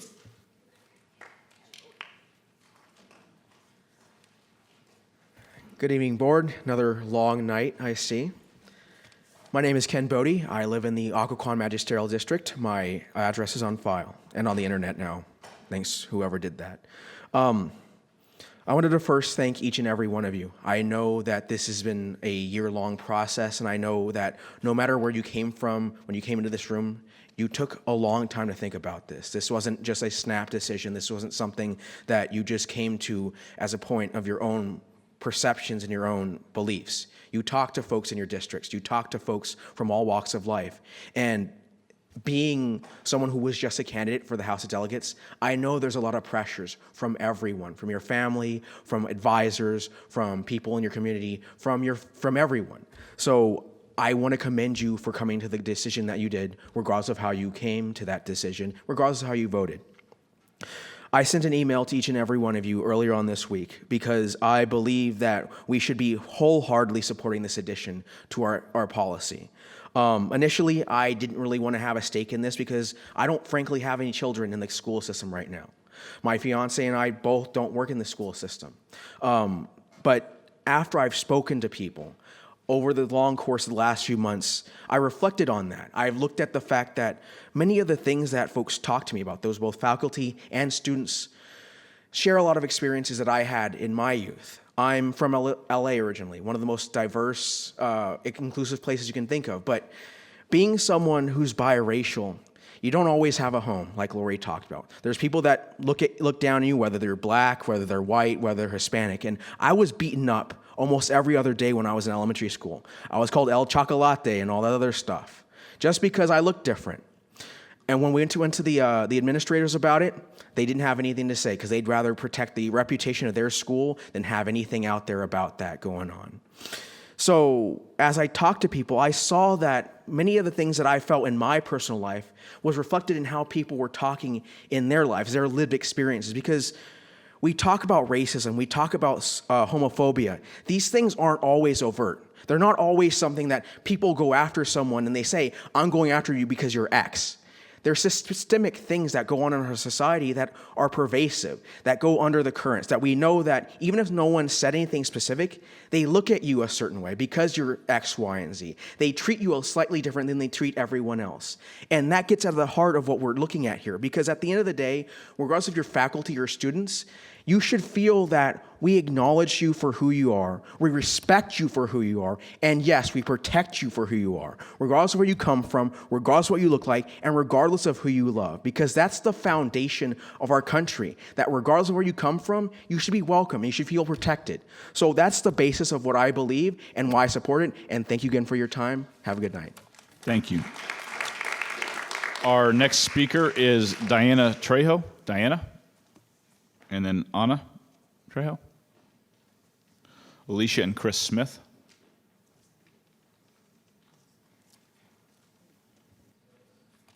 Chairman and board, my name is Chris Smith. I'm here on behalf of myself and my wife, Alicia, who couldn't be here. And Miss Ralston, she sends her regards. She's not going to be able to come by afterwards and talk to you, of course, because she's not here. But she really appreciated the discussion that you guys had yesterday, and she wanted me to pass that along. And I think I had some notes prepared, but I think I just want to touch a little bit on that. You know, I think it was not an easy conversation because you and she came from different perspectives, but I think at the end of the day, talking to you and understanding where you were coming from and the perspective that you would consider to form your opinion was really helpful to her. And I think that informed discussion that we had later on that night that kind of allowed us to learn things about our position. But ultimately, I think that is what didn't happen over this entire process. I think that we did not have the opportunity to dialogue with you, the board, and the board with the community to really elicit feedback from diverse perspectives. We care about LGBTQ students and the harm that they face on a daily basis. And you know, hearing some of the testimony today, that's heartfelt, and that moved me. But there was no opportunity to understand that, and vice versa. I believe that I don't think that our concerns, those opposed to this, were also legitimately acknowledged.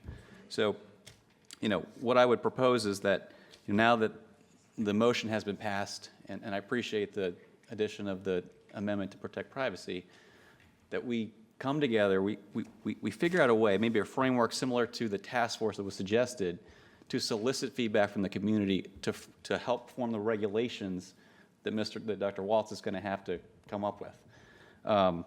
What I wanted to discuss prior to the decision, had I had the opportunity to speak about it, was that we never really had good input on what was the underlying set of issues that was driving the desire for the change to the policy, right? We asked the questions, but at least I wasn't seeing a lot of response and input on what that was. So let's form a group that can understand and study the concerns and underlying issues here from all sides, equally represented across your constituents across the county. Then come together, based on what those issues are, define what your desired outcomes are, right? And also, based on those desired outcomes, identify the solutions that will achieve those while still respecting the legitimate concerns of those who have legitimate concerns. And then analyze what those solutions could be and provide recommendations to form these regulations. Ultimately, we desire that you protect our children's privacy while still protecting students who are struggling, who are victims of various forms of abuse. We want to make sure that all concerns are being addressed and listened to. Right now, we feel that they're not, and we ask that you please do that instead of a framework to do that going forward so that all your constituents can be heard. Thank you. Thank you. Our next speaker is Tim Cox. Tim? He may have. I'm sorry if I missed him. Okay, so skipping ahead, board members, just so you know, I'm on number 46 on the current list. I'm going to call the next group of speakers here: Patrick O'Neill, William Card, Langston Carter, Joseph Gilley, Jennifer Gilley, Denise Duncan, and Melissa Sokban. Anybody here of that? Anyone? Did I just call? Yes, ma'am. Anyone else of the 1, 2, 3, 6 or 7 speakers I just called? Anyone else? Your name, ma'am? My name is Melissa Sockban, and the yes, clerk has okay. my contact information on file. Winston Churchill said, "Success is not final, failure is not fatal. It takes courage to continue that counts."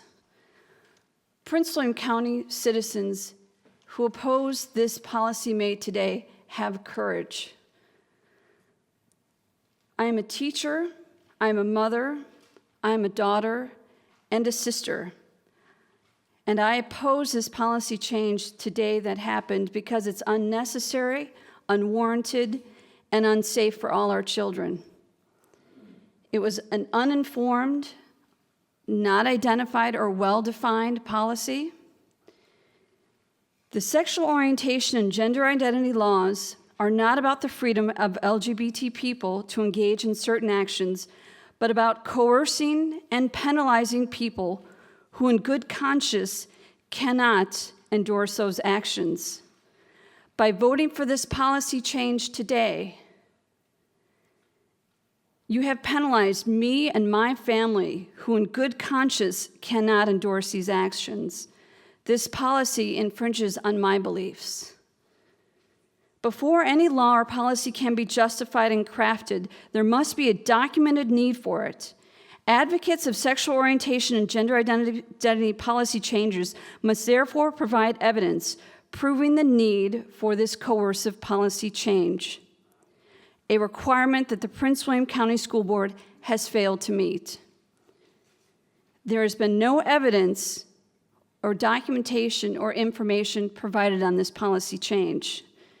Referring to the Prince William Times June 16th article, Mr. Sawyers, countless is not a number. There are no Prince William County numbers published to warrant or substantiate this policy change. Ms. Williams, the ACLU VA letter, which was mentioned earlier and previously, Department of Justice has come back and said everything was rescinded on the previous president's policy. Maybe policy is not the right word there. But this policy change voted today does open our county up to lawsuits. And as a Prince William County taxpayer, I think it's a waste of money to litigate. And that's what's going to happen. Mr. Wilk, Your impressive research was well documented. However, did you speak to any of the 100+ schools and education centers within our county on this issue? I think we're in a race to the bottom, and right now we're winning. Mr. Deutsch, you had a great amendment that will hopefully slow down that race. The reality is this policy change is not just symbolic.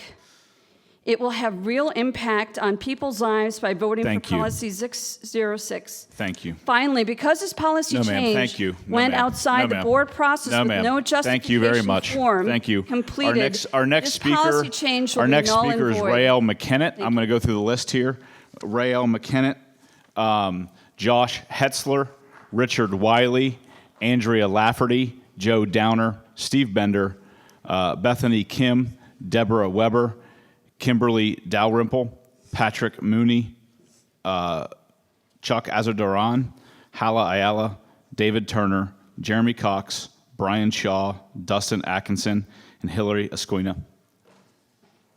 Rael? Yes. Yes, Good ma'am. evening, Chairman and members of the board. Since this measure is already passed, I'm hoping that my comments will inform the guidance that the superintendent will put forth and maybe even regulations that the board will consider in the future. First, codifying and providing institutional or governmental approval for gender dysphoria is dangerous for minors. Second, the Encompass group needs clearly defined parameters for the purpose of governmental implementation, since when it is broadly determined at the whims of underage students, it is subject to abuse. Third, changes to this policy must consider the right of all students for bodily privacy, thank you, Mr. Deutsch, and equal competition in sporting events. And finally, there is an inherent assault risk and safety issue in mingling genders, since gender identity and sexual orientation are not related, according to the WebMD site. Since many of those points have already been covered extensively by everybody here, I will stick with the first one, which is that codifying gender dysphoria is dangerous to minors. And should gender dysphoria in minors be acknowledged by authority figures as a right deserving of equal protection before the scientific, medical, governmental, and parental communities have reached that decision? Many who have counted this cost have indicated that encouraging children to make life-altering decisions at a young age results in high suicide rates amongst transgendered individuals and increased rather than abated mental health issues. While as many as 80% of transgendered youth outgrow those feelings in adulthood, they suffer the lasting consequences of their decision, including permanent sterility caused by sex change hormones, the loss of healthy body parts, and compressed ribs, collapsed lungs, and back pain from chest compression devices.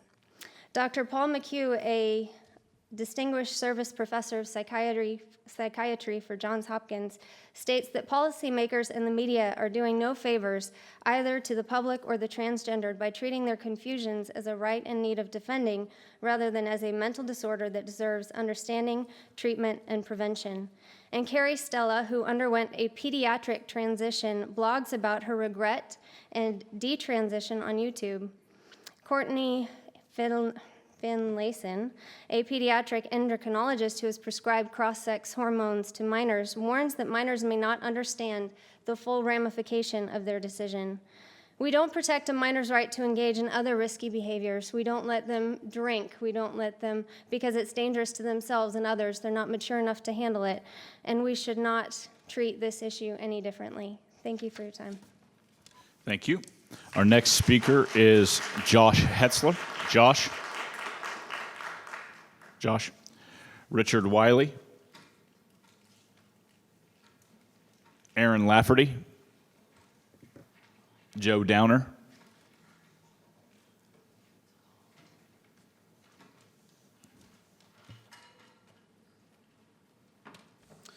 Mr. Chairman, members of the school board, Dr. Waltz, my name is Joe Downer.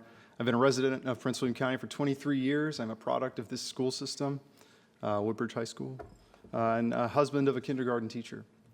Earlier this evening, you voted to include sexual orientation and gender identity in the school's non-discrimination policy. And while I can sympathize with some of the motives that led many of you to vote yes to this addendum, I do stand in disagreement. Nevertheless, I'll respect the results of this vote. We will see what happens. Ms. Williams, 2 weeks ago in a presentation made to this board completely unrelated to 060, you stressed the importance of defining one's terms in a conversation, and I couldn't agree more. And that's a concern I have with this, is that I still don't feel that many terms are defined, and we even had a little back and forth with that tonight. And I think that's where a lot of concern stems from.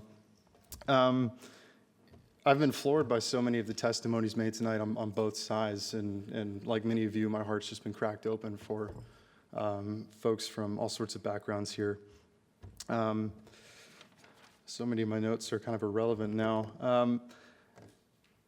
Essentially, I mean, it's really just comes down to that definition of terms. How do we define discrimination? How do we define prejudicial treatment? How do we define inclusive practices? One concern I had during your town hall meeting last night, Mr. Sawyers, is the question was raised about providing professional development opportunities for staff and teachers to learn gender inclusive practices. And I just don't know what that means. There's the potential there for that to violate religious freedom and thoughts there. And I will say, my wife, who's a kindergarten teacher here, as I've already said, she teaches her students to treat each other with dignity and respect because they're people worthy of it. And that goes without saying. If the example I mentioned earlier, if this political bent, if this worldview is forced, what would happen to her then if someone that disagrees? Is she going to be sued, fired, forced to resign? Again, just a list of questions that I have. You would run the risk in losing, in my not so humble opinion, the best kindergarten teacher this county has ever had the privilege of calling an employee. So I know there's a lot of anger here, and I don't want to add to that. And I'm not here to attack any of you or anybody here. I'm here to tell you, regardless of where you fall in this debate, your hope will not be found and your joy will not be satisfied in winning arguments or changing or opposing policies. The hurt that is in this room on both sides will not be solved in winning arguments. It rarely ever is. But in the person of Jesus Christ, all have sinned, everybody in this room, myself included, and fall short of the glory of God. But in spite of this, God exhibits true love in the life, death, and resurrection of Jesus Christ. Jesus took the wrath owed to us that we may be called blameless, not by our own doing, but by putting our faith in him. He took the bullet for us that we may live. Thank you, sir. Christ loves you. Christ fights for you. Christ died for you. Our next speaker is Steve Bender. You are so much more than this life. Sir, please step aside. Do not Your time is forsake up. him. Your time is up. Steve Bender. Bethany Kim.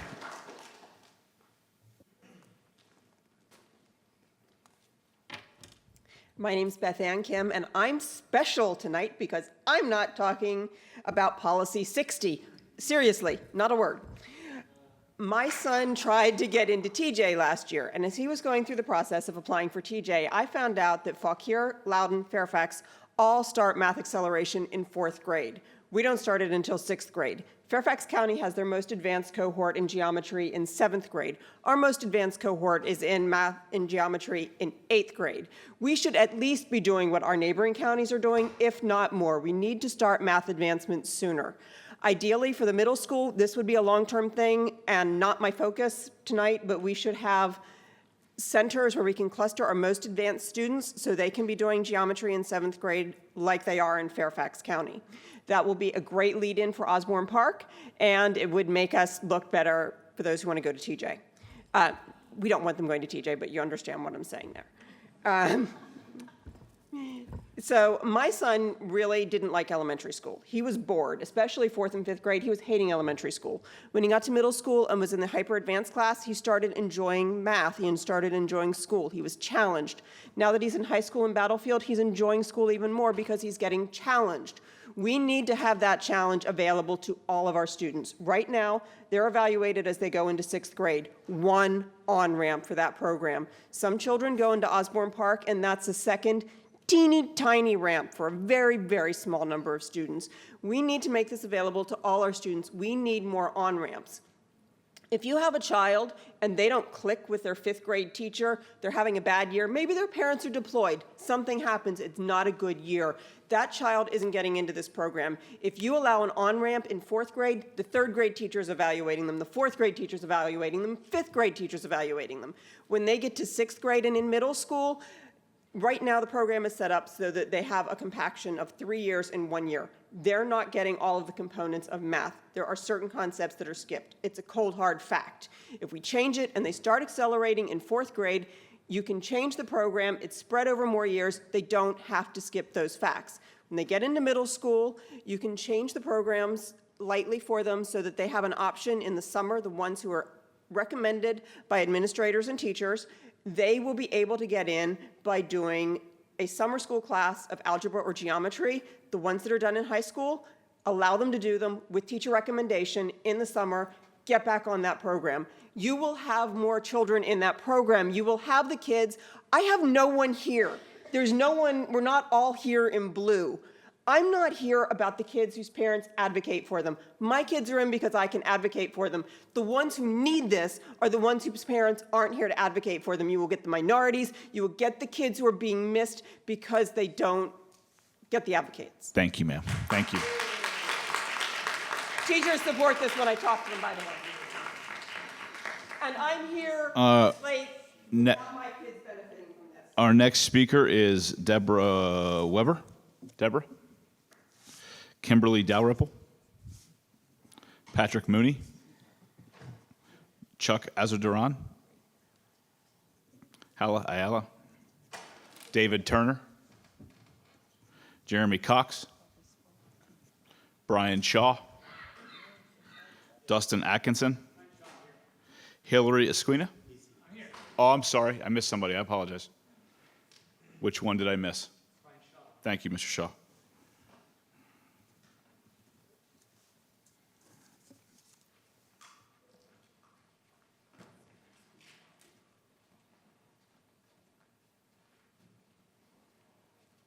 Good evening.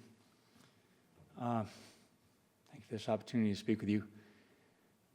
I'd have to say, Mr. Sawyers, it's a shameful thing you've done. It's a shameful board that you've led to believe that this is proper, because we're willing to risk our children for the sake of a politically correct thing. I'm not judging. I'm just saying, having a grown man into your little girl's bathroom, or a worker, a teacher, a young boy, a teenager, you're willing to risk your own life's blood for this? May God help us. You know, and I say, board members that have supported Ryan Sawyers on this, you've done this deliberately. You're culpable. And you've chosen to be this way. And Mr. Sawyers, this was your plan, and this was what you've done, and regretfully, you've succeeded. This is Prince William County. This is where probably the majority of legislators, national legislators, live, because it's better than Maryland insofar as taxes or in terms of just the people we are, you know. And I don't mean I'm so proud, but you know, just the way there's good people here, and you have let in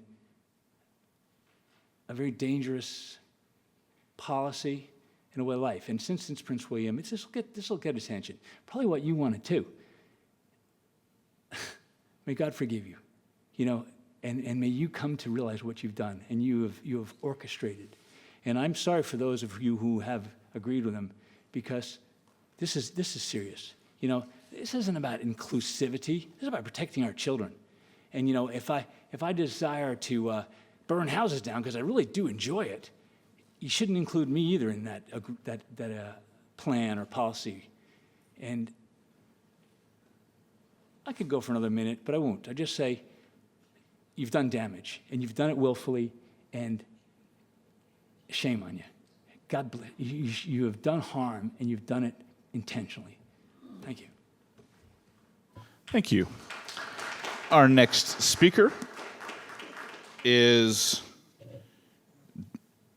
Dustin Atkinson. Dustin? Hillary Esquina? All right. And then I'm going to read off this next round of names here. Kai Pollock, Augustine Payne, Andrea Miller, David Schrock, Denise Duncan, Timothy Arklay, Tara Actus, Xavier Torres, Jennifer Woolard, Lauren Jacobs, Wally Kubitz, Cynthia Snyder, Yeleni Lopez, and Ryan Orr.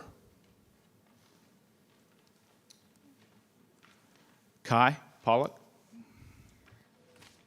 Good evening, Chairman Sawyers, board members, Dr. Waltz. My name is Kai Pollock, and my address is on file. A year ago, I was working for the federal government, where by the power of the non-discrimination clause they have, I could be a human. I am a genderqueer person. My pronouns are they, them. I learned about being able to ask what was due there. I didn't have to conform. To them, I was the first transgender person to work for their agency.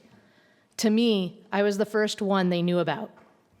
More recently, I was hired at a Prince William County middle school to teach for the ED center-based students. From the first day, my principal, administration, and fellow staff have treated me as the person I am, rather than me pretending to be someone I'm not. I recognize this may not have been the case at every school. When I was a teacher assistant at Lee Sylvania Elementary School, I found it difficult to speak up for myself, especially when I didn't think I would be legally protected. Thanks to my experience at the Capitol, I know I can't go back. I can't go back to being someone I'm not. Lee Sylvania was also hard because there were no non-gendered restrooms. Imagine trying to ask Human Resources which schools have non-gendered bathrooms. I was a little nervous, but lucked out in speaking with someone from HR who had transferred from the Building Facilities Department. But my current school, while welcoming as it is, may not be my forever home. My position is dependent on student numbers. I could be transferred as late into the school year as September 30th. How do I know my next school will be welcoming as Bull Run? With the non-discrimination clause that you voted on tonight, I am now assured that it will be. Thank you. Thank you. Our next speaker, Augustine Payne,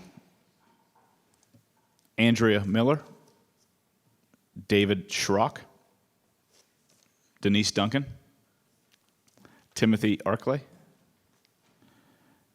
Tara Actus, Xavier Torres, Jennifer Woolard, Lauren Jacobs.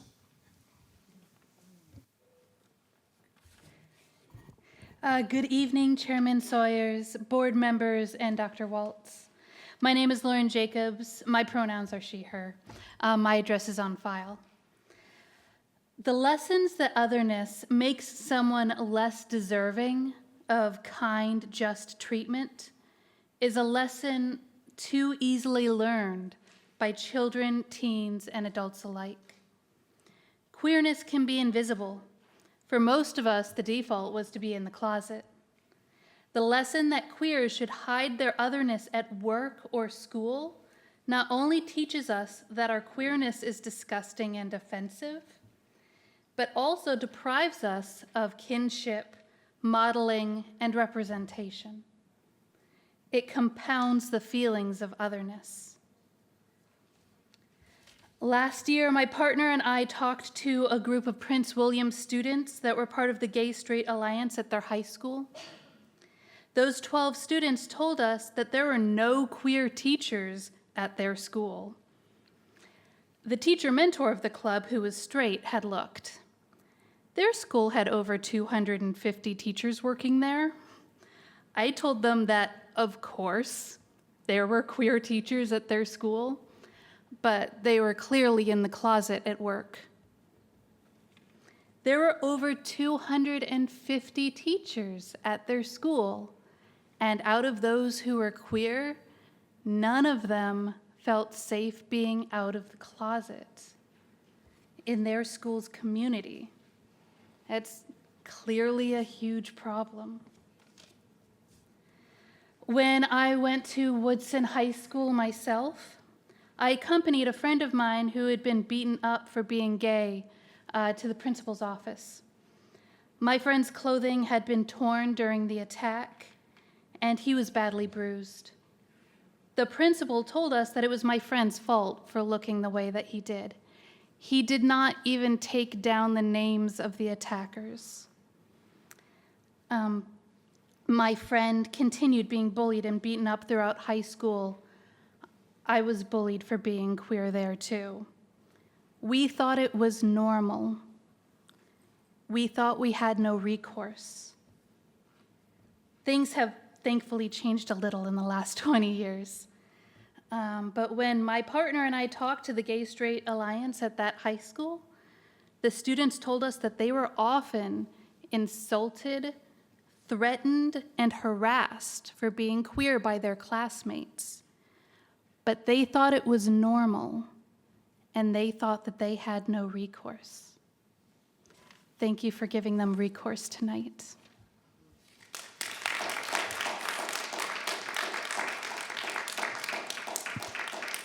Wally Kubitz.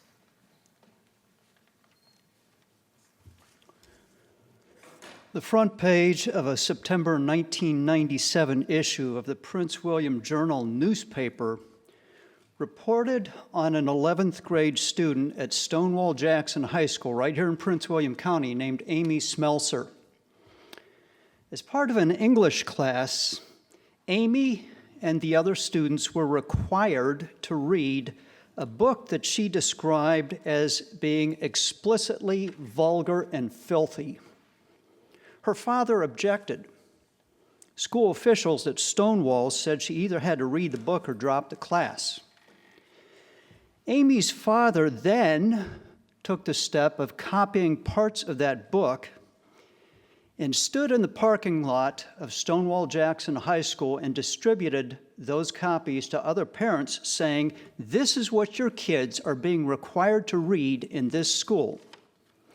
In response, the commissars at Stonewall Jackson High School ordered the man off the property and threatened to arrest him if he didn't comply. This dirty books issue has come up from time to time since then in Prince William County and elsewhere, and in fact was the subject of legislation that was proposed in this past session of the General Assembly. This dirty books issue raises some of the same questions as tonight's present transgender issue. Question number one, why the constant luring of our youth toward the gutter? And question number two, why must the concerns of parents for the moral safety of their own children be constantly trampled and disregarded? Let's be very clear about this. This transgender issue and the homosexual movement behind it comes straight from the pits of hell. Few things in Scripture are condemned as vehemently as homosexuality. Some persons claim to be persons of faith and in favor of this policy. In other words, only believe and anything goes. Scripture tells us, "Thou believest that there is one God, thou doest well. The devils also believe and tremble." The bottom line, we as a nation are going down. As one lady said, we are on a race to the bottom. And it seems that we are doing everything we can as a nation to turn against the Lord, to spite the Lord, and to become as perverse as we possibly can. We are going down as a nation and as a culture, and this board tonight voted to become part of that downward course. Shame on you.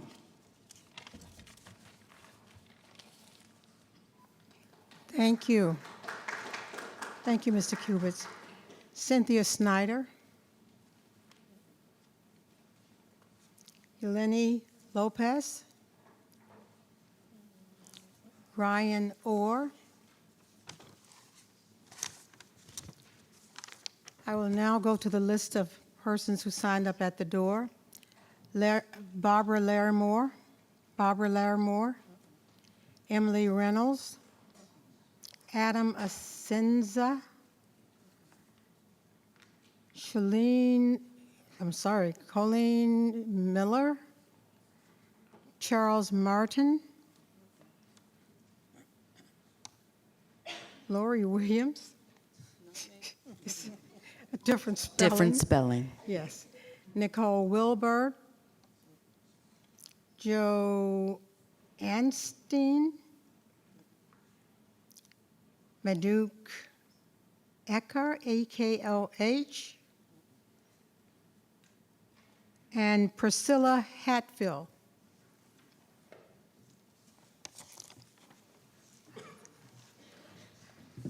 Be there no more speakers. This meeting, I'm sorry. Email a week ago to the clerk asking to speak. I don't, Jim Amaral, right? I don't see your name on the list. Jim Amaral?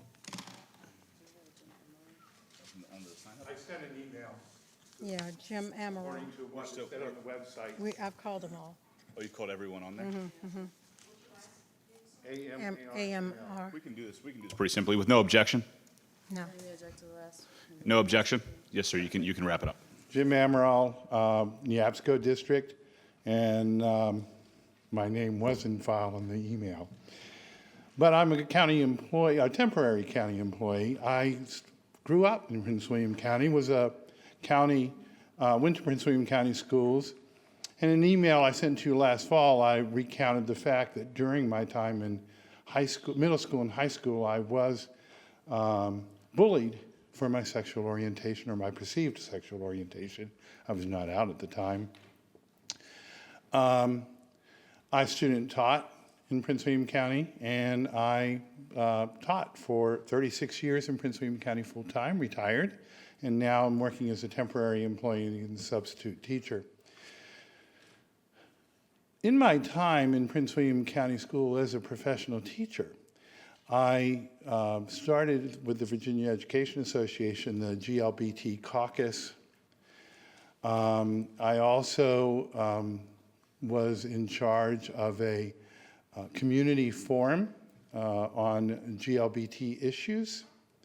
And I also spoke in another community forum on, it was a debate on the GLBT side.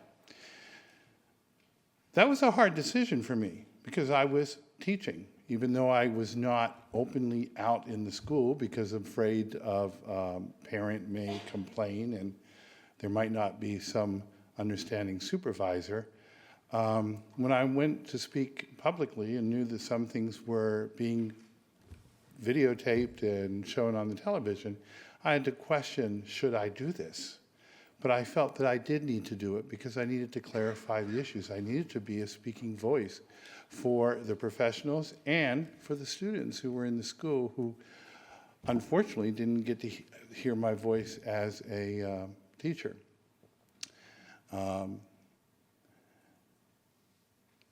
At that time, when I was more active before going into the community, I was fortunate enough to have a principal who judged me not on my sexual orientation, but on my qualities as a teacher.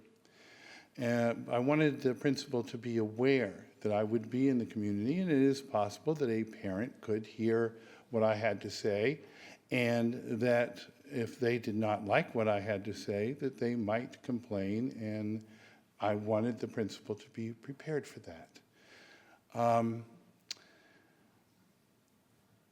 Later on, several years later, the Prince William County School Board decided to put posters in the schools that said the Prince William County schools do not discriminate. They didn't give the full discrimination statement. They just said they didn't discriminate. I had to walk by that poster every day. It was in our school, it was in a stairwell. And every time I took my students down the stairwell, I saw that poster. And every time I saw it, I said, that poster is a lie because I don't feel safe being out in this school.